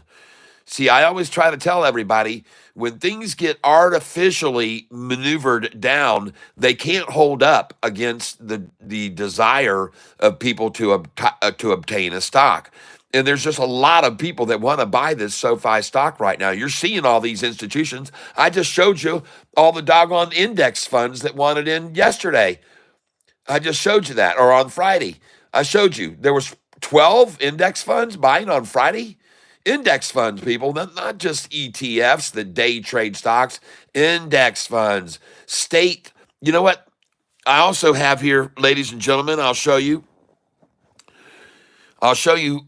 institutional ownership, and I'll try to keep a closer eye on this screen and make sure you guys are all there with me so I know when I get disconnected, I'll notice it faster next time. And I see what they're doing with Firefly here. And I have no idea why that is on that big screen up there. Boom. Goodbye. And I don't know why that one's on that screen up there either, to be honest with you.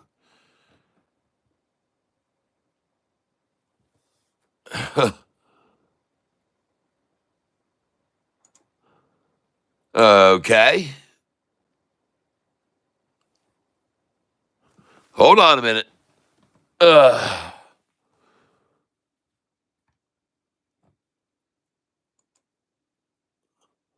There we go.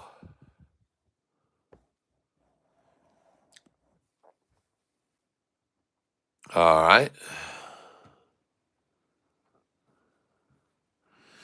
Now, I do want to take off some of my upper sell orders here.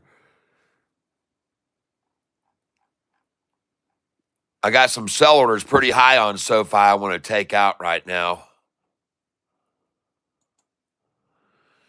These sell orders that you put in sometimes up higher will restrict you on how much you can buy, your buying power. So I'm taking off these sell orders to give myself some more buying power, some more powder to buy with here. All right. Now I'm going to come down here and try and buy here at 14 with all this mayhem going on. Trying 1401 as well to buy there. And I want to see if I can pick up a 1402. And the stock I'm buying here, ladies and gentlemen, right now is SoFi, ladies and gentlemen. And I need to get over here.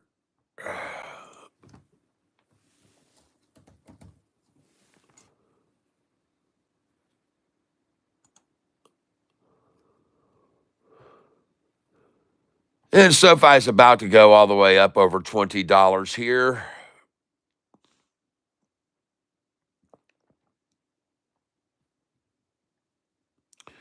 Going to make a nice little $6 run from today all the way up to $20 by earnings. And this kind of news that keeps coming out just keeps boasting it and pushing it down. Now, you might wonder, wait a minute, Catfish. You've got this great news coming out of everywhere right now about SoFi. Why is it pushing it down? Well, because on great news, a lot of entities that have a lot of money and power can call and say, listen, You know, this SoFi stock, yeah, well, we see where it's going. You do too. Yeah, well, we want in on it. Okay. What do you need? Well, could you sell a few million shares and get that price down for us down to 14 or 13.99 where Catfish can take one more picture of that before we let it go? And they say, yeah, well,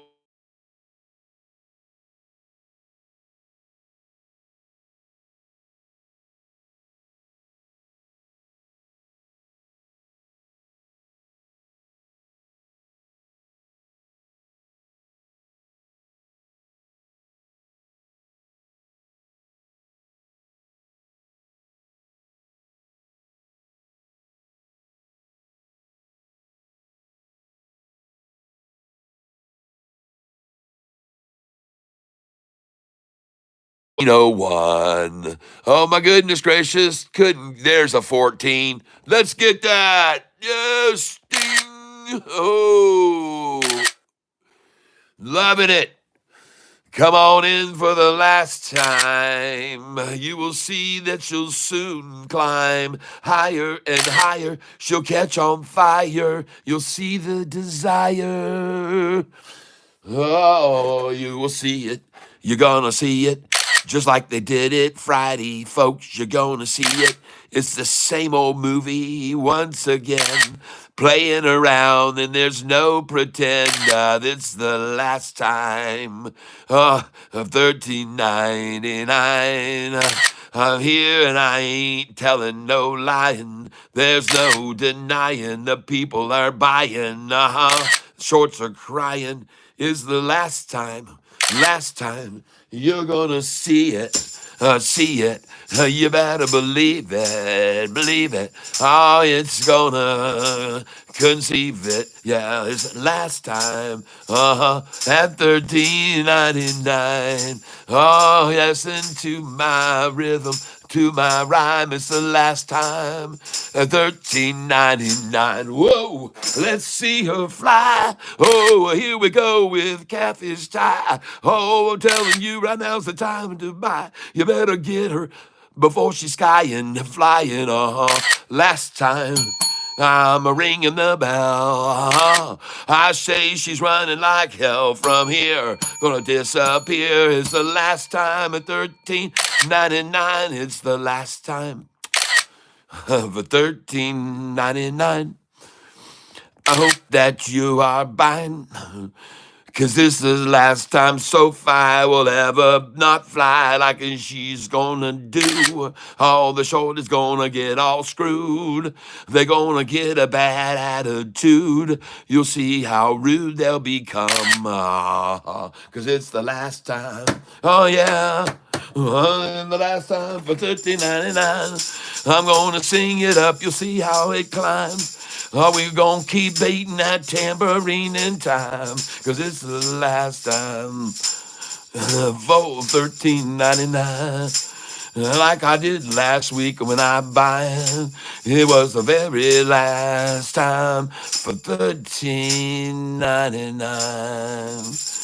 Oh yeah. Now let's let the vibes of that music make their way across the state of Michigan and over in Detroit and then beyond past Ontario and making their way across Niagara Falls and then down over the falls and across the plains. Ooh, and they'll all hear what I'm playing. Oh, it'll come in like a big old jet plane. Yeah. Tell them to stop by Ottawa and slap Justin for me. Oh, he'd probably like that. He'd like to get a little slap. I think he'd like to catch some clap. He don't care. That's another demo there. Oh, here we go. The last time at 13.96. Now remember, this is the same thing. We saw me capture a 13.96, then a 97, then a 98. And then it jumped to 14, but I'm getting it all this time again, folks. I'm taking every last picture, ladies and gentlemen, of 13. We saw this same thing, folks. This is exactly what happened on Friday. Do you remember this? It's like watching the same movie over again. It really is. This is just like watching the exact same thing that we saw happen. Look at that. And it's gone back to 14. And now watch this thing go up to 1440, folks. Here we go. Let's watch it all just repeat. I mean, is this Groundhog Day we're watching here? I mean, really? Tell me, look at that. There she goes. And it is the last time, like I said. All the shorts are all going to turn out dead. They're going to wish that they'd have listened instead when I told them that it was going to run. It was going to go a ton. Yeah, it's the last time of 1399. Listen to me singing. I ain't going to stop the rhyme. Here we go in time. The last time of 1399.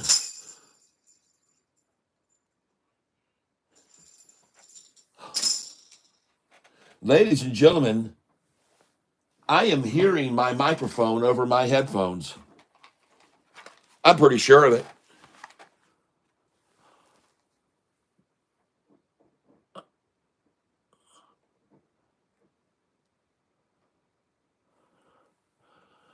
Yes, I can hear my audio over my headphones.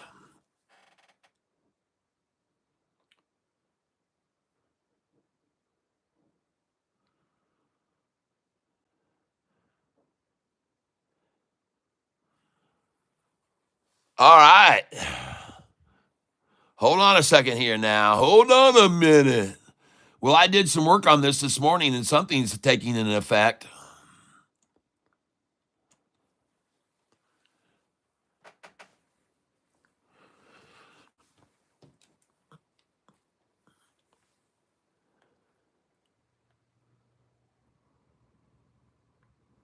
Huh.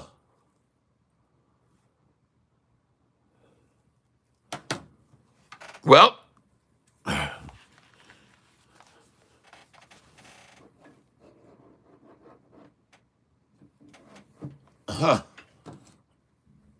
check on one. The thing is, the audio is coming from my, it's my laptop that's picking up the audio. Huh. Well, I got a step further then. I got something coming out of these earphones now. Well, we've made an advancement today. Tomorrow we'll be able to do OBS in a wide stream format, hopefully, folks. I'll have this audio all figured out. Yeah, I can hear...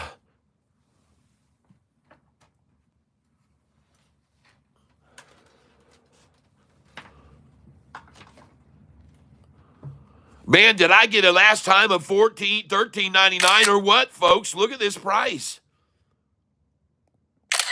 I mean, it's obvious. It's done, man. It's a repeat of yesterday. Well, this is absolutely bizarre, folks. Am I watching Friday's stream, a repeat of Friday's stream?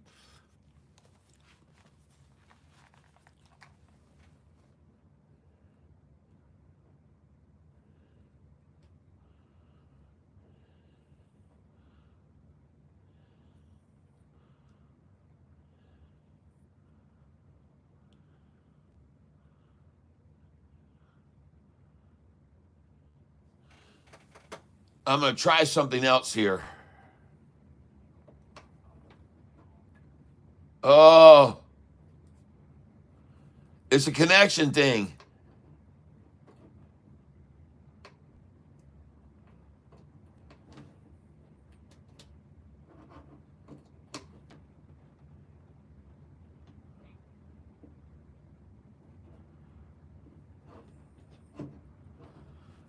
Yeah. Unfortunately, there's something up with my connector here, either this one or this one. One of them's got an issue, but I can hear it. If I wiggle it right, it gets loud in there. Hello? Well, doggone it. But at least I can hear it. But let's go, Sofi. Let's see you run off this 14 BS here. Watching shorties head for the exits real quick. Think it was today, actually. Every time Trump speaks, the market crashes. Sofi closes 700. Yeah. All right. I'll figure out how to get this headphone thing to work here permanently, but something that needs to be changed. Sadly, I don't have a good connection right here, right now. But at least I got this thing figured out that the headphones do work. There is audio getting fed. But it would be nice to get it to work better. There we go. All right. I can hear this very nicely now. Oh, check it out. 1, 2, 3. Testing. 1, 2, 3. I think it's working, folks.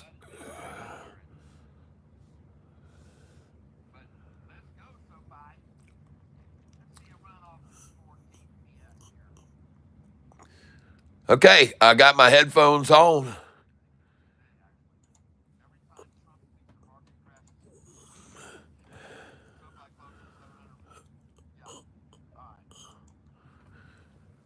Okay, I'm getting the screens all popped back up here so I can.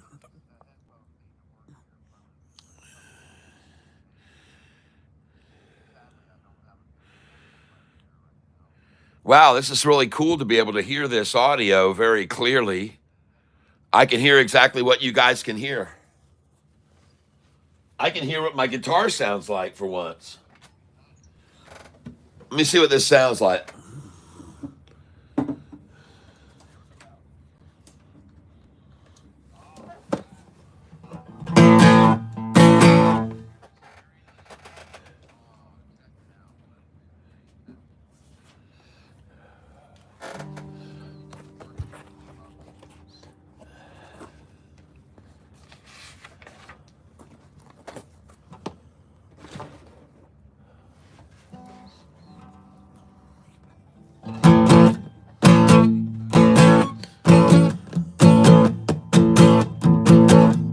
Well, you were searching for stocks to buy, and you were looking, and then found Catfish Tyler saying, now's the perfect time to say, hold on. Oh man, I can't do this because there's a delay on this thing. It will really mess me up trying to play it and listen to it, what it sounds like. But at least I can hear it.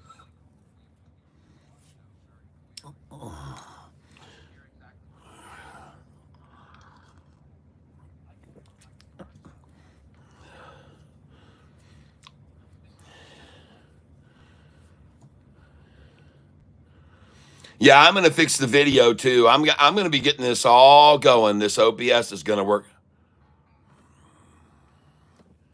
Wow, that sounds pretty good.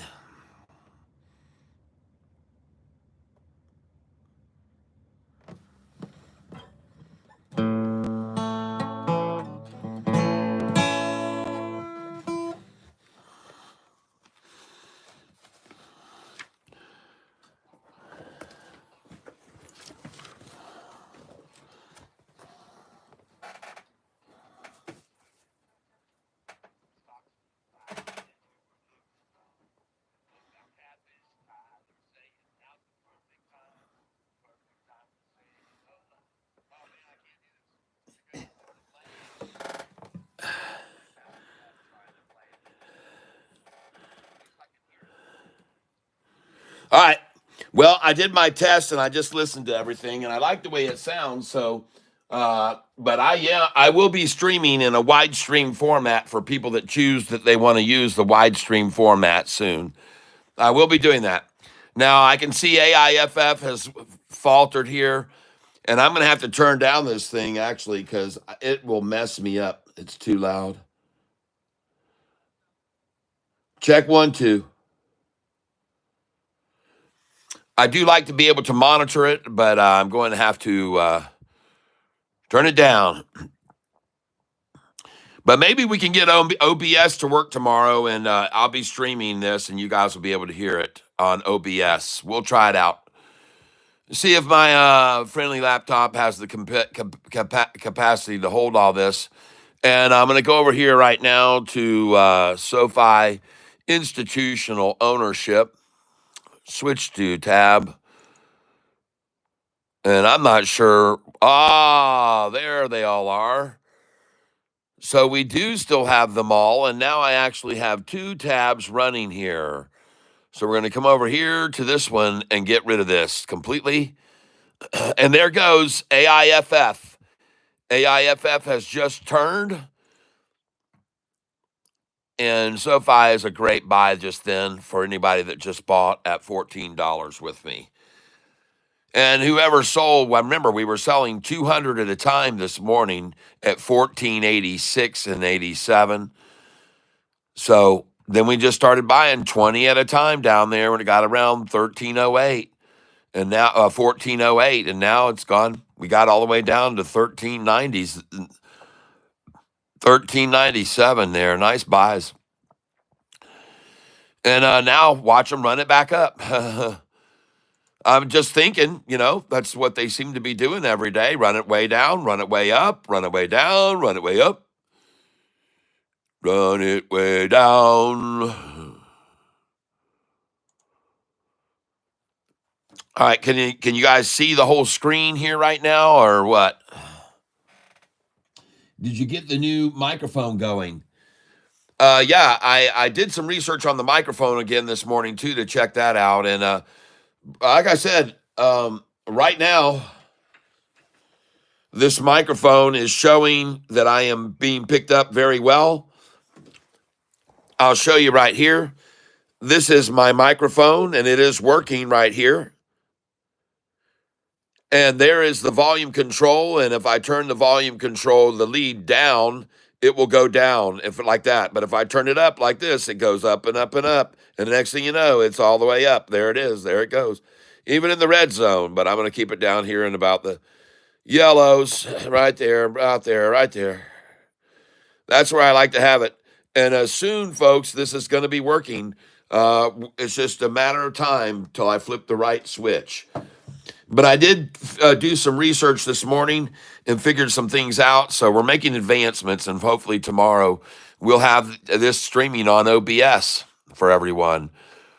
And let me get back over here now, and hopefully you can see what I'm going to start doing again.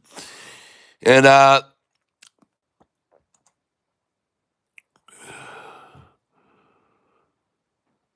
going back over here to look at SoFi.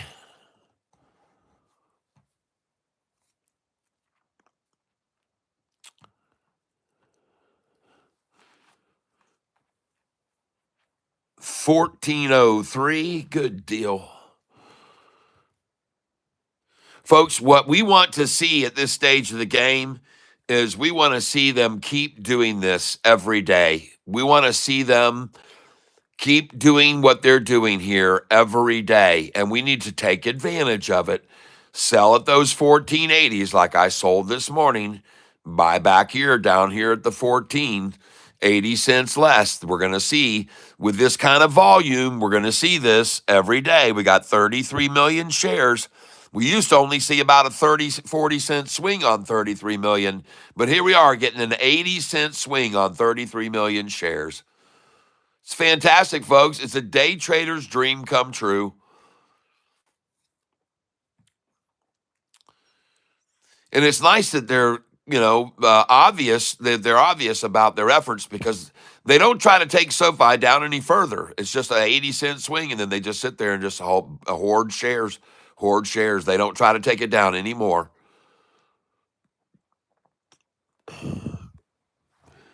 So I come up here. I'm going to buy at market right here. Confirm and send. I've already filled some orders of SoFi down here at 1397, 1398. Now I'm getting 1402. I think it's interesting that right where I come in and buy, then they drop in their little KY below me. There it is, right there, right below where I just came in, 1402. Very, very often seen scenario. I just filled at 1402 again, and I'm going to fill here again, hopefully. But no, I won't, because the bid just went to 1404, and the ask is now at 1408, and the bid just went to 1411, and the ask is 1412, and the ask is 1413, And the ask is now, the bid is 14.12, ask 14.13. And why would it do that all of a sudden? Now 14.15 on the bid, 14.16 on the ask. And here we go. Whoa, whoa, whoa. There she blows.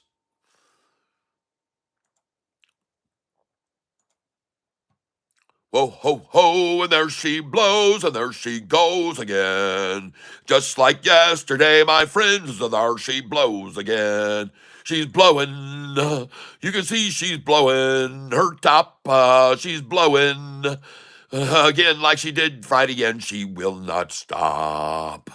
She's blowing, blowing, going, growing. You can never see everybody knowing it's gonna grow and grow and blow and blow. Oh, like the wind from my friend. You can see them coming in. There's no way to pretend that she's blowing away. All the shorts are in dismay. Oh, she's blowing like Mariah. Blowing, she's blowing so much higher. Yeah, I'm crazy. Crazy for loving Sofi. Yeah, I'm crazy, and I buy at the low every day. Ba, ba, ba, ba, ba. Oh, yeah, I'm crazy, crazy for buying Sofi. Oh, yeah, I'm crazy and I'm buying why all the shorts are crying. Yeah, I'm crazy for buying Sofi.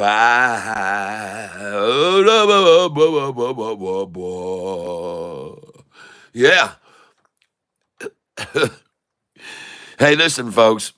No one is forced to be here against their own will. If you're gonna be here, I'm gonna be entertaining and keep you smiling. Even if you're losing money, you're gonna smile your way back to a gainer by the end of the day, folks. You just see.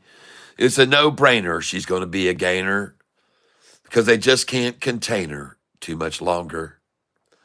You can see you'll be believing she's really been misconceiving, but pretty soon she's going to blow.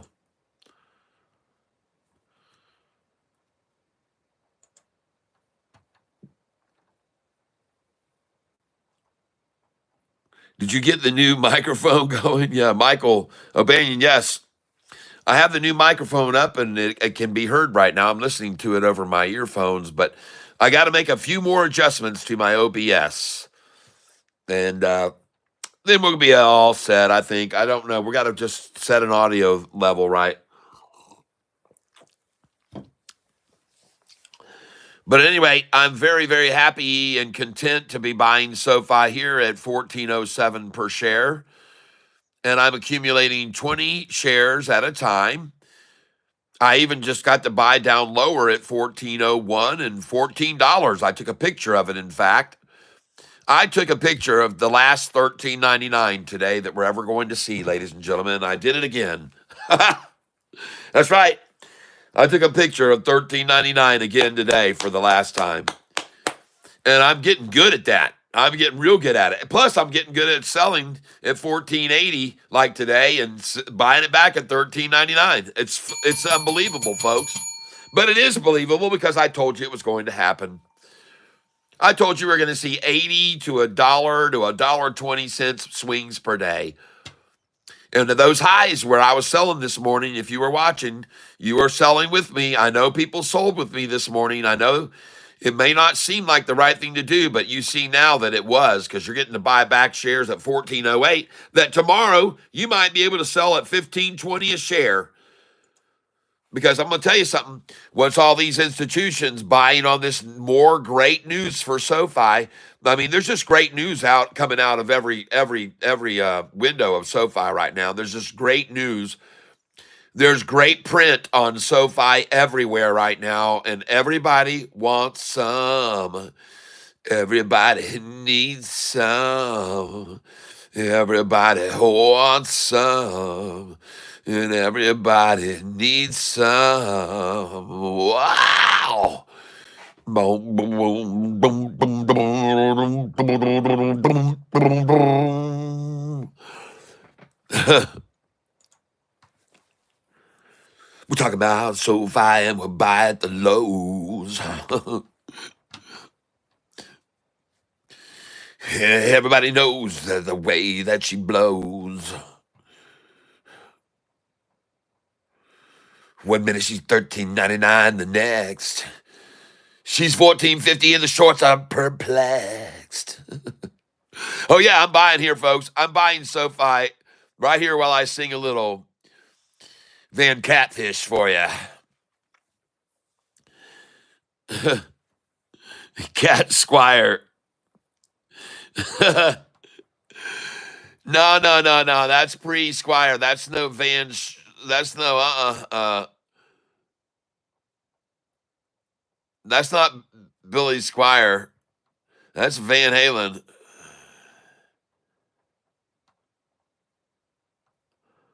I'm gonna fill this up in 1408. I'm gonna fill SoFi up at the 1406. I'm gonna buy SoFi at the 1405, and then you'll see she's gonna come alive. Oh, wanna buy. I'm buying here, folks. 1407, 1408. I want it. I want it. I want it. I just got a 1409. I got a 1409 for the very last time, and then there was a dime more I had to pay. 1408 is where I really filled my plate, and now we're watching it. It's great as it accumulates a value.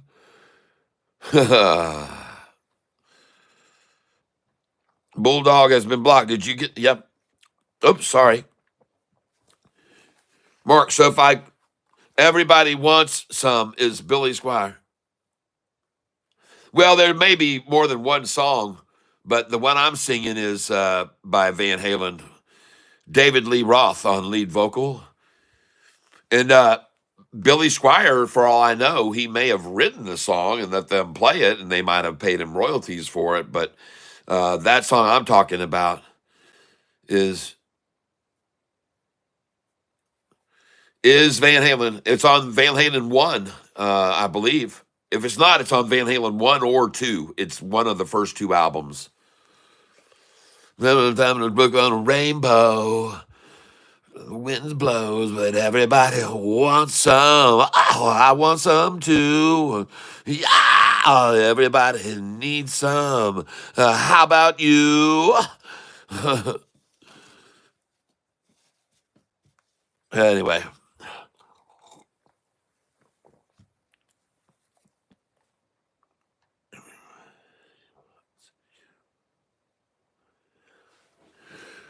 Okay. Well, they're letting me get SoFi right here now, just over $14, where there's a massive number of buyers. I guess they're ready, willing, and able to acquire SoFi at 1402, 1403. You can clearly see this wall of buyers over on the left over here. They are just saying, all right, thank you.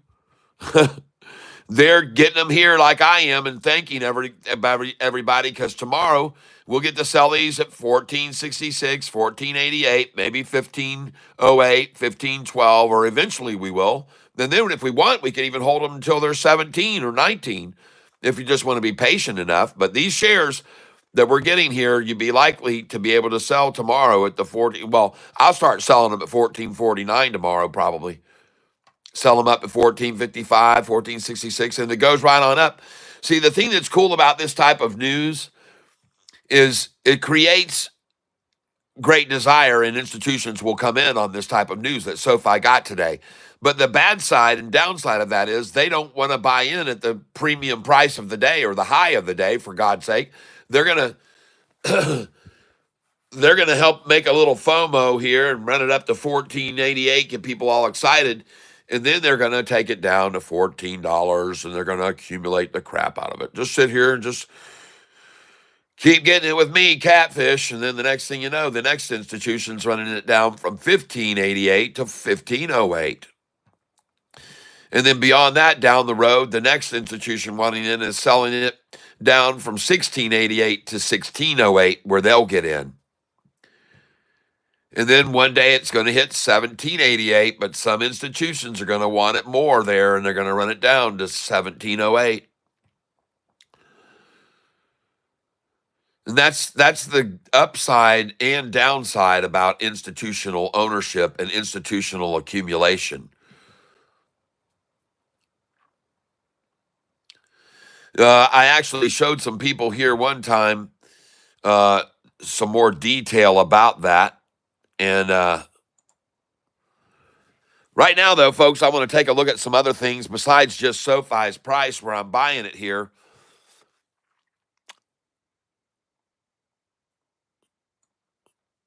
Let's move this over here.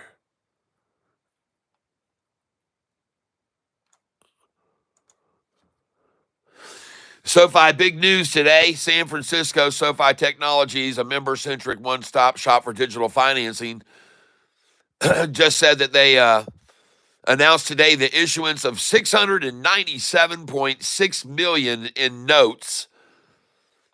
Folks, that is an issuance of $697.6 million in notes secured by a pool of personal loans originated by SoFi Bank N.A.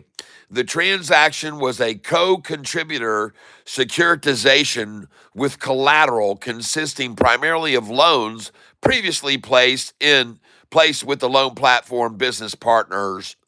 SoFi's loan platform business, which originates loans on behalf of third parties, generated $2.1 billion in personal loan volume in 2024. This represents the first securitization of new collateral in SoFi's consumer loan program since 2021. And the first using collateral originates in the loan platform business. It provides co-contributors with meaningful liquidity to support their ongoing investment in the loan platform business, given the strong market demand for SoFi's personal loans. SoFi issued notes to 35 investors in the deal, representing a range of new and existing partners. As SoFi's personal loan products resonate with more and more people, we see continued strong demand for our loans in the capital markets, said Chris Lapointe.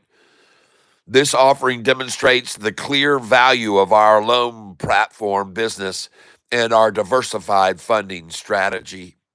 Yep, this is big, folks. The transaction SCLP 2025-1 closed on February 28th. Nice way to see the end of February this year. And by the way, to everybody whose birthday is February 29th, I want to wish you a happy birthday, even though it didn't come again this year. I know it's a little belated, but I wanted to make sure and get that out. And I forgot to say that to everybody on March the 1st. So if your birthday is February 29th, happy 18th birthday. All right. If you're somewhere around 75 or so, then happy 18th birthday. And consisted of 4 classes of notes rated by Fitch Ratings and Morningstar DBRS from AAA to BBB+. Fitch Ratings assigns ratings to all 4 class of notes, and Morningstar DBRS provided ratings on class A, B, and C notes. Goldman Sachs was the structuring agent and joint lead book runner with Bank of America. So both Goldman Sachs and Bank of America in on this deal. You look at them, both of them with low target prices of $12 and on SoFi, and here they are swinging deals on us. The transaction price at industry-leading cost of funds levels with a weighted average spread of 87 basis points and an all-in yield of 5.10%. The notes were offered pursuant to Rule 144A under the Securities Act as amended. Since the launch of SCLP, this is SoFi's loan platform in 2015, SoFi has issued more than $12 billion in notes to investors across 25 transactions. Man, they know what they're doing, man.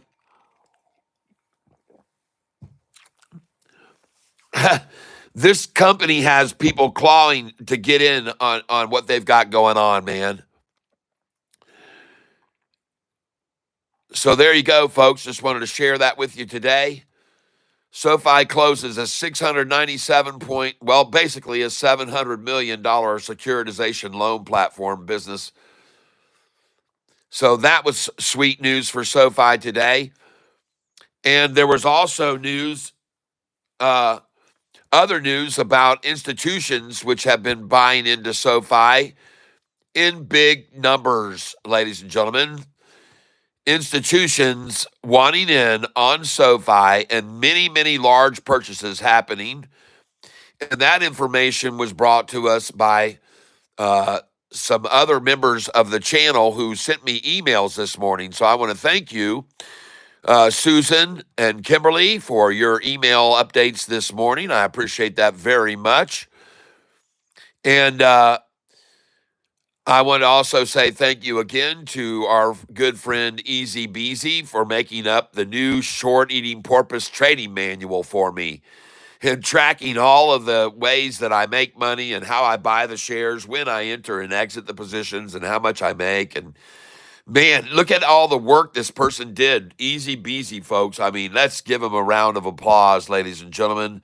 Easy Beasy. Thank you so much. Definitely do appreciate it very, very much. You know, one thing that's very good about me running these earphones, having these earphones on, and by the way, SoFi is done at the low 14s, everybody. That's over with. SoFi is done in the low 14s. You can kiss that dream goodbye. Anybody that bought with me just then, congratulations. The price is now at $14.10 a share bid, $14.11 on the ask. And that just went up to $14.12 bid, $14.13 on the ask. And if we rapidly see the price blow past $14.13 here, it's going to be completely all game over for the shorts. And more of them will indeed make a departure for the exits, in my opinion. And I could be wrong, but I don't think so.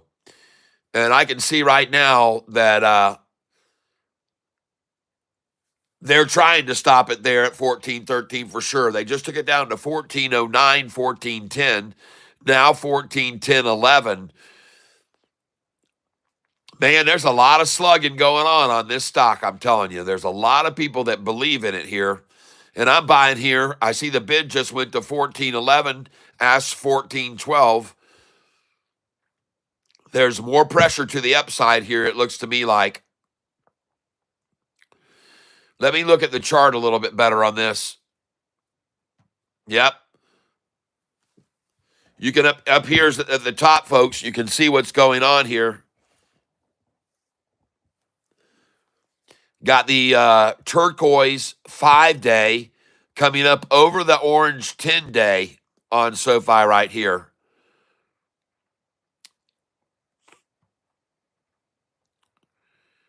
Want to see this turquoise continue to cross up over this orange. And I can see that this was heavily oversold right through here on this attack. Somebody wanted a sack full of SoFi. Get a sack full of SoFi, then watch her fly. Get a sack full of SoFi, then watch her fly, everybody.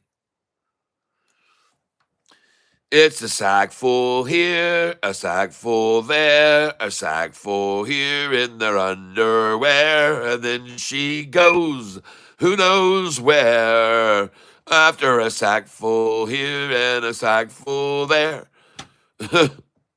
Yeah, it's the sack full song, everybody.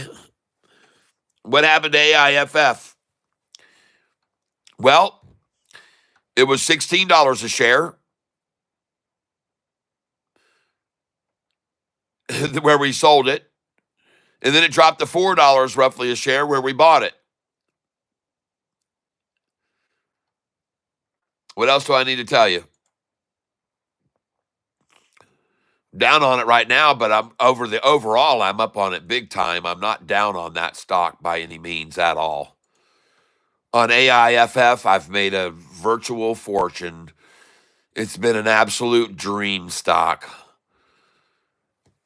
Now, I'm down on the position since the last time I opened it, but 3 times I closed on that. One for 98,000 one day, one for over 16 or 17,000, or I think it was around 18,000 the next day. And then the following day, I sold for around 6 or 7,000 profit. So all in all, I had probably about 115,000 profit in it. Now I'm down about 30,000 on the last time I got in, but I'm not worried about it. Heck, I'm down 30,000 on the last time I got in Sofi, but I've made 300,000 on that stock over the last 3 years. Well, over the last 2 years anyway. So I don't look at how much I'm down on my current position. I look at the overall time since I've traded the stock and gotten in and out of it. And that's another reason people sometimes see me selling while I'm down in a position since I opened it. But I'm selling there. But man, I bought shares so much less than this before too. So to me, I just look at it as, you know,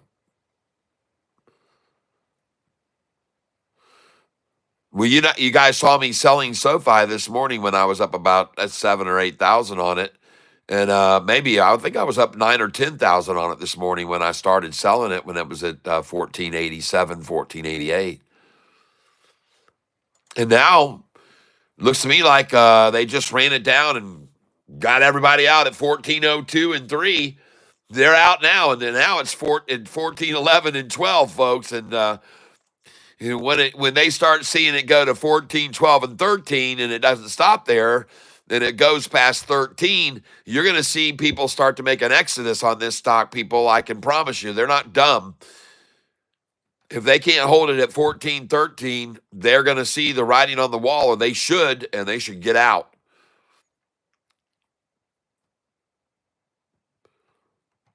But for me, I'm not in a rush to buy any here on it right now. I'm going to take a look at AIFF again. AIFF, folks, one of these days you all are gonna those letters will come to your lips again, and you'll be telling me, Catfish, look at AIFF. You were right. They were fear mongering people out of that stock.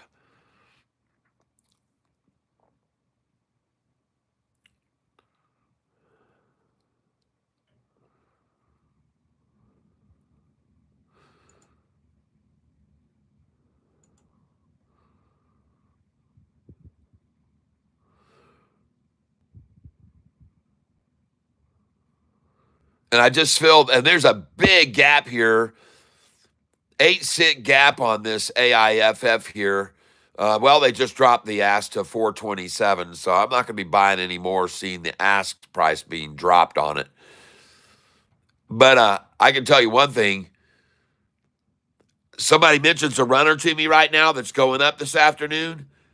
If somebody mentions a runner on something that's going up this afternoon that's starting to launch, I'll move this over to it so fast you won't believe it, because I like to do it that way.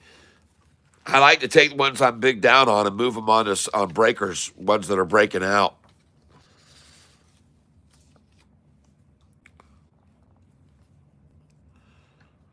Ones that are starting their breakout, not ones that have already broken out that are up 40% today, but ones that are starting to break out is what I want to look for. So I'm going to go over here to my monitor page. And I want to look and see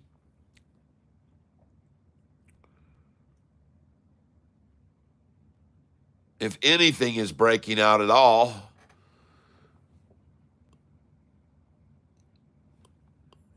Well, the heck is going on with this entire market anyway?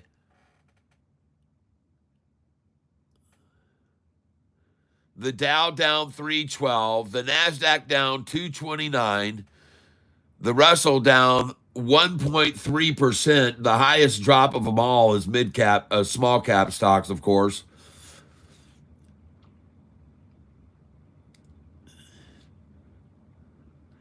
Man, crude oil down 68.06%.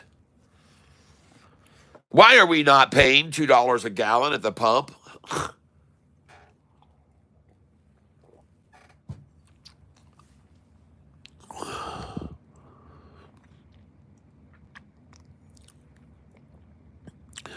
I wonder if we can look at a chart of the crude oil prices, 20-year chart.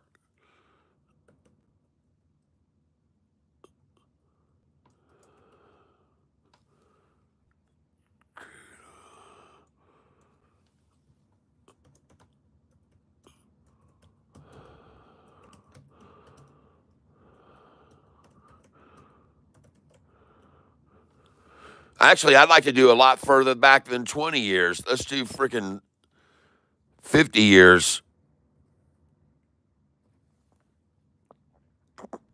Whew.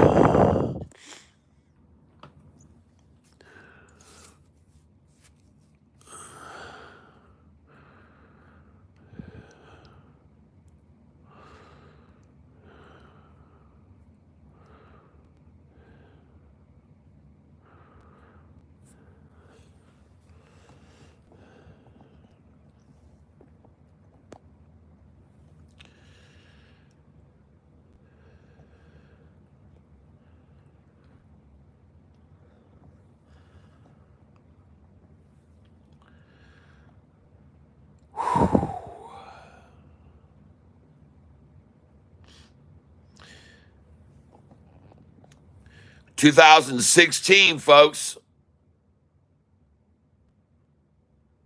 Crude oil, 64.91.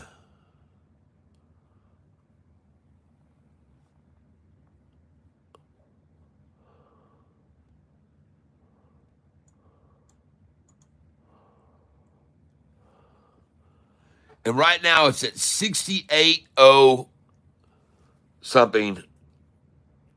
Kind of interesting to see.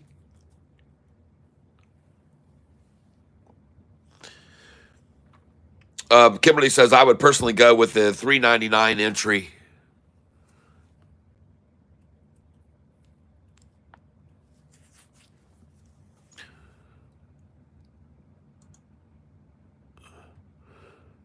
Goodness gracious. This was one that was called out for a rundown today to look to get into that, and that thing is just flatlined at 11.11. This was someone told me about this one on Friday to watch for a big pullback possibly, and I bought a little bit of it, but it's not doing a dang thing, just sitting there, folks. NVVE down 11.11% and just sitting there. The volume on it is usually 1.3 million. Today, 883,000. But there it is, folks. Nonetheless, NVVE. Someone mentioned it yesterday. It has been driven down a lot today, and it might make a play up. We'll just have to watch it, I guess. But I got about $500 in that, not much.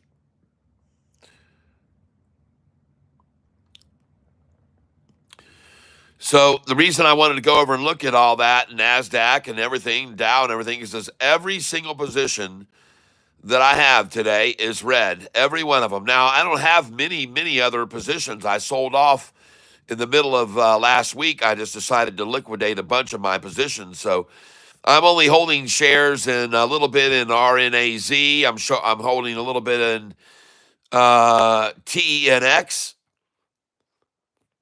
I was up on that this morning. Now it's down.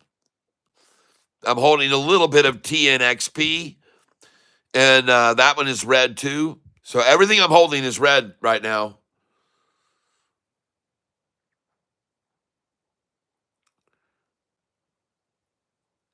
Everything. Now, but like I said, the only stocks I'm holding any of right now is AIFF. I have 80 shares of CPOP. I have 160 shares of GDC, which I'm down. I'm up 73 since I opened it, but I'm down 12 on that today. And so everything, I'm holding 55 shares of GNLN, which I'm down $1.44 on today. I'm holding LAES 200 shares. I'm holding MLGO 261 shares. Very little amounts of any of this. 250 shares of NVTS. I got 500 shares of NVVE. I'm down 170 on. And so today everything is red. Everything red, red, red. But I have been buying on these lows today. I have been buying there, sold the highs, and I'm buying the lows. I'm making the best of what I can of it, folks. I'm doing the best of what I can with it. You got to, you deal with the cards that are dealt to you, period. And right now on AIFF, they're right down near the very low of the day. They're at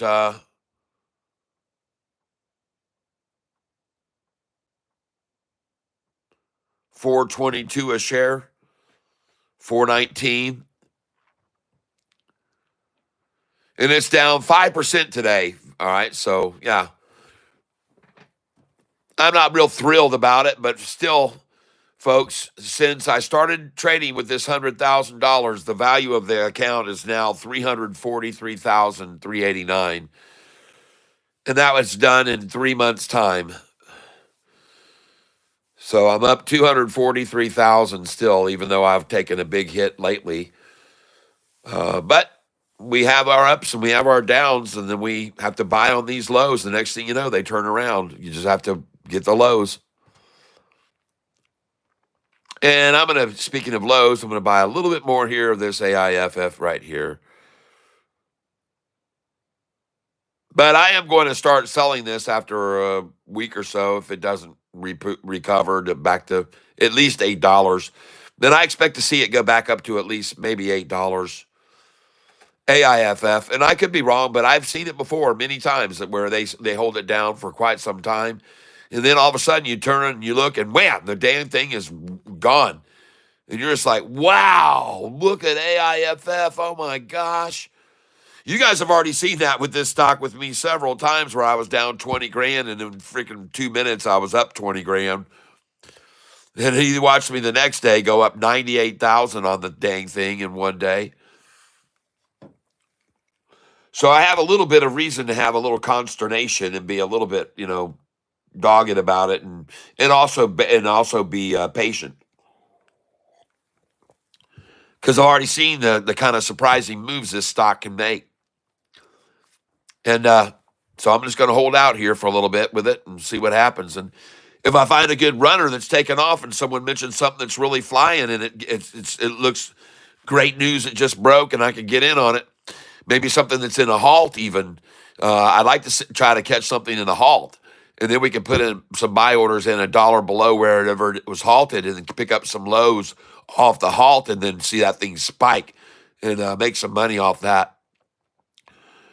That's always something I like to do too. Dollar cost average at JP Panek. JP Panek, AEP. Kim says AEP. All right. Let's go look at AEP right here, ladies and gentlemen.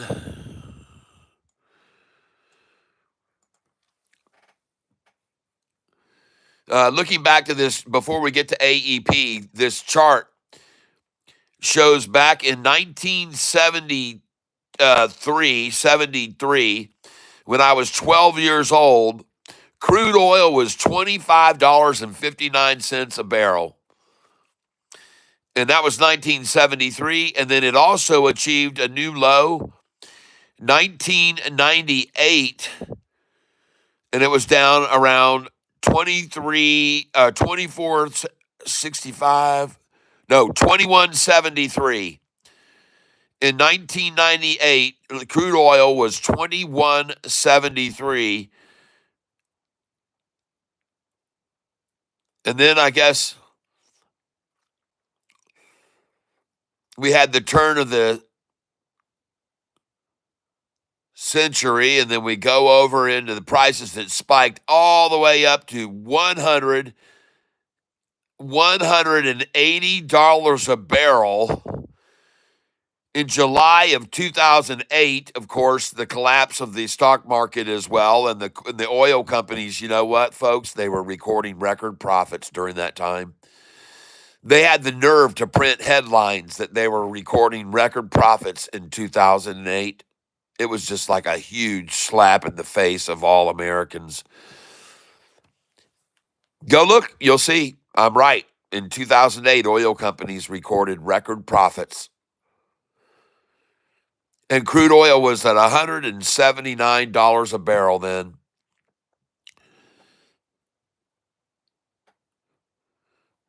I'd like to know what the price of gas was for an average in 2008. Alexa, what was the average price for gasoline regular at 2008? From Answers.com. In 2008, the U.S. national average price of a gallon of regular gasoline was $3.27. Alexa, terminate. So, how do you like that, folks? When gasoline was priced at $186 a barrel, the price of gas was the same price as it is today, almost.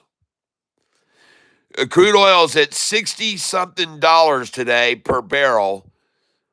It's back then it was 3 times as much per barrel, and the price of gas at the pumps was the same as it is now. How do you like that?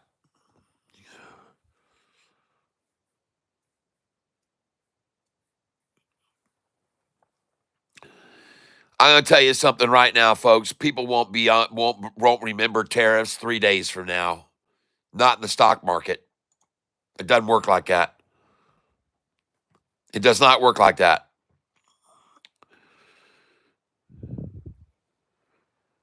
The fear of tariffs that Yahoo throws out as the reason might work temporarily, but people don't. 3 days from now, that'll be a nothing burger.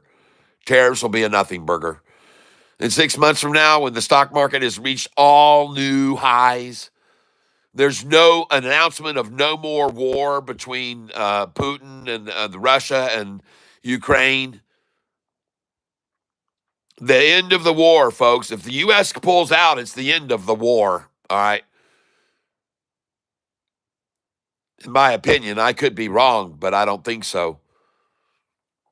If the U.S. says, we're done here with that. We've seen where all that money went, and we don't even know where all that went, to be honest with you. And even, what's his name, Zelensky was being interviewed by a TV crew, and he said, I don't know where that money is. I only got this much. He didn't even receive half as much money as the Biden administration and Congress apparently approved to be given to him. He said, we didn't get that. I don't know where that money is, but it didn't come to us. We got half. We didn't even get half that. He says, I see the newspapers are all saying we got 350. Well, I only got 150, and I don't know where the rest of it is. There you go, folks. Well, that's going to stop for sure. That's put an end to. I hope. Anyway, that's all we can do is hope for that kind of thing in this world. BBAI, Katie Wentworth. Hey, maybe BABI or BBAI will run up before earnings on Thursday. Well, I don't hold most anything through earnings. Who sold $14.91? Today I didn't sell SoFi at 14.91. I did sell it at 14.84, 85, 86, 87, all the way up there. Whatever it hit, I was selling there. I just was hitting sell, sell, and I was telling everybody else to sell there, as I always do. When the price goes up to 14.88 or in that range, folks, you got to be unloading. It's all over my sell sheet. It's all over it. And looking at today's high on the stock here, 14.90. And by the way, that is also on my sheet. It tells you to sell all the way up through 14.86, 87, 88, 89, and 90. Every one of those numbers is on my buy-sell cheat sheet. You know that. Everybody knows.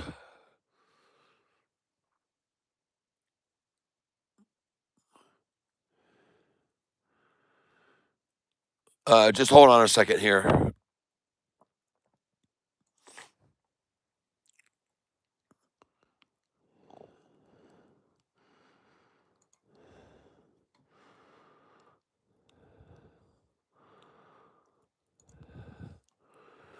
Here we go. All right, here we are, buy-sell cheat sheet. And right here, folks, look at these numbers that are on this sheet down near the bottom to sell there. What does that say to sell? 84, 86, 87, 88, 89. And today they went to 90, 14.90. And I tell you to sell there. And then you can buy back as low as the 14.67 or lower. And look how much lower we are now. Man, I'm going to have to start changing this chart because things are getting so radical. My buybacks are going to have to start dropping 50 and 60 cents here, aren't they? I got to change these. I'm going to have to edit these because they're getting too radical for this. This used to be what it was. This is what it was in the days of old. Man, they're getting too radical now, man. If you sell up here with the numbers that I just told you to sell up there at 86, 87, 88, now this needs to say, heck, I just bought back at 08. 08. Jeepers creepers. Man, this is outdated. I need to get updated on this. But at any rate, you can still see the numbers where you should be selling right there. And you should have sold this morning at 14.86, 14.87, 14.88, 14.89. And by the way, a lot of people did sell with me. I know because you were watching me and you go, okay, Catfish is selling here. I'm going to sell. And then when I started buying, some of you probably started buying as well this afternoon. Now, keep in mind, looking at SoFi institutional ownership, I want you to be aware when you look at SoFi institutional ownership that we got some changes going on. And we've got a lot of institutions that are buying into SoFi here recently. Some big buys that came in today. And again, I want to thank those of you who sent me these emails about SoFi going up on these emails. And I owe it to you because this really helps the tank a lot to know this information about SoFi, which they notified me of this morning in the pre-market or last night. I'm not sure when they sent me these notifications, but I will show you right here that we got notifications from Susan Hooper, and it says SBI Securities Company makes new $3.7 million investment in SoFi. Bingo! Thank you, Susan Hooper. And she sent me a link to this so I can share it with you. Market beat, 240,445 shares in SoFi Technologies purchased by SBI Securities Company. There's the news. SBI Securities Company acquired a new position in SoFi. The fund acquired 240,445 shares, value $3,703,000. Folks, let's do this. Alexa, what is 3,703,000 divided by 240,445? Sorry, I don't know that.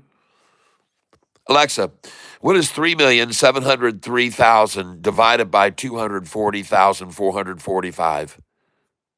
Sorry, I don't have an answer for that. I'm saying it the wrong way. Alexa, what is 3,703,000 divided by 241,000? 3.703 million divided by 241,000 is approximately 15.3651. Ladies and gentlemen, that's how much they paid. All right? From Grammarist.com. Alexa, stop.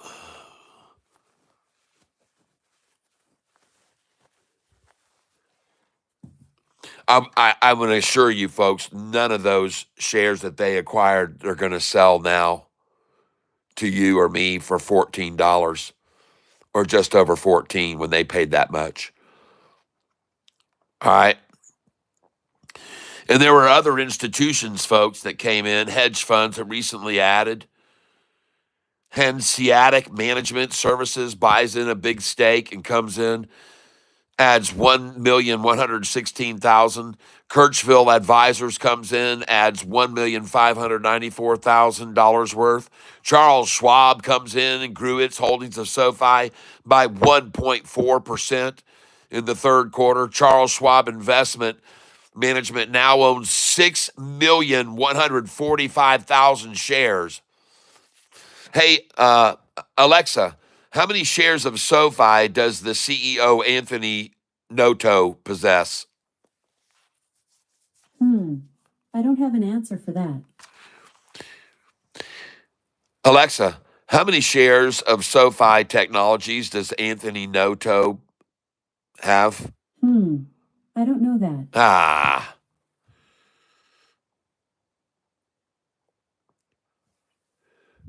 Zoom out on the cheat sheet, okay?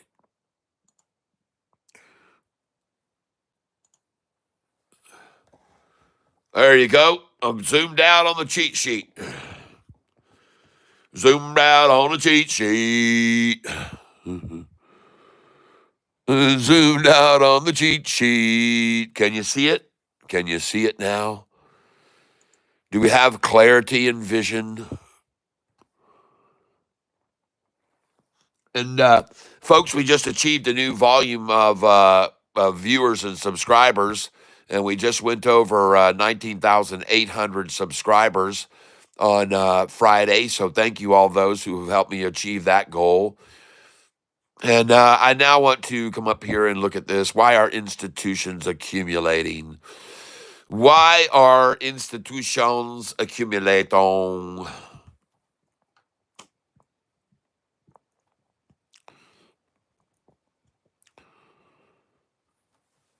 Yep. Okay. It looks like it's working.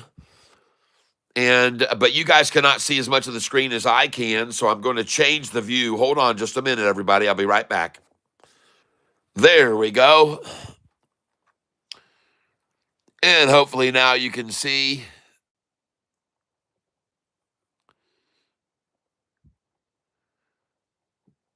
AIFF continues to tumble.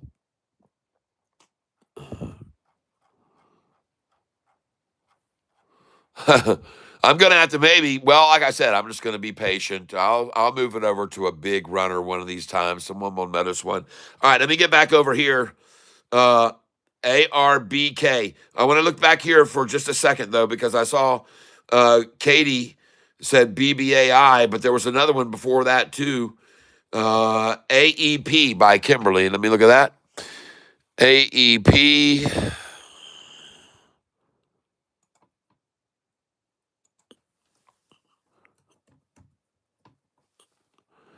AEP stock. Yahoo.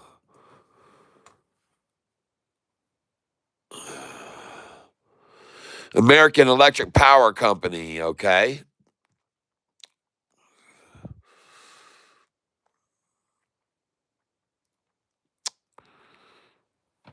Not a lot of movement there, but a lot of price. All right, let's take a look at the longer term.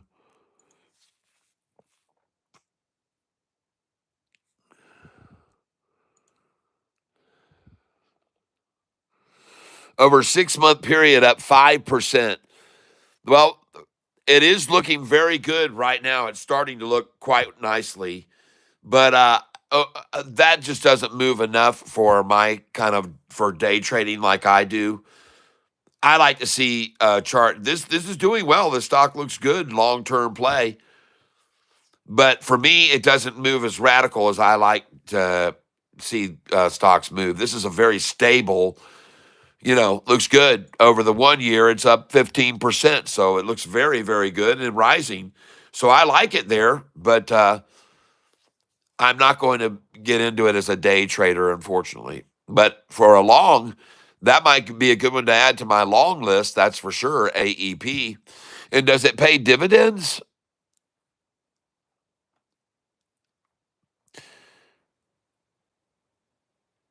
Let's go to historical data and see if this stock pays dividends, which I wouldn't be surprised.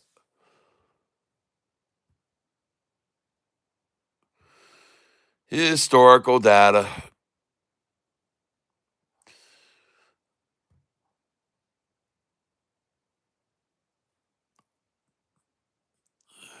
Come on, baby.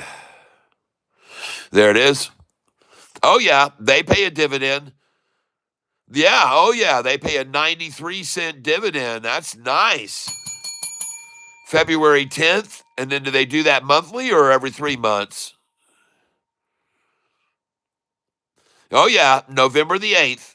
Nice dividend. 63 cents there. Or no, 93 cents there. 88-cent dividend back in August 9th of last year. I thought that they would. That's good. Yeah, that's a good dividend paying stock. It's making good returns. I like it.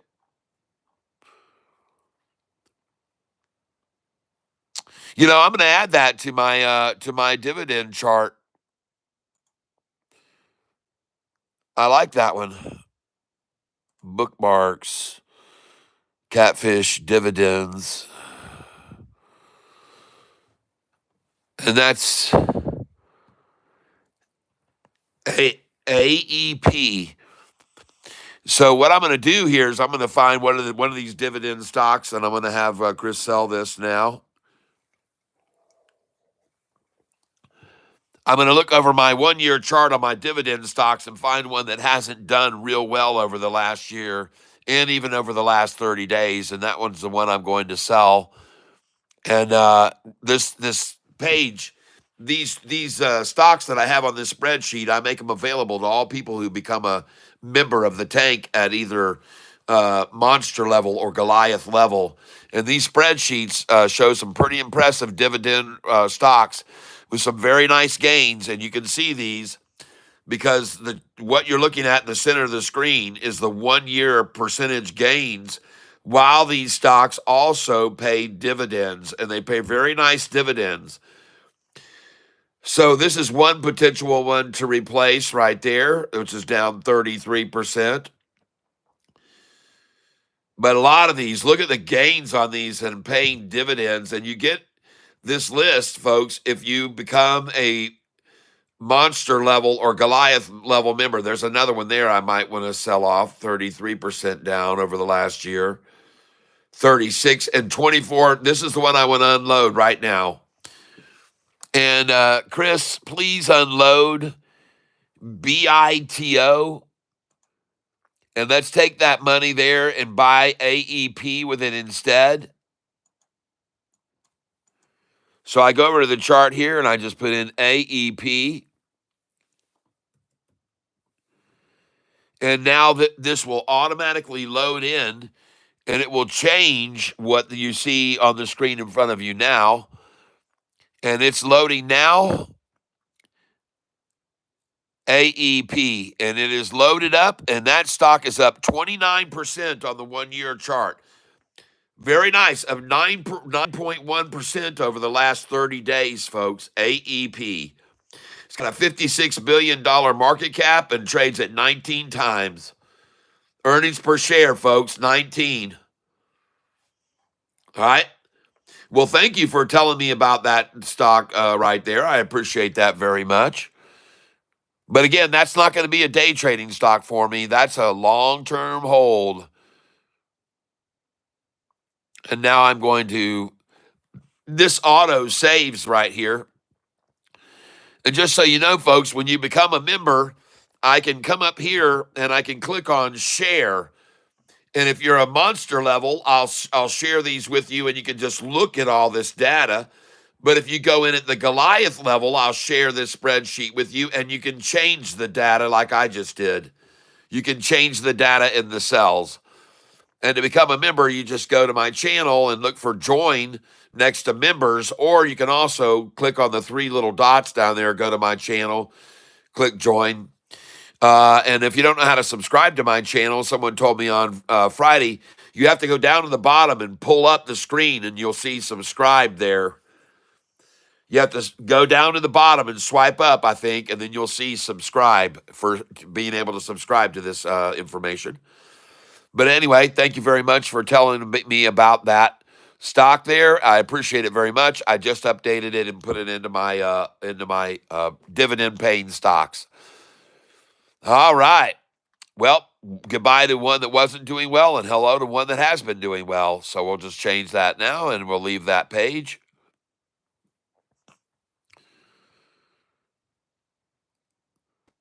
I have over 65 of those stocks that pay awesome dividends, folks.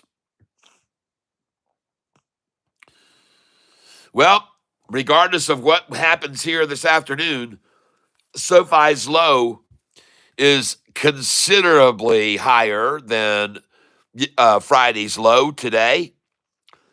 Friday's low was 1370 something. 1373. 1373. Friday's low. How do you like that, shorts? 1373 for the low, and today's low, 1395.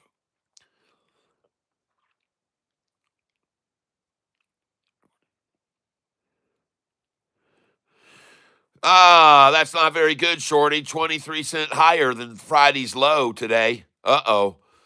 What are you giving ground up for? You're giving up ground. That's a pretty good sizable amount of ground right there when the price is in the $14 range, 23 cents. That's not good. I know it looks good for you today to see the price down 44 cents, but the reality of it is that the low was much higher today than yesterday or than Friday, no matter how you slice it.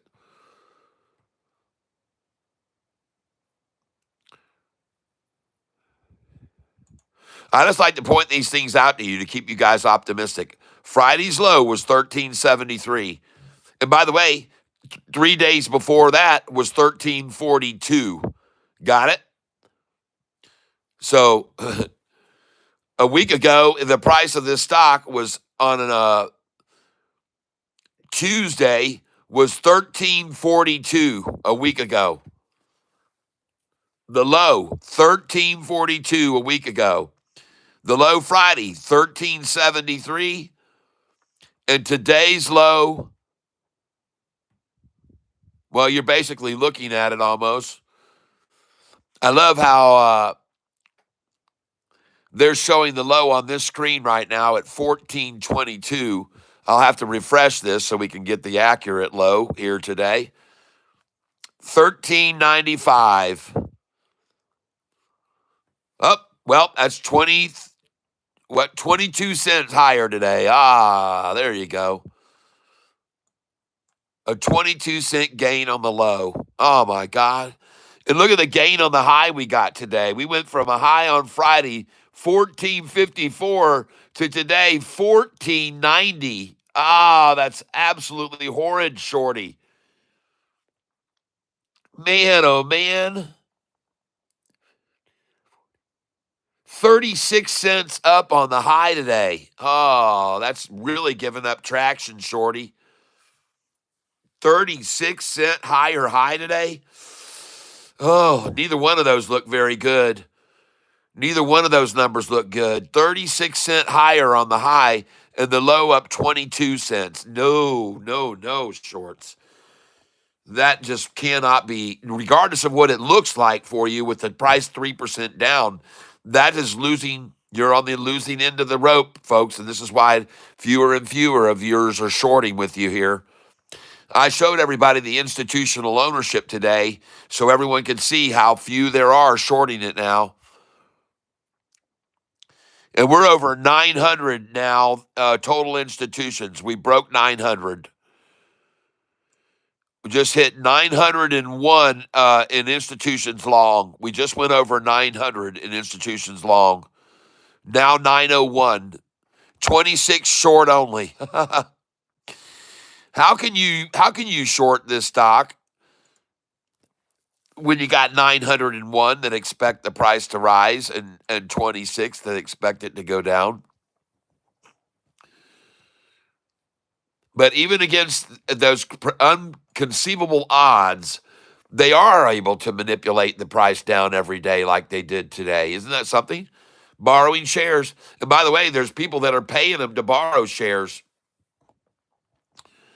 Yep, there's people paying them to borrow shares. Man, maybe they don't like what I just said and the proof of what I just showed them. Maybe they're going to try now to get the low even lower. But because, man, maybe they just didn't realize until I just showed them. They're getting their asses kicked here. Today's low, 13.95. Man, maybe they didn't realize how bad it was until I just showed them just then. But I'm showing everybody else so you can all be aware of it. Today's SoFi low, 22 cent higher. Today's SoFi high, up 40 cents. Or whatever it was. You know what I mean, folks?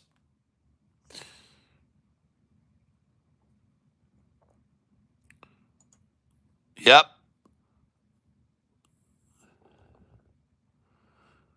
36 cent higher high. 36 cent higher high, 22 cent higher low today. I'll take that. I'll take that even with us being down 3% because I know what that really means. I know what that really proves here. It proves that both the lows are higher and the highs are higher. And that's all I care and desire is every day for the lows to be higher and the highs to be higher. And I will guarantee you this thing will catch fire. Okay? That is the way it is, folks. That's the way it always has been and the way it always will be with the stock market. As long as you get higher lows and higher highs every day, folks, you complain not. And I'm here to proclaim that I just took the last picture of 1394. And still, folks, this is piss poor performance. The low is still 20 cents higher right now than it was. That's why I'm taking pictures here, folks, because I know how hard they want to get it down there. They want this thing down there below 1373, folks. They got to get it down at least a penny lower. Oh, yeah. Bring it down to 1388 where I got orders. Come on, shorts. 1388. Don't falter here. There we go. Thank you. Thank you for being my friend. Wanna thank you. I bought it 1388 again. Yeah, my hat is off. Won't you stand up and take a bow? Oh, yes. Giving me another buy at 1388, folks. Sold it this morning for 98 cents more.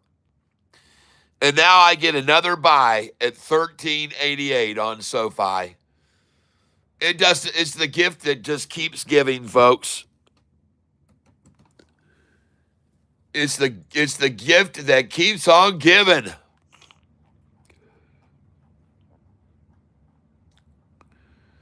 Thank you for being a friend. Travel down the road and back again.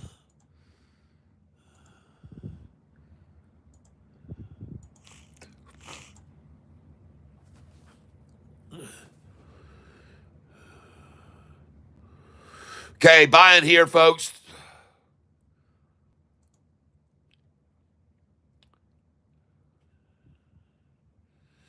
$13.87.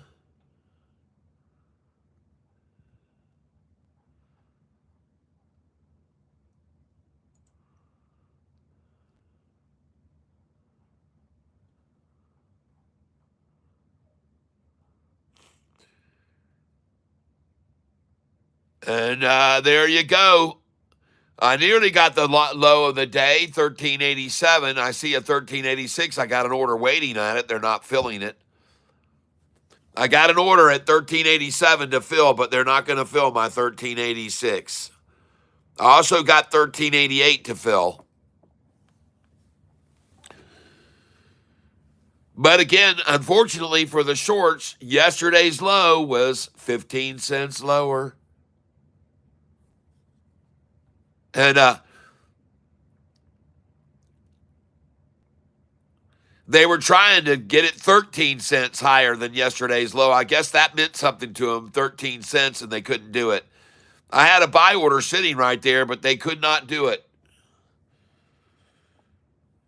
I had a buy order sitting there at 13.36, but they couldn't, 13.86. They couldn't pull that off. Now, I know how badly they want to, because now they must be listening to me. They're like, God dang, that Catfish is right, man. Our low was way lower yesterday. We got to at least get close to it. And they just tried. They just tried, God bless them. And I got to buy all the way there at $13.87. I got to sell this morning, folks, at $14.86 a share, $14.87, $14.88, $14.89. I sold all those shares there, 200 at a time. And I'm almost back up to the number I started with this morning. I've got 39,720 now again. A lot more shares I was just to be able to buy right there. And now she's gone, folks. Well, adios at 1388. That was it. Man, I wish I would have took a picture of that, folks. I screwed up right there and didn't take a picture of that. Gosh, dang it.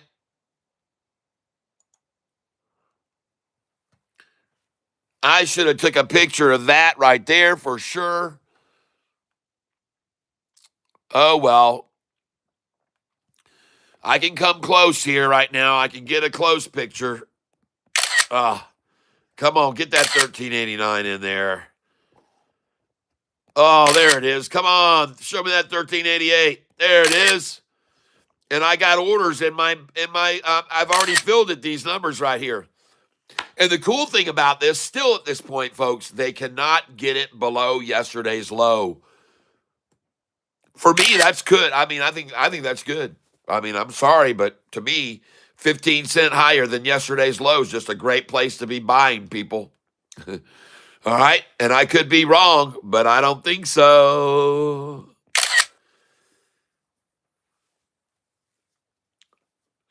$0.12 higher than yesterday's low. Come on, shorts. You got to try harder than this. You need to get some money out of your pockets. You need to run this thing down here. You can't get this ridiculous rise on the low and the high. I mean, you can't let that happen. You can't lose on both of those, both the low and the high. You can't let it happen. And if it does, you're going to look pretty sad. And unfortunately, you already have lost your chance right there. It looks like you just petered out on it right there. I'm sorry. Yesterday again, everyone, 1370. I mean, Friday's low, 1373. Today's low, 1384. It is sad, but I'm going to take a picture of it. Even an act of desperation by the shorts to get out here. And that's great news, folks. I wonder how many institutions we'll see adding today on this. See, this Sofi had great news today, everybody. Very good news. And this is why it's where it is. Come on, shorts. You're 9 cents still. Come on. Huff and puff and blow my horse down. Blow my horse.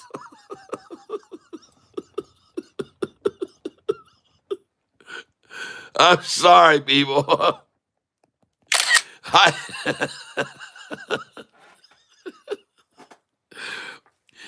Come on, shorty. Every one of these shares I'm going to sell, folks, at $14.20 or more tomorrow. I will sell every one of these shares at $14.20 tomorrow. I'll sell them all.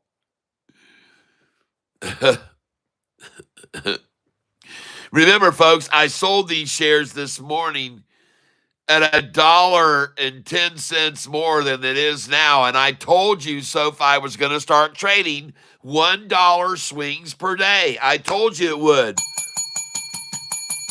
And I said, don't get off the porch if you can't hang with the big dogs. I already said that this morning. Don't get off the porch or stay on the porch if you can't hang with the big dogs. All right? And I'm buying his here in case you can't see this. I'm putting in orders right here. So what you need to do, though, is pay attention, folks. Where was the low yesterday? 1373 was yesterday's low.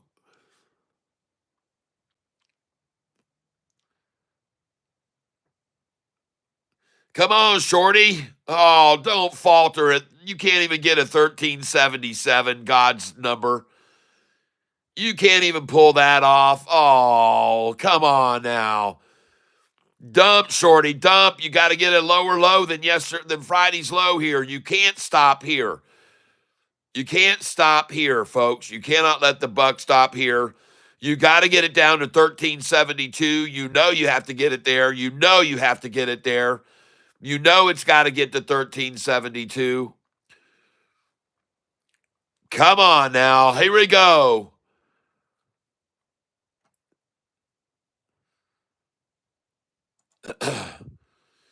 Come on, shorty. You're 1 penny away here. You're almost equal to yesterday's low right now. Come on, shorts. Come on. Oh, no. You got to be kidding me. You can't just equal yesterday's low. No, shorty. Oh, no. Don't falter here, shorty. Come on.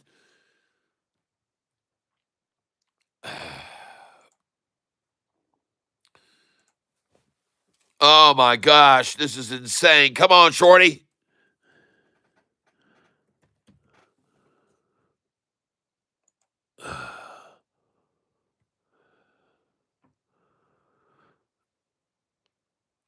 Now, ladies and gentlemen, I'm going to tell you what I'm going to do right here. I am searching on AIFF stock here. Hold on a second.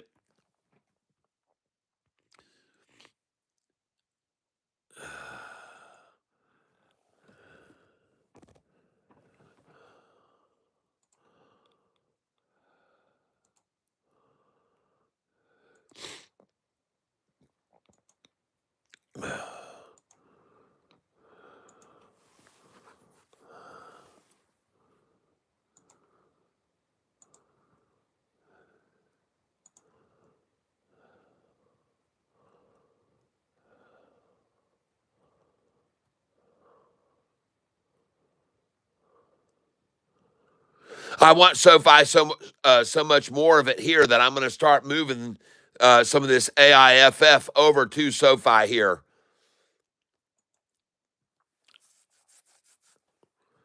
I've got a lot of shares of this AIFF, but I'm going to move it over to SoFi here because I think this is going to be an absolute run from here on SoFi.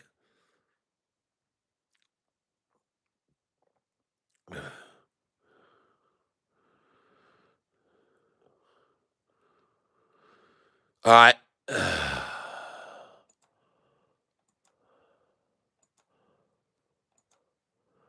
Think SoFi is going on a tear, folks.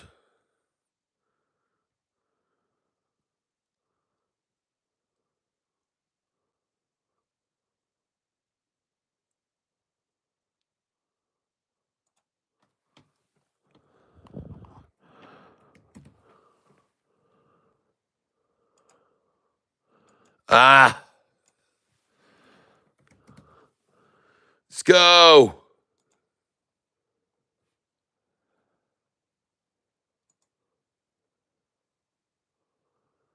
I want over here. I want over here. Oh, gosh, this thing is killing me. Why won't it go to SoFi right now?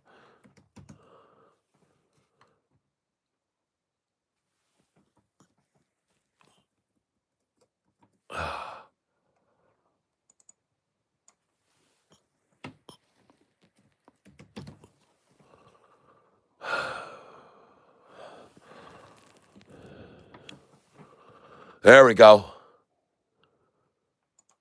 Oh, come on, baby. Come on, come on, come on, come on. Let me get it right here. Oh, no, no, no, no. 1370. I just got 200 shares at 1370. Oh, man, I was trying to get 1366 there.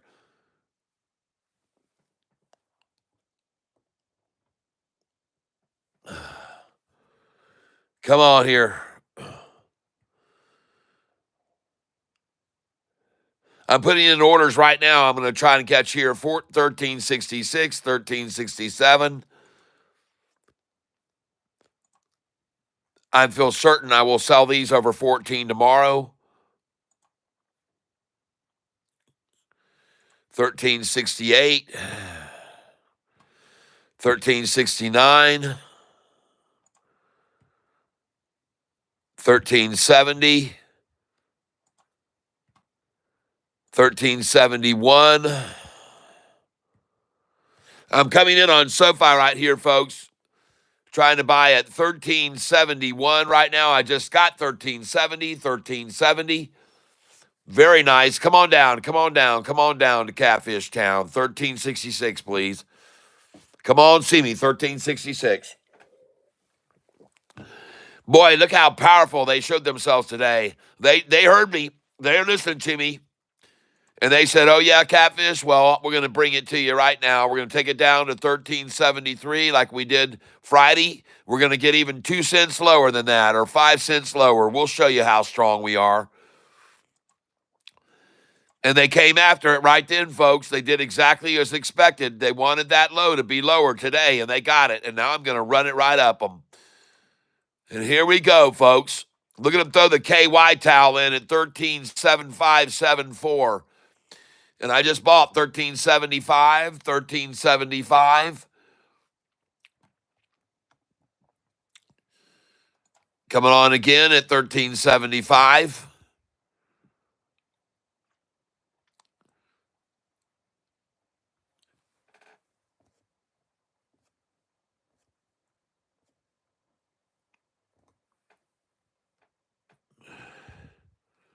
Yeah, I'm going to keep egging them on.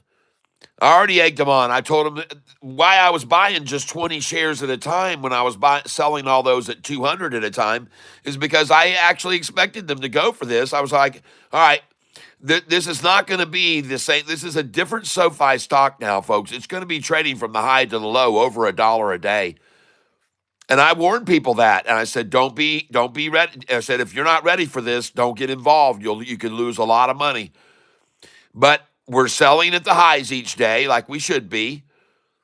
And we're buying at the lows every day like we should be. And if you just stick with it, folks, you'll make a lot of money in the end. And if you understand why it is that they're doing what they're doing, like I said, why did they just try to take it down below that 1373? Well, they want to make it look like the price is in ascending. If they can't win on the high end and they lose the high end by 36 cents, they've at least got to go after the low, people. They have to. If they're losing on the high end by 36 cents, the high went 36 cents higher, they have to make the low lower. They've got constituents that they've got to call, that they've got to report to. And those constituents don't want to hear them call in at the end of the day and say, well, frickin' Sofi that we've been shorting, yeah. Well, hell, it went up. The low went up today. It was up frickin' 22 cents. And what about the high? Well, the high was up 40 cents. Oh, my God, you're kidding. 36 cents higher on the high? And the low was also higher? And why are we paying you? What are you doing? Oh, we'll take care of it tomorrow. We'll get the low down at least 5 cents higher than today's low. We'll do it. Don't worry, we can do it. We got the power. We'll borrow some more shares. We'll naked short some more. We'll somehow do it. Don't worry. We'll get it down. Well, what are you going to do about the highs being 40 cents higher or 36 cents higher? Well, I don't know how we're going to stop the highs going higher, sir. Just let us deal with one end at a time, okay? Right now, we're working our asses off just to get a lower low. Sons of bitches. Come on, man. I'm ready at 1366. Come on, shorty. Come on down to Catfish Town. Bring it on down here. Oh, hell, they can't do it. Pusses. Jeez. Oh, there we go. I got a 1366. Yay. And just knocked something off of my desk over here. I don't know what I did in such enthusiasm. But nice to get a 1366 buy right there. Folks, this is $1.20 below where I sold this morning right now. Oh, man, how sweet is this?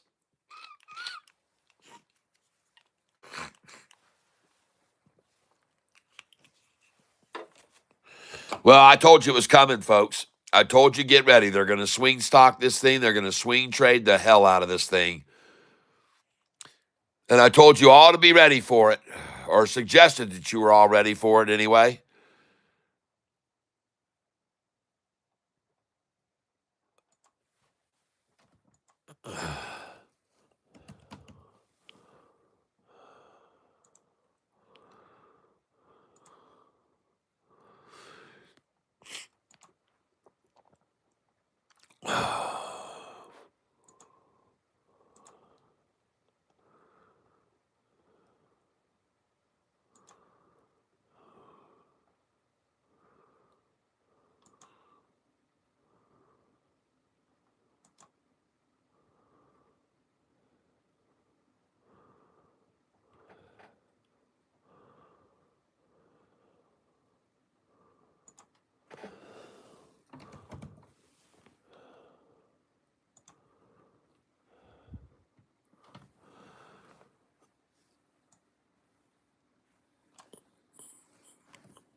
All right, here we go, folks. Let's go here. Let's work some magic here. Let's make some money on this stock. That's what I'm here to do, is make money on this thing. I'm going to come in at 1356, 55. Yes, I know what I'm doing. I want to come in at 1355. I want to come in right now at market at 1359. I got a 1360 right there. I got a 1360 again. By the way, this is 13 cents below yesterday's low where they're accumulating. 13 cents below yesterday's low. Probably by design. I wouldn't doubt it. They just got a few orders there with me at 13 cents below. I can't wait to see how high this thing runs after this MM action. I wonder what institution made what phone call to who to get the price down to this number today. I wonder which institution will find out bought more millions of shares tomorrow. And I'm not kidding you one single bit about this, ladies and gentlemen, at all. What I want you to know is that when the institutions all want on in like they've been buying here recently, that article this morning that I read to you, they can get the price of SoFi to fall. And as you can see right now, I'm trying to put buy orders in, and it's rising and rising, running away from Catfish. Boom, boom, boom, boom, boom, boom, running from the Catfish. Okay, here we go. Here we go. They're running from the Catfish again. Coming up to 1365 now, trying to buy 1366. I'll put an order in there, get the last one of that. Take a picture of it that I just got it there. That'll be fantastic.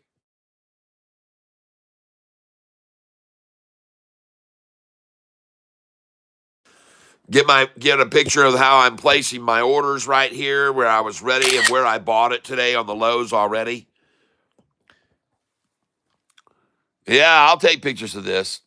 Take a picture of that KY flag that just came out there at 1365 and a half. Show my granddaughters one day how it works, how the manipulation works, and how you can take advantage of it. And one day I'll have this to show to them. They'll see how I made all the money buying this stock at 1366. Sold it. And then I'm going to take pictures of it where I sold it this morning, 1488. I'll show them my sell orders this morning. And they'll go, dang, gum, Grandpa. That's crazy. That was like $1.20 difference. I go, yeah, it sure as heck was. Man, these guys made it so easy for me to make money every day. It was insane. Every day they did the same shit. And I made killer money on it every time they tried it. Oh, wow, Grandpa. You mean you sold this morning when it was $14.88 and $14.89, and you got to buy it at $13.67? I said, that's right. Can you do the math? I had 40,000 shares, and I sold it all at $13.88. Then I had only 13,000, and then I started buying it all at $13.66. Can you do the math? That's $1.20 times 10,000 shares. Do you know how much that is? Get out your piece of paper. Let's figure it out. Uh-oh, it's already 1368 now. Now 1369. Let the wedding bells chime at 1369. Yes, I just bought there, and I'm ready to get more, dadgummit. Let me get some more of this run up.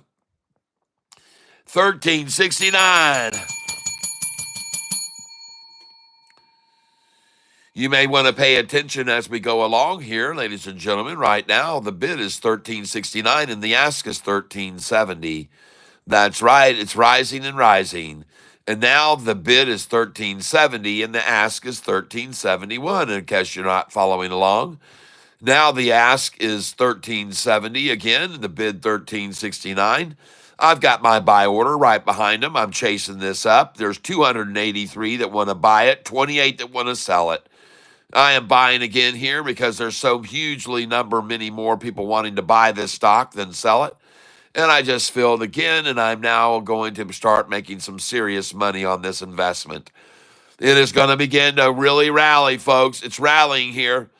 And now you know why I took that money out of AIFF and bought these SoFi shares in those low 1360s. I moved it over right then, folks. I moved my money over right then from AIFF. I was looking for an opportunity, and I'm going to buy my bread and butter stock with it when it's been beaten down. And that's exactly what I did, folks, just then. I moved a lot of AIFF money over, and I started buying SoFi with it. And you can see where the price is now. It's up 7-8 cents from where I just dumped a lot of money over into it. I was selling those shares of AIFF 500 at a time, and now I've only got about 12,000 shares left of AIFF. So I moved it all over to SoFi. Right then, when I saw that happening right there, today's manipulation, I said, now's the time to strike and get more SoFi. And that's why I just bought it just now, and I'm still buying it. I just filled at 1369. And I'm going to fill all the way down to 1366 again if they can manage to get it down there, but they can't. So I'll go in again at 1369 now. And I'm going to fill until there's no more of these, just like there were no more of these 1557s down here, 1558s. Now I'm going to get rid of that, get rid of that, get rid of that, because these aren't going to fill. Cancel 2 orders there. I'm not going to get 1355. I thought they would try for 1355, and they did, but they only got it to 1357, to 1358. And now it's, of course, rising. So I'm going to come in again here at 1368. Confirm and send. And good job of the shorts today. Somebody wanted in, and they must have told everybody how much it's going to cost us to get the price of SoFi from where we are in 1480 down to 1366. They go, well, I don't know. We'll have to see how many millions of shares we got to sell first. But first, let us short a bunch of shares, and then we'll start selling them for you, okay? All right, cool. All right, we'll run it down there. We'll get her down to 1366 for you. Don't worry. Okay, yep. And you know our Bitcoin account number, right? All right, good. Thank you. Bye-bye. Click. Hangs up the phone. Start selling. By the way, first, let's go put a big old put on the stock and do a short sell on it. And then we're going to just start selling all our shares, folks. And we're going to run it down there to 1366 for everybody to accumulate it. So let's start selling, folks. We just got the call. They're going to send us over the Bitcoin. We'll split it amongst ourselves. And I could be wrong, but I don't think so. I could be wrong, but I don't think so. Could be wrong, but I don't think so. I could be wrong, but I'm not. You will see she's gonna shot like the moon in the sky. I'll keep buying SoFi. I'm gonna buy it, SoFi. I can't deny it. Whoa, SoFi. Oh, I go lie it. What you gonna do? You'll buy it when it's through. Run it down a few, and then the shorts are screwed, and I'm gonna buy it. Oh, yeah. Yeah, there's no way to deny it. Yes, I'm gonna buy it.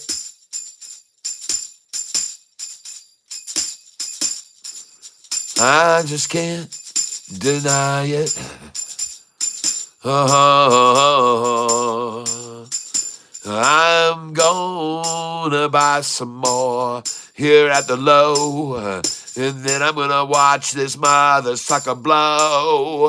Everybody sees and everybody knows that she's gonna run one day soon to the moon. Yo, I'm gonna buy it. I'm gonna buy it. You can't deny it. I'm gonna buy some more. It's like a cheap score. I'm gonna get the 1354. I might get 1354, but they usually like 1355 the most. So therefore, I'm going to move this over to 13. Hold on a minute here. Yeah, sure, yeah, sure, yeah, sure.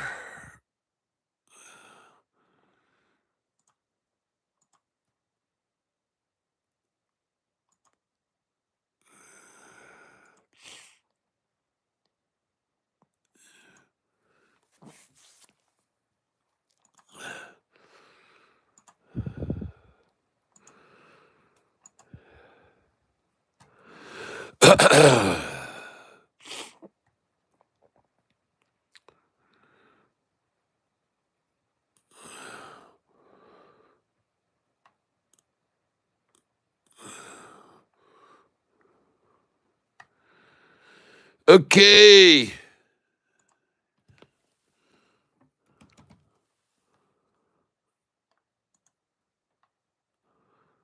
Okay. All right. I see what you're trying, Shorty. I'm not sure why you're trying so hard, but I know one thing's for sure. That news you got today, it must have wanted you in here on this damn thing as low as you could get it, and I'm buying here. I am filling right now at 1352. I just filled 20 at 1352. I'm coming in again here now at 1351. I just bought at 1351. I'm going to try 1344.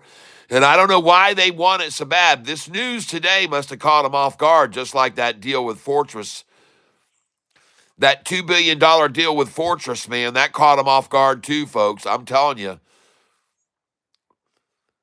It caught them off big time. They were not expecting that deal with Fortress, and they weren't expecting this news today. And they want in on Sofi on this low right here, folks. I'm telling you, and I'm going to buy it here. I'll buy every share they got of this dang thing at 1352 if I can get it. And I'm buying here, folks. I'm putting in orders, 1352. Now I'm going in 1353. Now I'm going to go in at 1354. Just filled at 1351 just then. Just filled at 1351 again.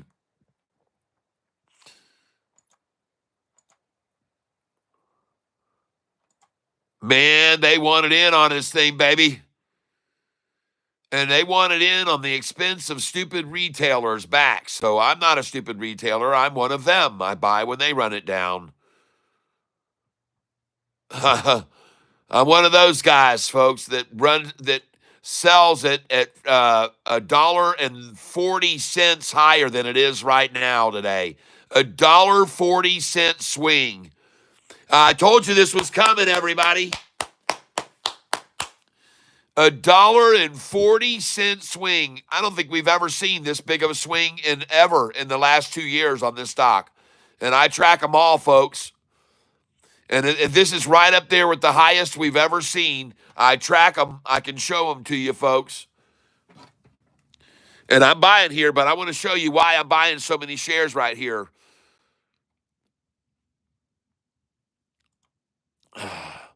Sofi high-low is what I want here. I'm not sure if it's going to be on this one or not.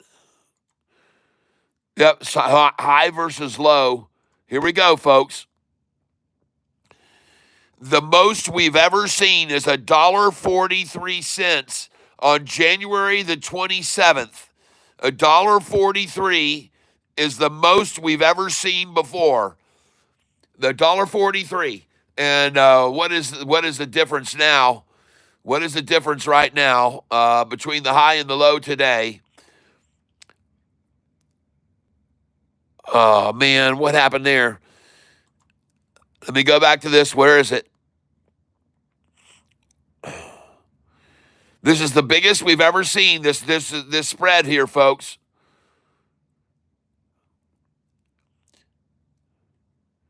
Alexa, what is 14.90 minus 13.49? 14.9 minus 13.49 is 1.41. Well, there you go, folks. They just almost equaled just then the biggest gap we've ever seen in the trading of this stock. And I told you it was going to get radical, folks. I told you it was going to get radical, and you better get ready for it. That's what I told you. So here they are trying to equal the biggest gap between the high and low that we've ever seen right now. And that's why I'm buying at this price, ladies and gentlemen, because this is the same thing we saw about on that date, whatever it was I just showed it to you. I'm buying here, folks, for sure and certain, down the exact same amount as we were on the other rundown. $1.43 is exactly where I'm buying right now. And why I'm buying here, folks, is this reason. It's at the same amount. That's why I'm buying here, and I hope it makes sense to you. This is the strongest they've ever been, is this amount right here to run it down, $1.43. I just filled at 1346.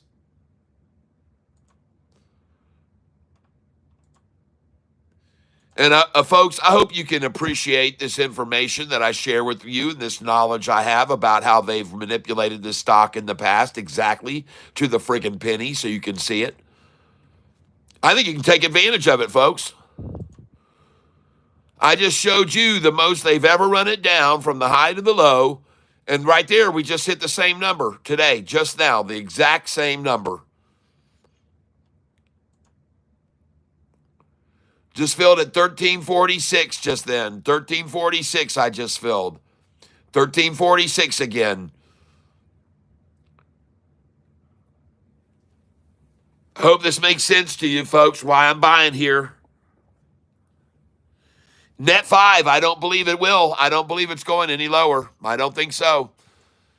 You see why I'm buying here, because I went back to history and I just proved the biggest gap it's ever had between the high and low is this amount right here, exactly. Virtually the exact same penny amount right now where they're accumulating it.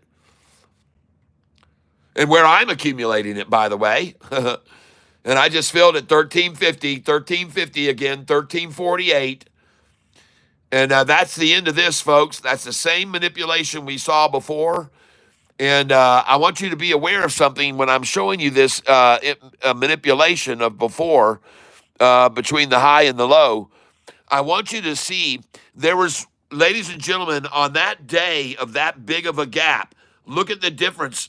It was a 107 million share day when SoFi saw a $1.43 change from high to low.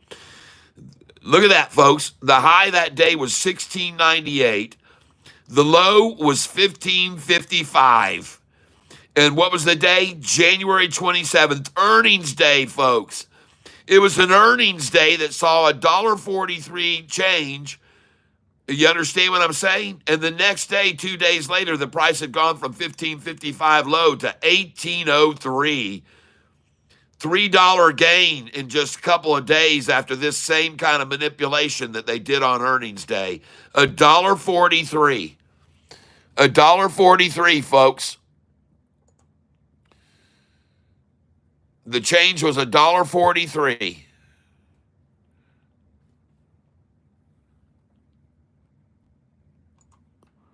Just so you're aware of that.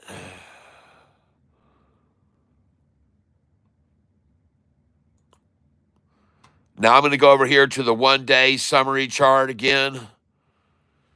I want to see if it's $1.43 again difference today. I want to see what it ended up being just then. The days range 1395. Come on, man, get this right. Days range can't be 1395, you dip craps. It's freaking right now 1348, you dumbasses. Come on. 1345. That's $1.45 right there. They just eclipsed it by 2 cents. Alexa, what is 14.90 minus 13.45? 14.9 minus 13.45 is 1.45. That's right. They just eclipsed the worst price swing ever. And they did it, folks, on 48 million shares. Not 170 million, 48 million, folks. And now you know why I say SoFi is going to become the best day trading stock you could ever own in your life. And I'm buying it now at 1356, folks.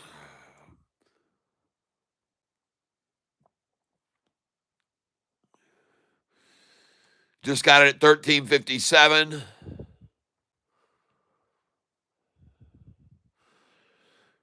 Well, I bought it at the low of the day, folks, 1345, and I'm still sitting with another order waiting for it there, and 1346. But sadly for the shorts now, it's filling at 1356. Now, let me explain something, folks. They don't want this stock to go over 1373 today. They don't want that. I can guarantee you they don't want that. Because that'll still be higher than their low of a couple of days ago.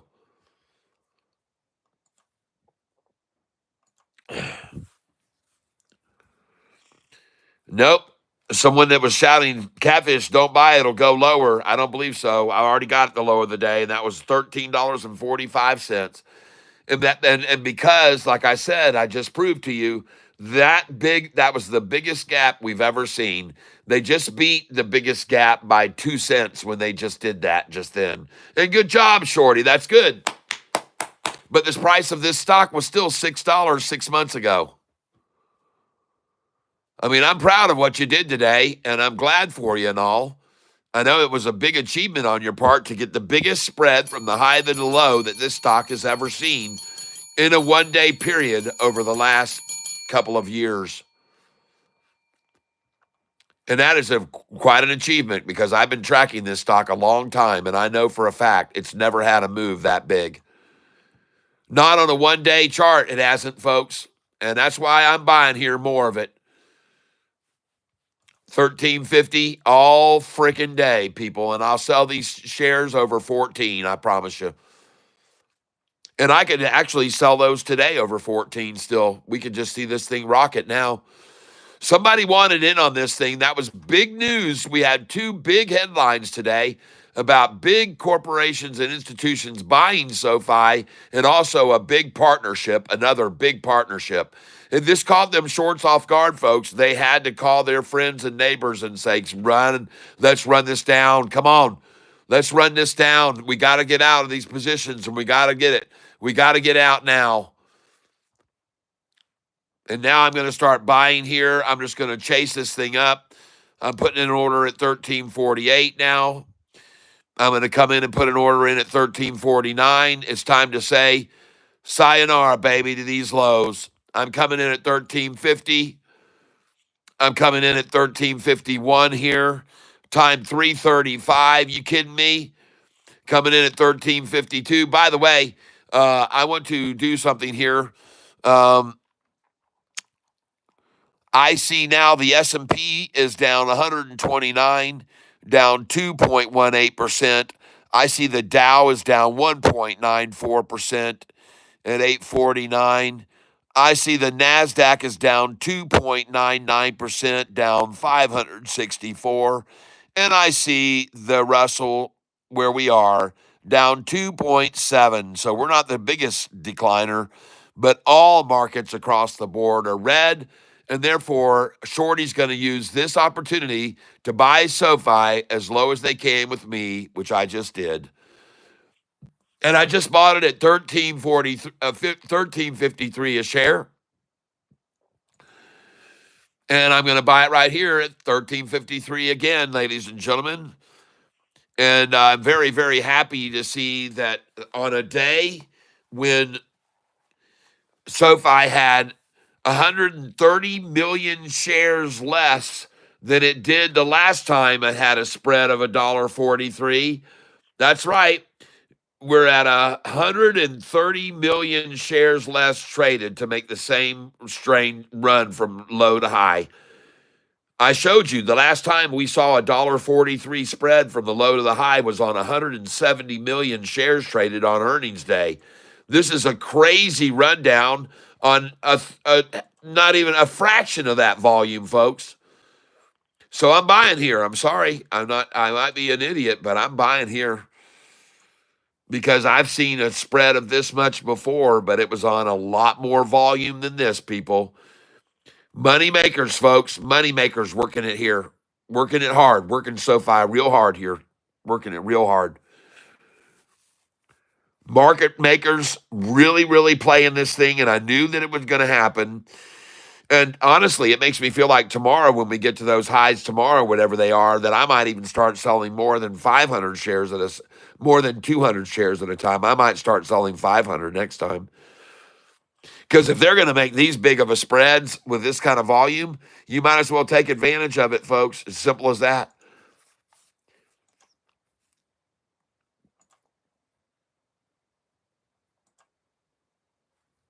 Just filled at 13.53 just then. 13.53 I got again. And right now, what I want to find out by taking a quick look is why is I'm sure that I don't even really need to look at it, but just to go up to Yahoo Finance, it has to be all about tariffs, right? This is all Trump's fault, I'm sure. I'm sure that they're pointing the arrow right at him. Yep, let's go see what it says. Yahoo Finance. Go see what they have to say. Why is the market collapsing? Trump, no room left for Canada or Mexico. 25% tariffs set to take effect. Good. NVIDIA drops its new chip smuggling report, raises investor fears.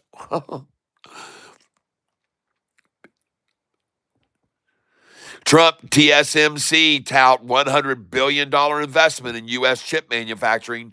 Folks, this thing is going to go. Oil tumbles to its lowest this year as OPEC plans to revive output. I wonder if old Donnie might have made a phone call and said, hey, how about some, more crude? No, I'll tell you what it is, folks. They know he's going to start drill, baby, drill, and he's going to start selling. And they're like, geez, we better get rid of this oil now before he starts dumping oil all over the market. So he's the cause for oil prices falling. And I hope that we see the reflection of that at the pump, everybody. There you go.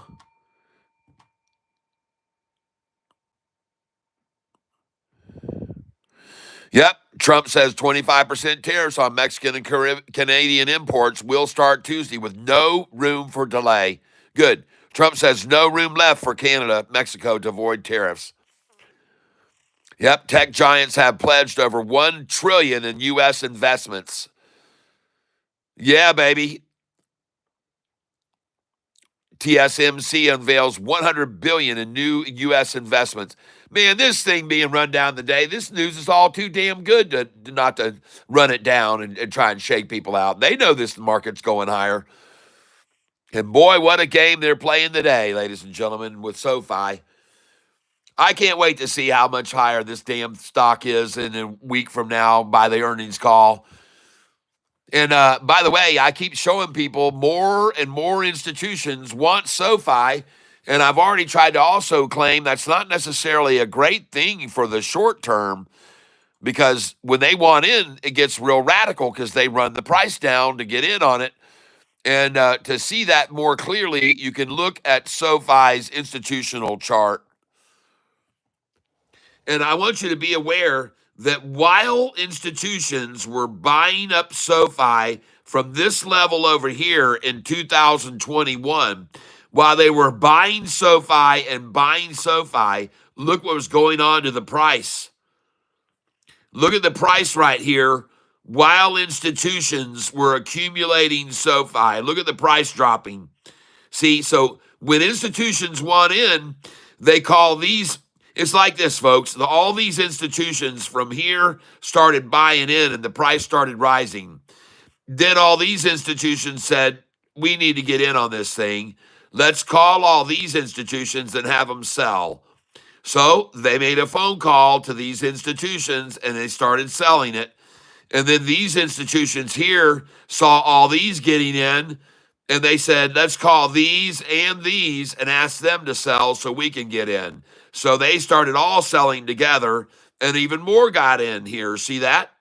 Look at all that massive number of institutions that were getting in as the price fell and fell, mysteriously falling.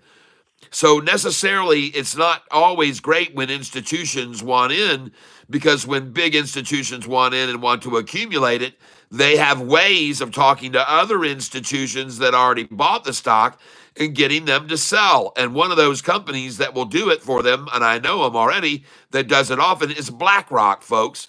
And BlackRock does a lot of this. And they can sell, they got so many millions of stock in any shares of any stock that they can create a downfall by selling the shares.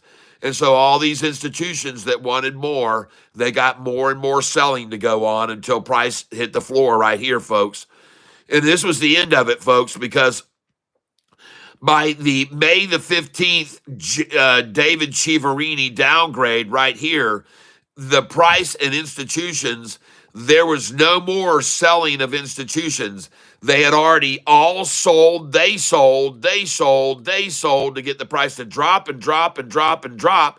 And then there weren't any left that really wanted to sell anymore. All the market making institutions had sold so much that there was no more to be sold. And when it got down here on May the 15th, they discovered that. Okay. And then there was no more. Then institutions started accumulating again. The price started to rise and rise. Then all these institutions wanted to get in where these got in, so they called all these institutions here, said, "Can you sell, please sell?" So they took some of their shares and they sold them and sold them and sold them. And the whole time they sold them, these were buying and buying and buying and buying. Then these institutions wanted to buy in. They called all of these that just accumulated and they said, "Can you sell a bunch of all those shares you got so that we can run this price down more?" So they did. These all got in. Institutions buying in, buying in, buying in, more and more. Price falling, falling, falling, falling, falling. But this is the end of it, folks, right here. This is where it all stopped. On November of 2024, on October the 15th, when SoFi signed a deal with Fortress Bank for $2 billion, is when it all ended, folks, right here. And from that October date, look at SoFi rise and rise and rise, and look at all these accumulation of institutions. And by the way, at this biggest climb of institutions of all, look at the price drop. Okay, as they really come in, look at the price fall back here because they wanted to get in where these guys got in. See, these institutions here, they wanted in at the same price where these people got in over here. All right, so just because we have big accumulation starting to buy all of a sudden, that can drive the price down temporarily anyway, folks, until they all hoard it all up. And then the next institutions drive it even higher as they start to buy in. So I'm telling you, folks, I think this is pretty much proof of the fact when institutions want to start buying in and buying in and buying in, mysteriously the price drops. Over here, they wanted in big, they wanted in, they wanted in, they wanted in, they wanted in, and the price fell and fell and fell and fell. And more institutions bought and bought and bought and bought. And then here's where it plateaued right there, and then it took off. Boom, it was gone. And these institutions had to start buying higher. And the ones behind them will soon have to start buying even higher. All right? So just be patient, folks.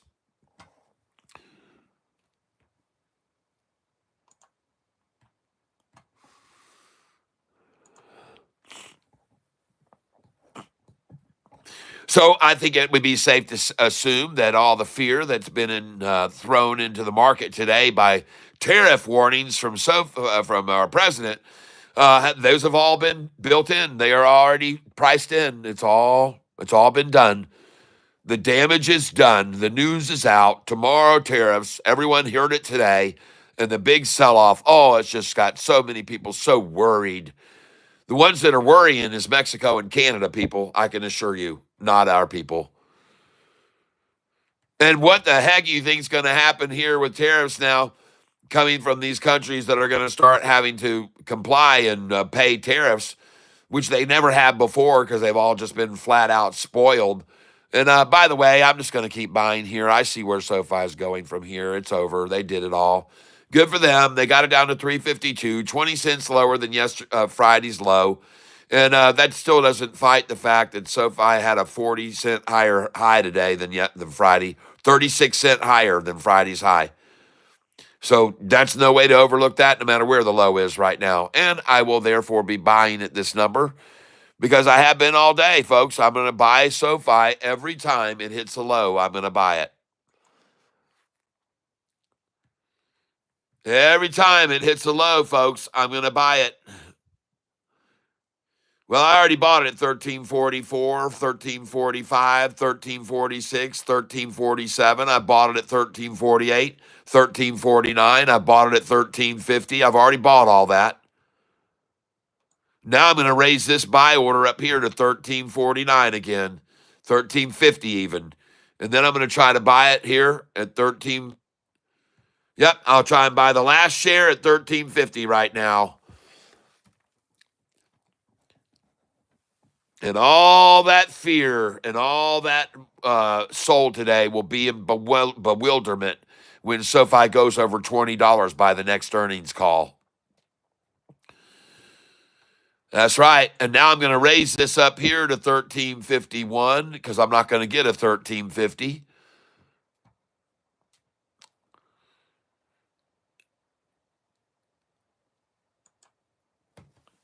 All right.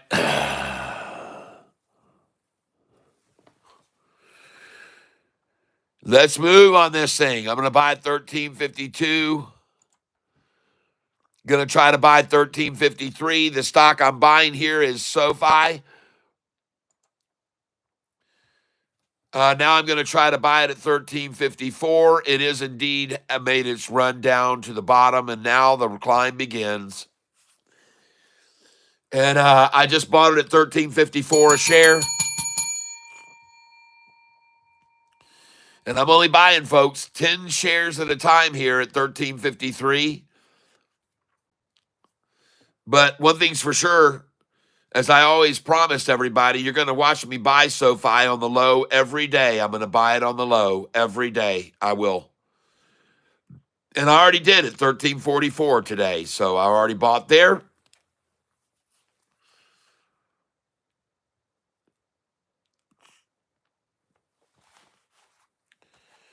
And I'm now holding 41,690 shares of this SoFi stock. It has earned me about $400,000 over the last year, day trading it, buying it many times in the sixes and selling it many times over 10. In the last year and a half, I've done that now about 7 times. Bought SoFi in the sixes or sevens and sold it over 10. I've done it about 7 times now over the last year and a half, almost 2 years now. Well, I guess there just aren't any more damn shares at $13.52 to be had, so I got to raise it to $13.53 now. I guess all the fake shares were sold at $13.52 are gone. And now we just have to buy at $13.53 again. Hey, I got a $13.52. Thank you very much, whoever did that. And by the way, folks, I am certainly, as you can see, not buying here by myself. There's a massive wall of people who don't believe it's going to go below $13.50 right here. There's a whole bunch. And I don't believe it will either. So that's why I'm buying more here.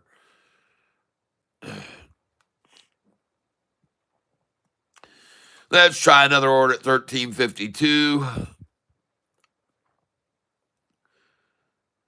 And you know what I like about this stock the most, everybody? I like the fact that this stock, I could wake up tomorrow and it could be at $29 a share.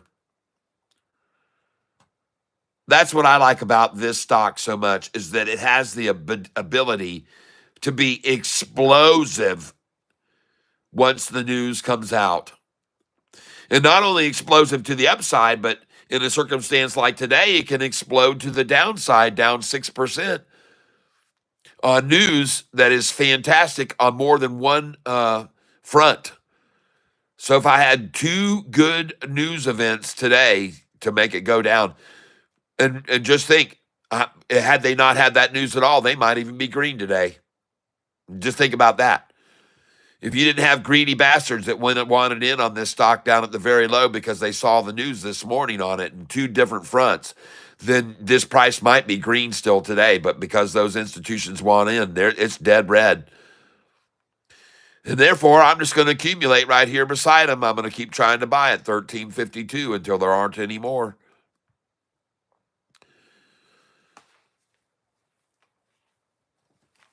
I'm not afraid.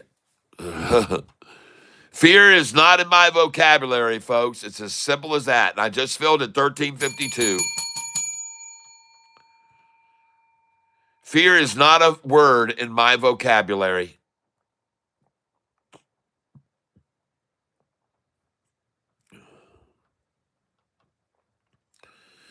And there is something that I like to point out to people most often too, as well.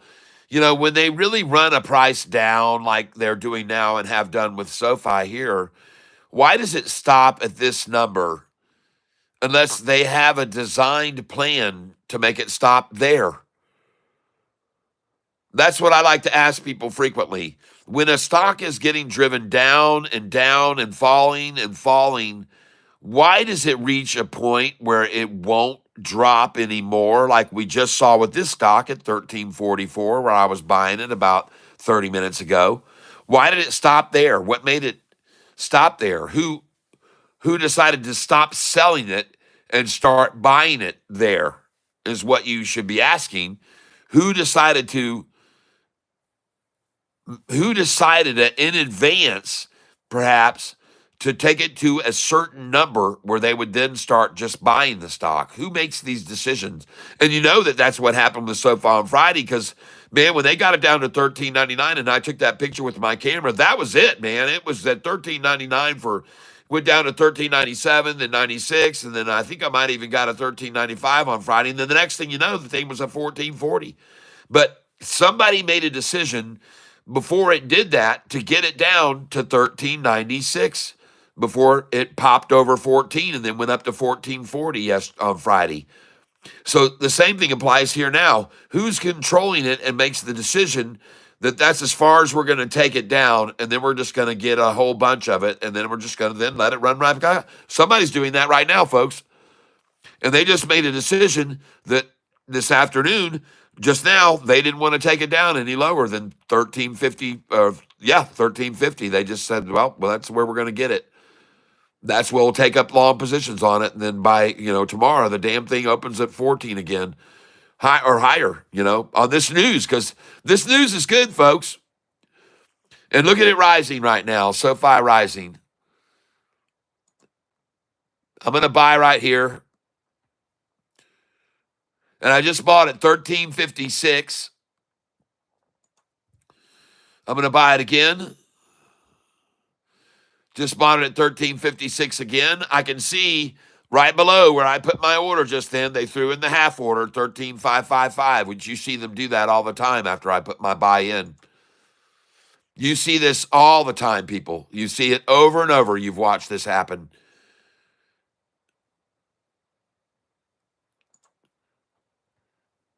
$13.56, I just bought it.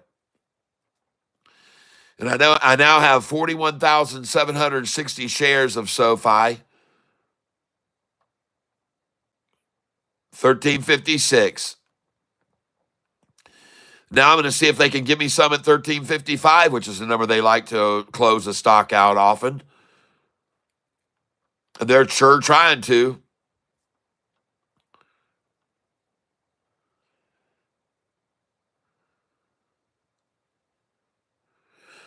Well, like I said, folks, this is going to get very, very radical every day.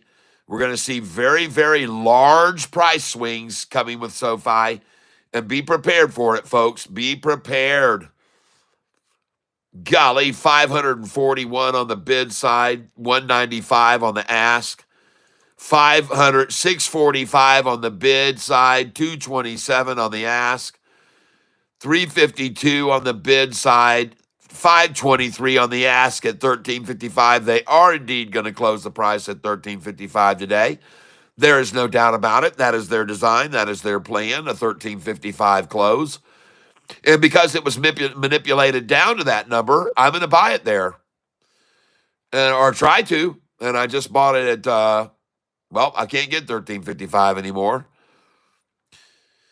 And look at the dump of $13.56, 840 shares at $13.56 to try to stop it at $13.55, folks. Yep. And I just bought $13.55 just then. And 900 to try to sell it at $13.55. And folks, that right there is what manipulation has what it looks like. This is the definition of manipulation, to close the stock at a number they love, $13.55. And that is the definition of it, how they do it. Look at how many they've got there at $13.55 to sell. to get it to close at that number. 928 now they're dumping in it to try to sell it and hold it at 1355.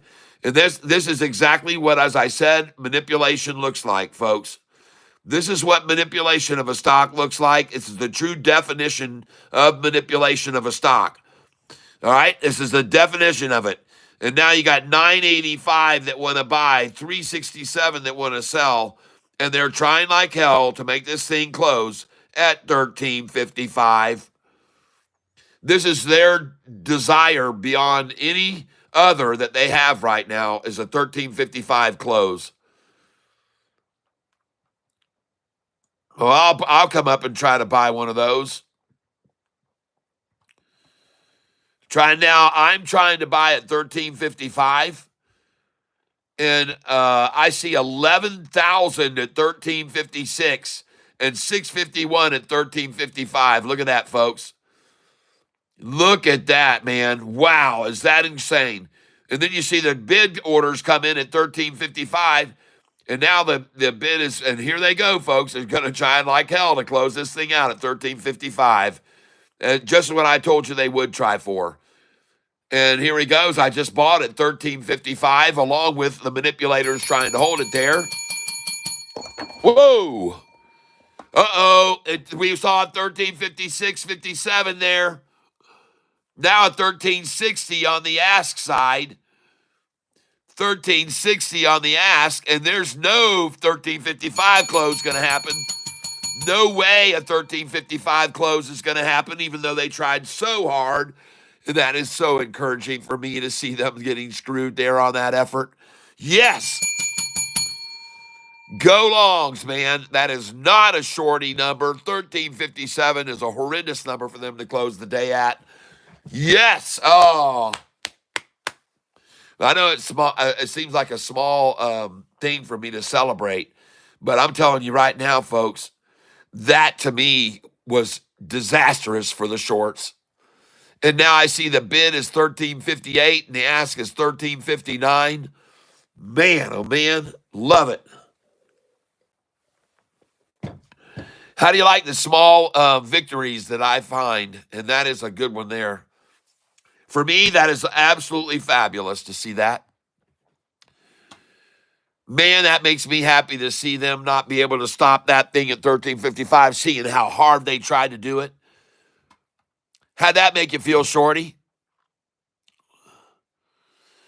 I guess you still feel good that you're only down now 79% in the last 6 months. I know that's something you got to brag about. Only down now 79% over the last 6 months shorting the stock. Now, I got to tell you, that is impressive. You got my number. Yep.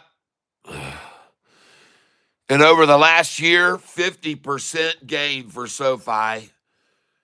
And next year, it'll be 100%. Next year, it'll be 100%, folks.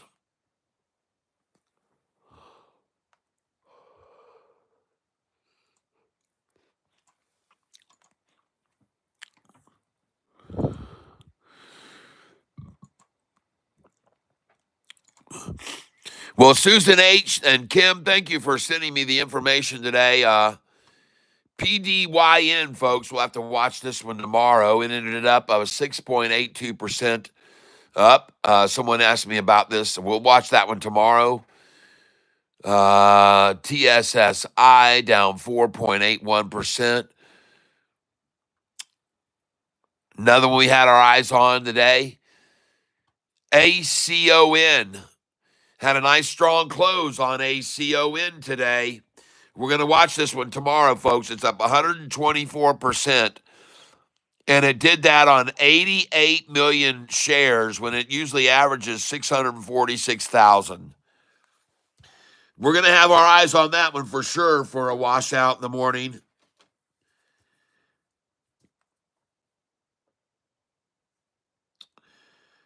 ACON, that one was one of Capera's picks. ACON, one we're going to be watching from Capera, picking that one out. Nice.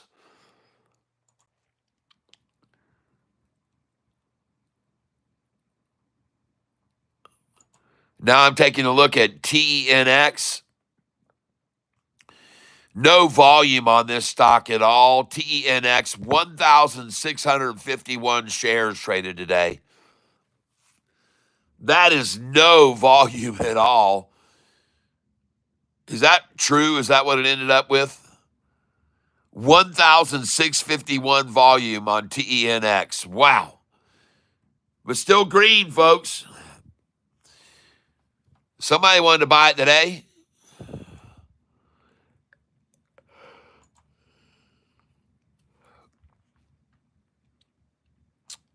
All right.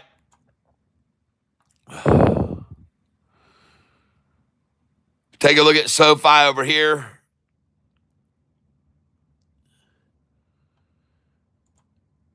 And take a look right here. And I want to go to the summary page on this. I don't want to look at this chart page. I want to see the summary, please. There we go.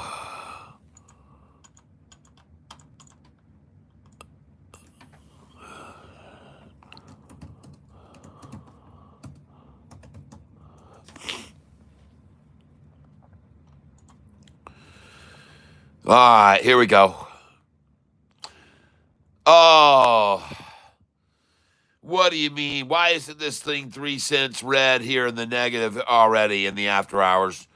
Why is that thing not red 3 cents right now? I'm surprised to see that. Well,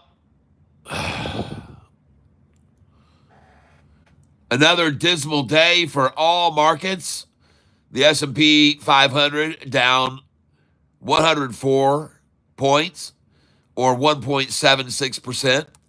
The Dow down 649 points, 148%.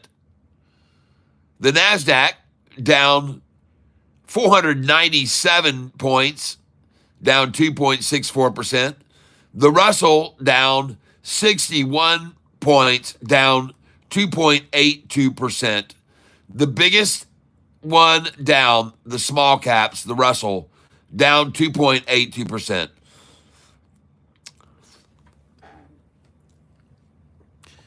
And crude oil now 25% of what it was. And I looked at the price of gasoline back in 2008 when the barrel of gasoline was at $1.40 a barrel. We looked at the gas history, and it was pretty unbelievable to see the gas price of gasoline when it was at $1.56 a barrel, $156 a barrel, and now it's at 64. And the price of the gasoline back then was the same price that it is now. When a barrel of oil was $156, the price of gas was $3.27 a share. And now oil's at $64 a barrel, and the price of gas is $3.27 a share. Just a little bit of enlightenment for you, everybody.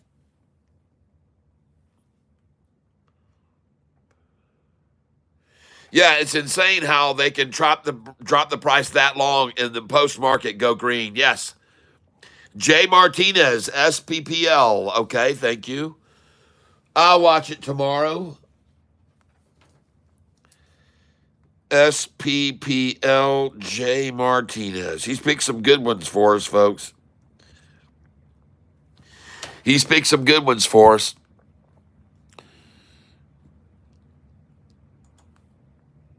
SPPL.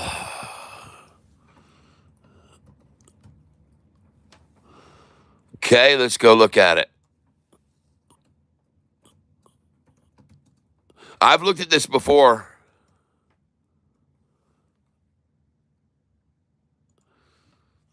I have looked at this in the past, probably because of you bringing it up. Wow. 62.71. Wow. thing was already 68.66. 0.6866 after hours, up 51%. And it was up probably about 60% at that time.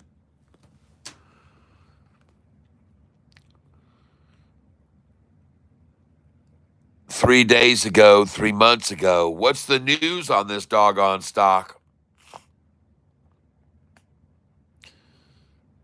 SPPL. All right, well, we'll be watching that in the morning, and it is still rising now. It's going up now 54% at 63.13. I wonder what the news is on it.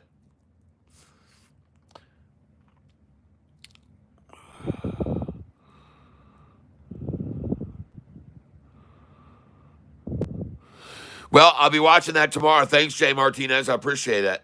That's very good. Well, one thing I want you to know, folks, is all the news about SoFi today was very, very good.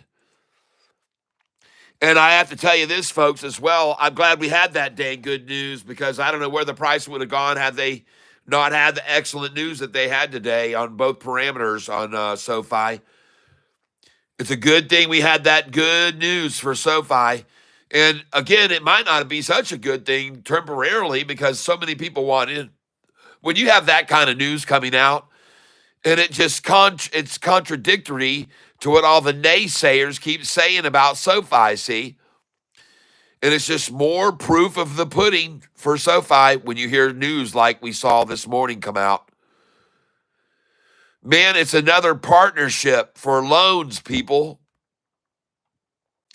They're just going to keep getting more and more of this kind of attention because they're doing so well and they're executing so well.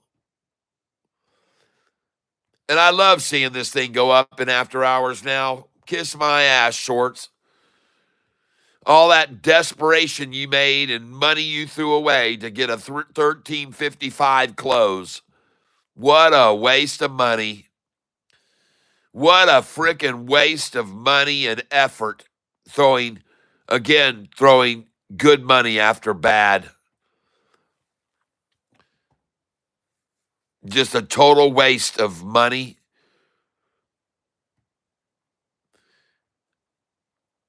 And I tell you what, this group of people that's here with me on this channel, they're hardened. They got hardened all through the sixes up to the tens and back to the sixes and up to the tens and down to the sevens and up to the tens.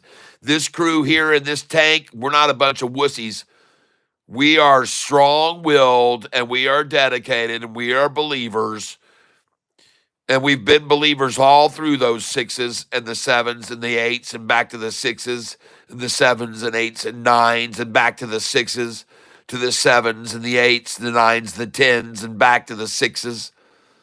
Man, you get hardened once you do that. They do that to you so much. And you get used to it. And you say, man, I'm not going to fall victim to this anymore.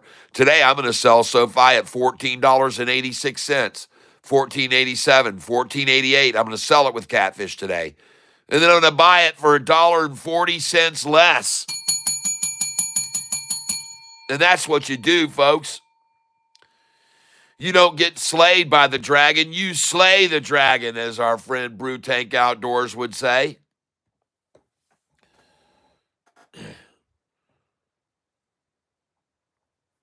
Gary Edwards, I'm a believer. Jay Martinez on SPPL, volume 1.4 million right now. Well, looking back at it again now, unfortunately, I don't buy stocks that are up 50% or 60% in the after hours. I look for the washout in the morning. So I'll watch that tomorrow morning. Look at that. It just lost it's down only up 46% now after it was just up 60%.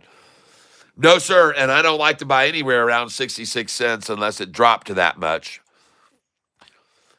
But there you go, SoFi on its way, folks.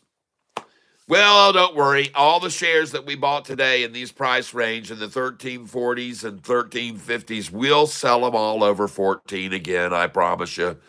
We'll sell them at 14.20, probably tomorrow or the next day. We'll sell them at 15s. Some of you will be patient and sell them at $23.59 on the next earnings call. That's right, folks.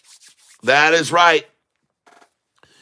Today's news caught them off guard again. And now, just to make sure and understand that we're right on that, how many institutions are holding SoFi long right now? Alexa, play the long drum roll, please. Long Drum Roll by Bobby Morgenstein from Spotify. So, ladies and gentlemen, SoFi Institutes, as of this morning, 966 total, 901 long. What is the new update now? Ladies and gentlemen, we refresh the screen for SoFi institutional ownership, and it is, Alexa, stop, 965. Oh! I'm not quite sure how to help Alexa, you. stop. 900. Alexa, stop. Gosh. 965. But ladies and gentlemen, we dropped from 966 to 965. And check this out, ladies and gentlemen. Another shorter got out today. Yes. Oh. Oh, no, shorty. Oh, the shorty pulling team has now seen something even worse. Another member of the short rope tug team has pulled out.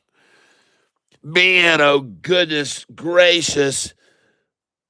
Oh. Oh yeah, I keep track of it, folks. You're dang right I do. And the number has now gone to 965 institutions. And we are at 901 long, 901 long, and down now to 25. 25 short only. Another one, get out, folks. I've been in since the fours, staying strong. All right, Chris, yes. All right. Look at that. Another short got out today, ladies and gentlemen. Shorts only are just losing team members. Folks, this isn't getting any better for them. Take a look. This is now the team that had 34 pulling on one end of the rope just 2 months ago, 3 months ago on December the 5th, 34 shorts on this end of the rope has now dropped to 25. No, that doesn't help their matters much. The shorts are indeed getting weaker. The shorters are weakening, folks. Another one throws in the towel today. Man, I'm so happy to see that, folks.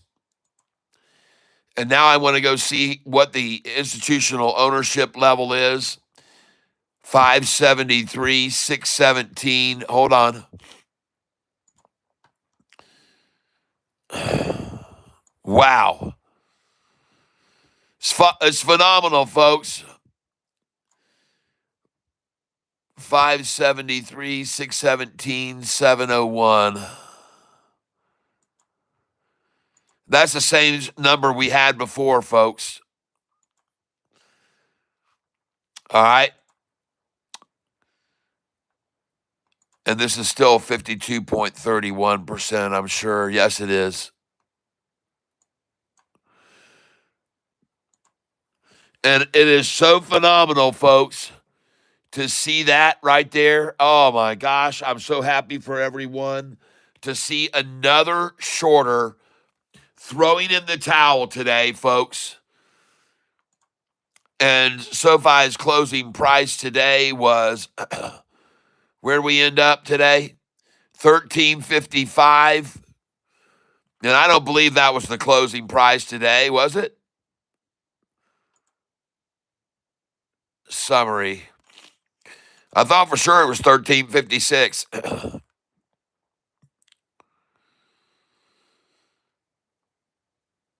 1357.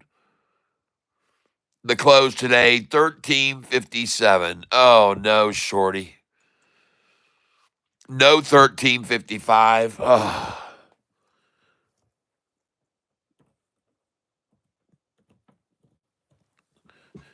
There we go.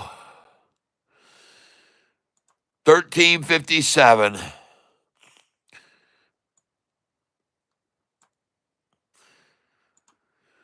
All right, folks. Well, you can see we've now gone from December, if you look back here, to December the 5th. Sofi had on December the 5th, 12/5 of 2024, December the 5th, Sofi had 881 total institutions, had 817 institutions long, and had 34 institutions short. And now we've gone from 817 long and 34 short to 901 long and 25 short. Get out, shorts. Get out, shorts. Get out. One day soon, folks, there are going to be 0 shorts left shorting this stock. And just so you're understanding again about this, one thing you need to know is that Sofi is going to continue to see shorts getting out. But for them to get out, folks, they have to buy their way out. So today, they had to buy their way out of that position today. And you think they wanted to buy out at 14.69 like the price was 3 days ago or on Friday?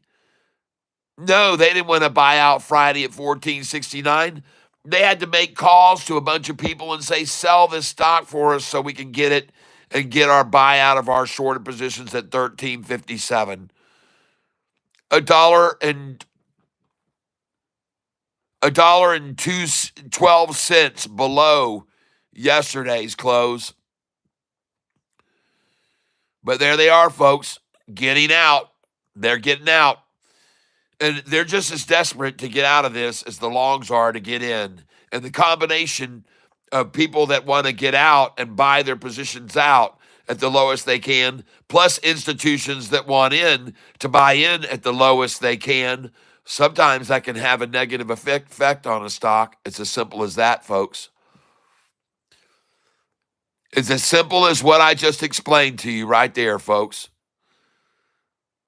Sometimes it's not necessarily a gift to have all these institutions wanting in on Sofi. It's not always a blessing to have so many institutions wanting in on Sofi right now. And to have so many institutions that are shorting it wanting out, okay?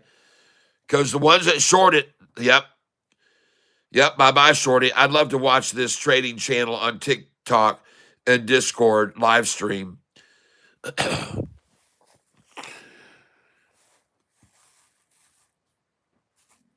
Wow. 901 long only, 25 short only. And remember, folks, these people that have these short positions, they got to buy out of them to get out. I'm going to scroll down here now, and let's go look. Up today, oh, goodness, another index fund. Oh, we've got 2 more to add to the index funds today. Yay. 3/1, 2025. And we got new index blood in here. Here's the new index fund that just joined, and that is on today. SLGFX. SLGFX.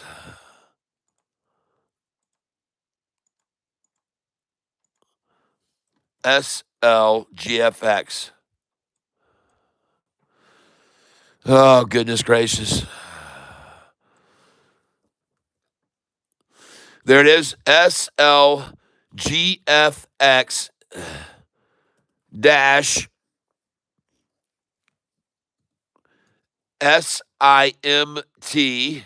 Oh, man, Tyler, do this the right way. SIMT large cap index fund class F. All right, so we got another one today. And here we've got another one today on 3/1/25. Beautiful. Hold on. Let me just move this up here now. We want them both. Oh, goodness gracious. Oh, gosh, you're killing me here.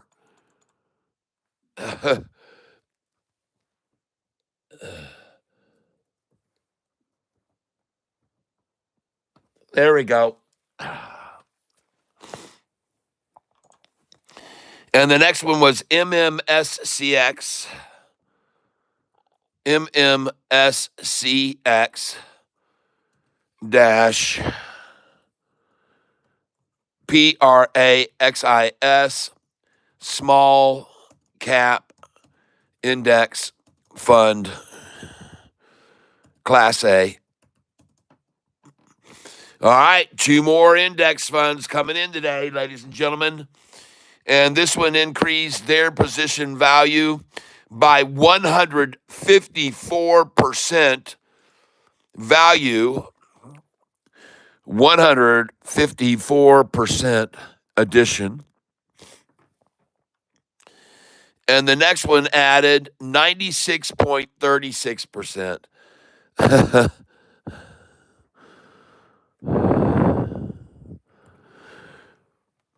Wow. That is big, folks. These index funds, and I wanted to show you, Jeff Presley, keep up the great work, Ty. Thank you very much, Jeff. I appreciate that very, very, very much.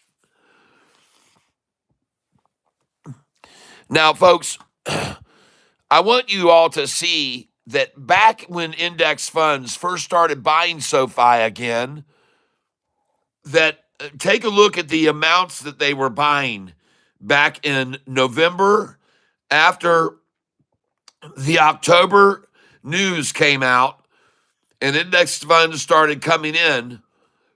And that October news was the $2 billion handshake between SoFi and Fortress.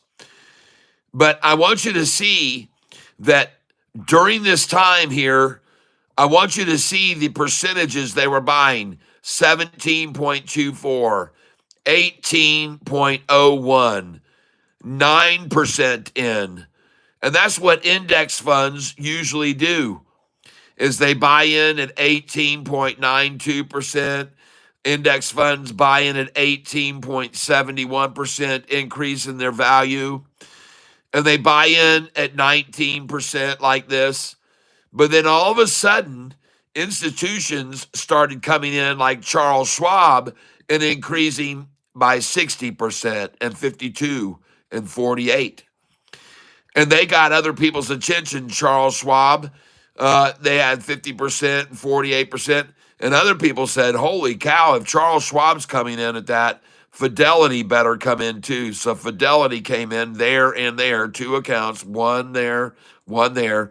Fidelity came in and they added 52% to theirs and 53%.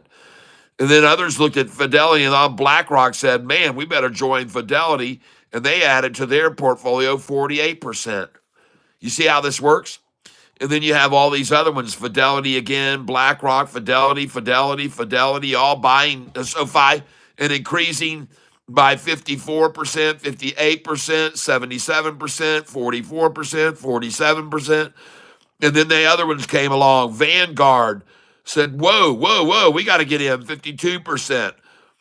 And then some other institutions saw all these, and Knights Columbus said, man. And once Knights of Columbus came in, everyone saw that. And then they said, holy crap. And they started accumulating by 110%. And that was Vanguard. Vanguard again, some of the richest people in the world adding by 103%, 105%. And then you saw others do it too. After they saw this Knights of Columbus come in, they know that these people aren't idiots. They know a 53% increase. And the next thing you know, all these other ones started piling in and adding 130%, 115, 94, 97, 113, 140. Man, it was after they saw that doggone Knights of Columbus buy-in up there. Man, when you see the Knights of Columbus coming in with that kind of money, it's time to start throwing everything at the doggone stock. And they did. Vanguard did. Fidelity did. Vanguard. Man, they saw Knights of Columbus, folks. They followed suit.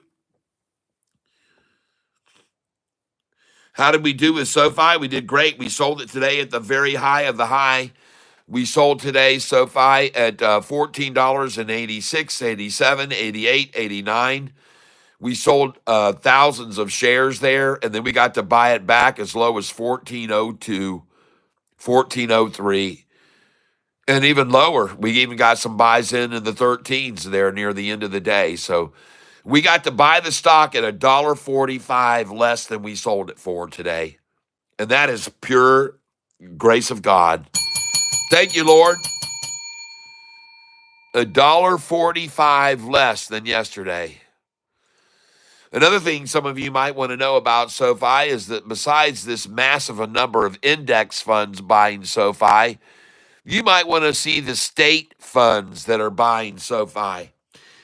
And that is recently the treasurer of the state of North Carolina, the teachers' retirement system of Texas, the Maryland State Retirement and Pension System, the Police and Firemen's Retirement System of New Jersey, the California Public Employees Retirement System, the Public Employees Retirement Association of Colorado, the State of Wisconsin Investment Board, and Utah Retirement Systems.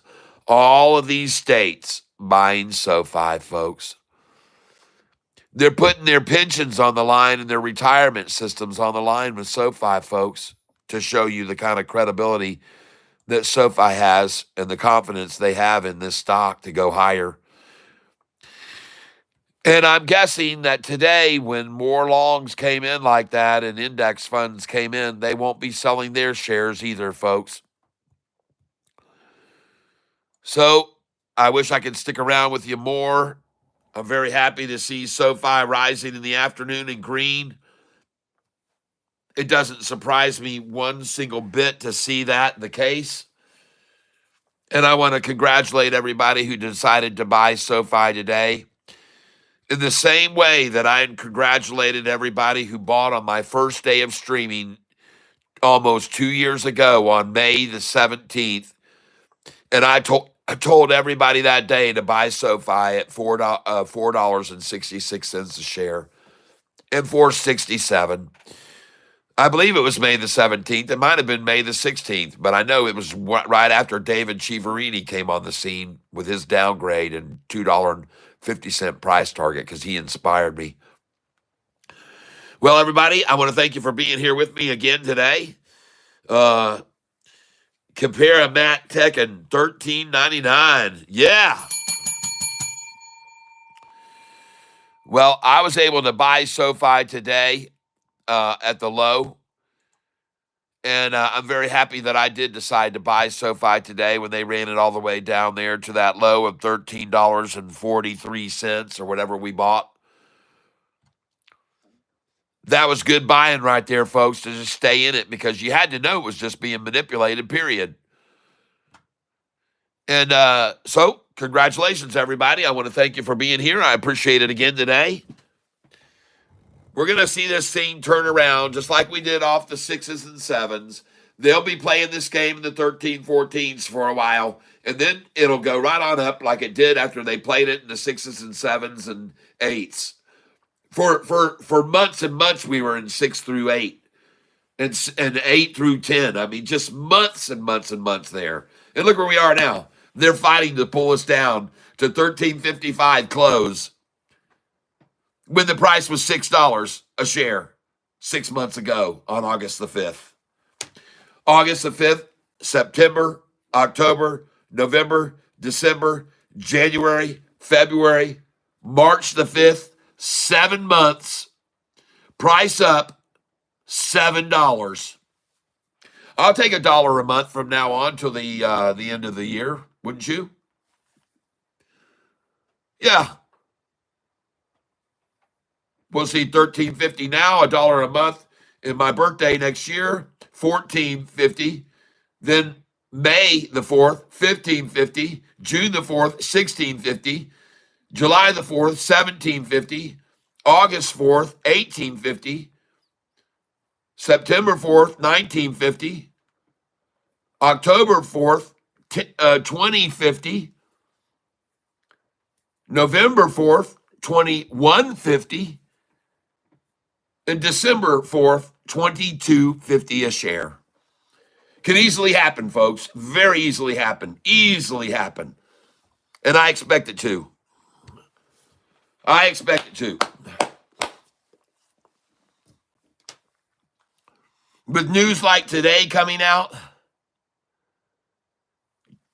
big news on institutions piling in, big news on a deal with their loans. Folks, it's just the loan platform is going to make them so much money. Their revenues that they're going to be, there's such great margin on this. You'll find out, folks. We'll all see one day here in the future. SoFi is going to go, just like I told you it was going to go from the 6s over to 10 again. I was right. And just like I told you when it was 7.27 that it was going to go to 14.54 a share, double 7.27, I was right. And now it's going to go from $13.60 where it is right now in after hours to over $20. And I'll be right again. And you'll all see that. All right? Yep.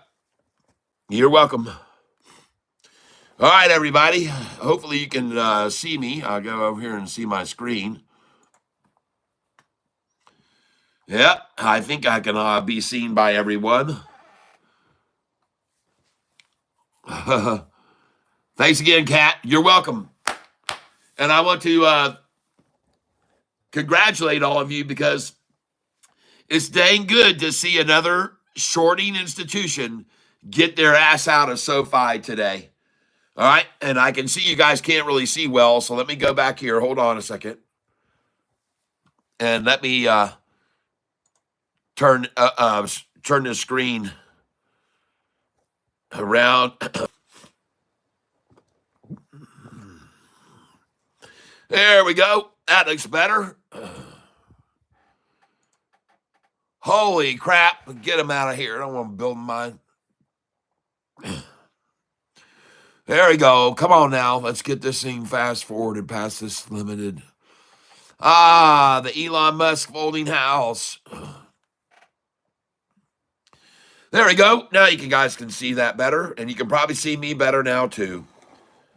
All right. Well, thank you very much for your suggestions on stocks today. Thanks for telling me, Jay Martinez, about SPPL. I appreciate it. That'll be a good one. And I appreciate you guys spending your time here with me. I know there's many of other places you could spend your time, but being here with me and hopefully helping you along the way, understanding what's going on. You know, a lot of times it's confusing. You just don't understand. Why would a stock be falling that's doing so great and have such great news? And then you find out, oh, maybe another shorter wanted to get out as low as they could, and they made some phone calls.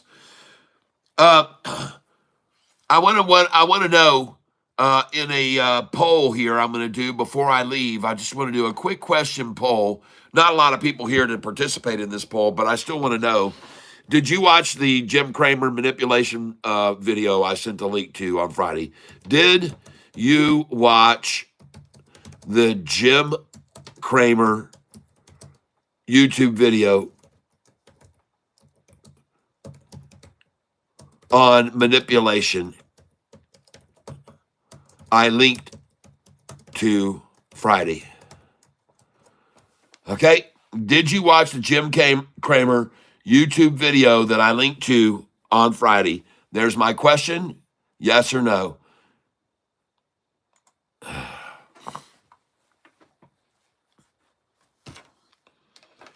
And I want to know if anybody did watch that video.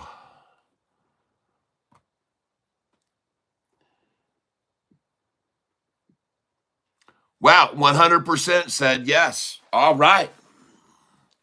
I'm surprised by that. I don't know how many people have filled out the thing here, but 2 votes. Well, good. I'm glad you watched that. Wasn't that enlightening? Isn't that enlightening? It's like, holy crap, man. Wow. Really an eye-opener to watch that video, that's for sure. And to see him just come right out and tell how they freaking do it, how they manipulate the price of the market, how they make phone calls and have friends that do favors for them and fabricate stories and make up false stories.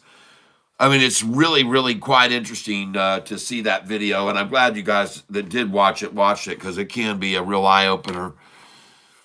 All right, everybody. I'm going to get on out of here. I'm going to grab myself a nice one. I want to thank you all for being here again. We'll see you tomorrow morning. We'll start tomorrow, as always, at 8:48 a.m. Eastern Standard Time.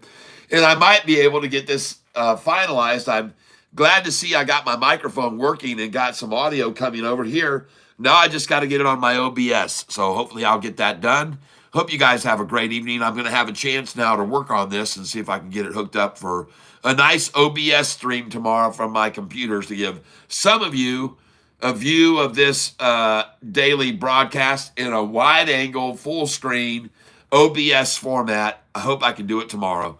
God bless each and every one of you, everybody. Have a great night. We'll see you tomorrow. Yep. Adios, amigos. Yep. Enjoy this evening. Have a safe time. And I hope that you have great endeavors in all your financial investments and that you're in good health, as always. That's one of the most important things. And last but not least, I hope you're all surrounded with love, because you deserve it, everybody. We'll see you tomorrow, 8:48 a.m., same cat time, same cat channel. And thank you for participating in the vote right there. At least 33% of you did, in fact, see that video. All right. Adios. Bye-bye, everybody. See you tomorrow morning. God bless.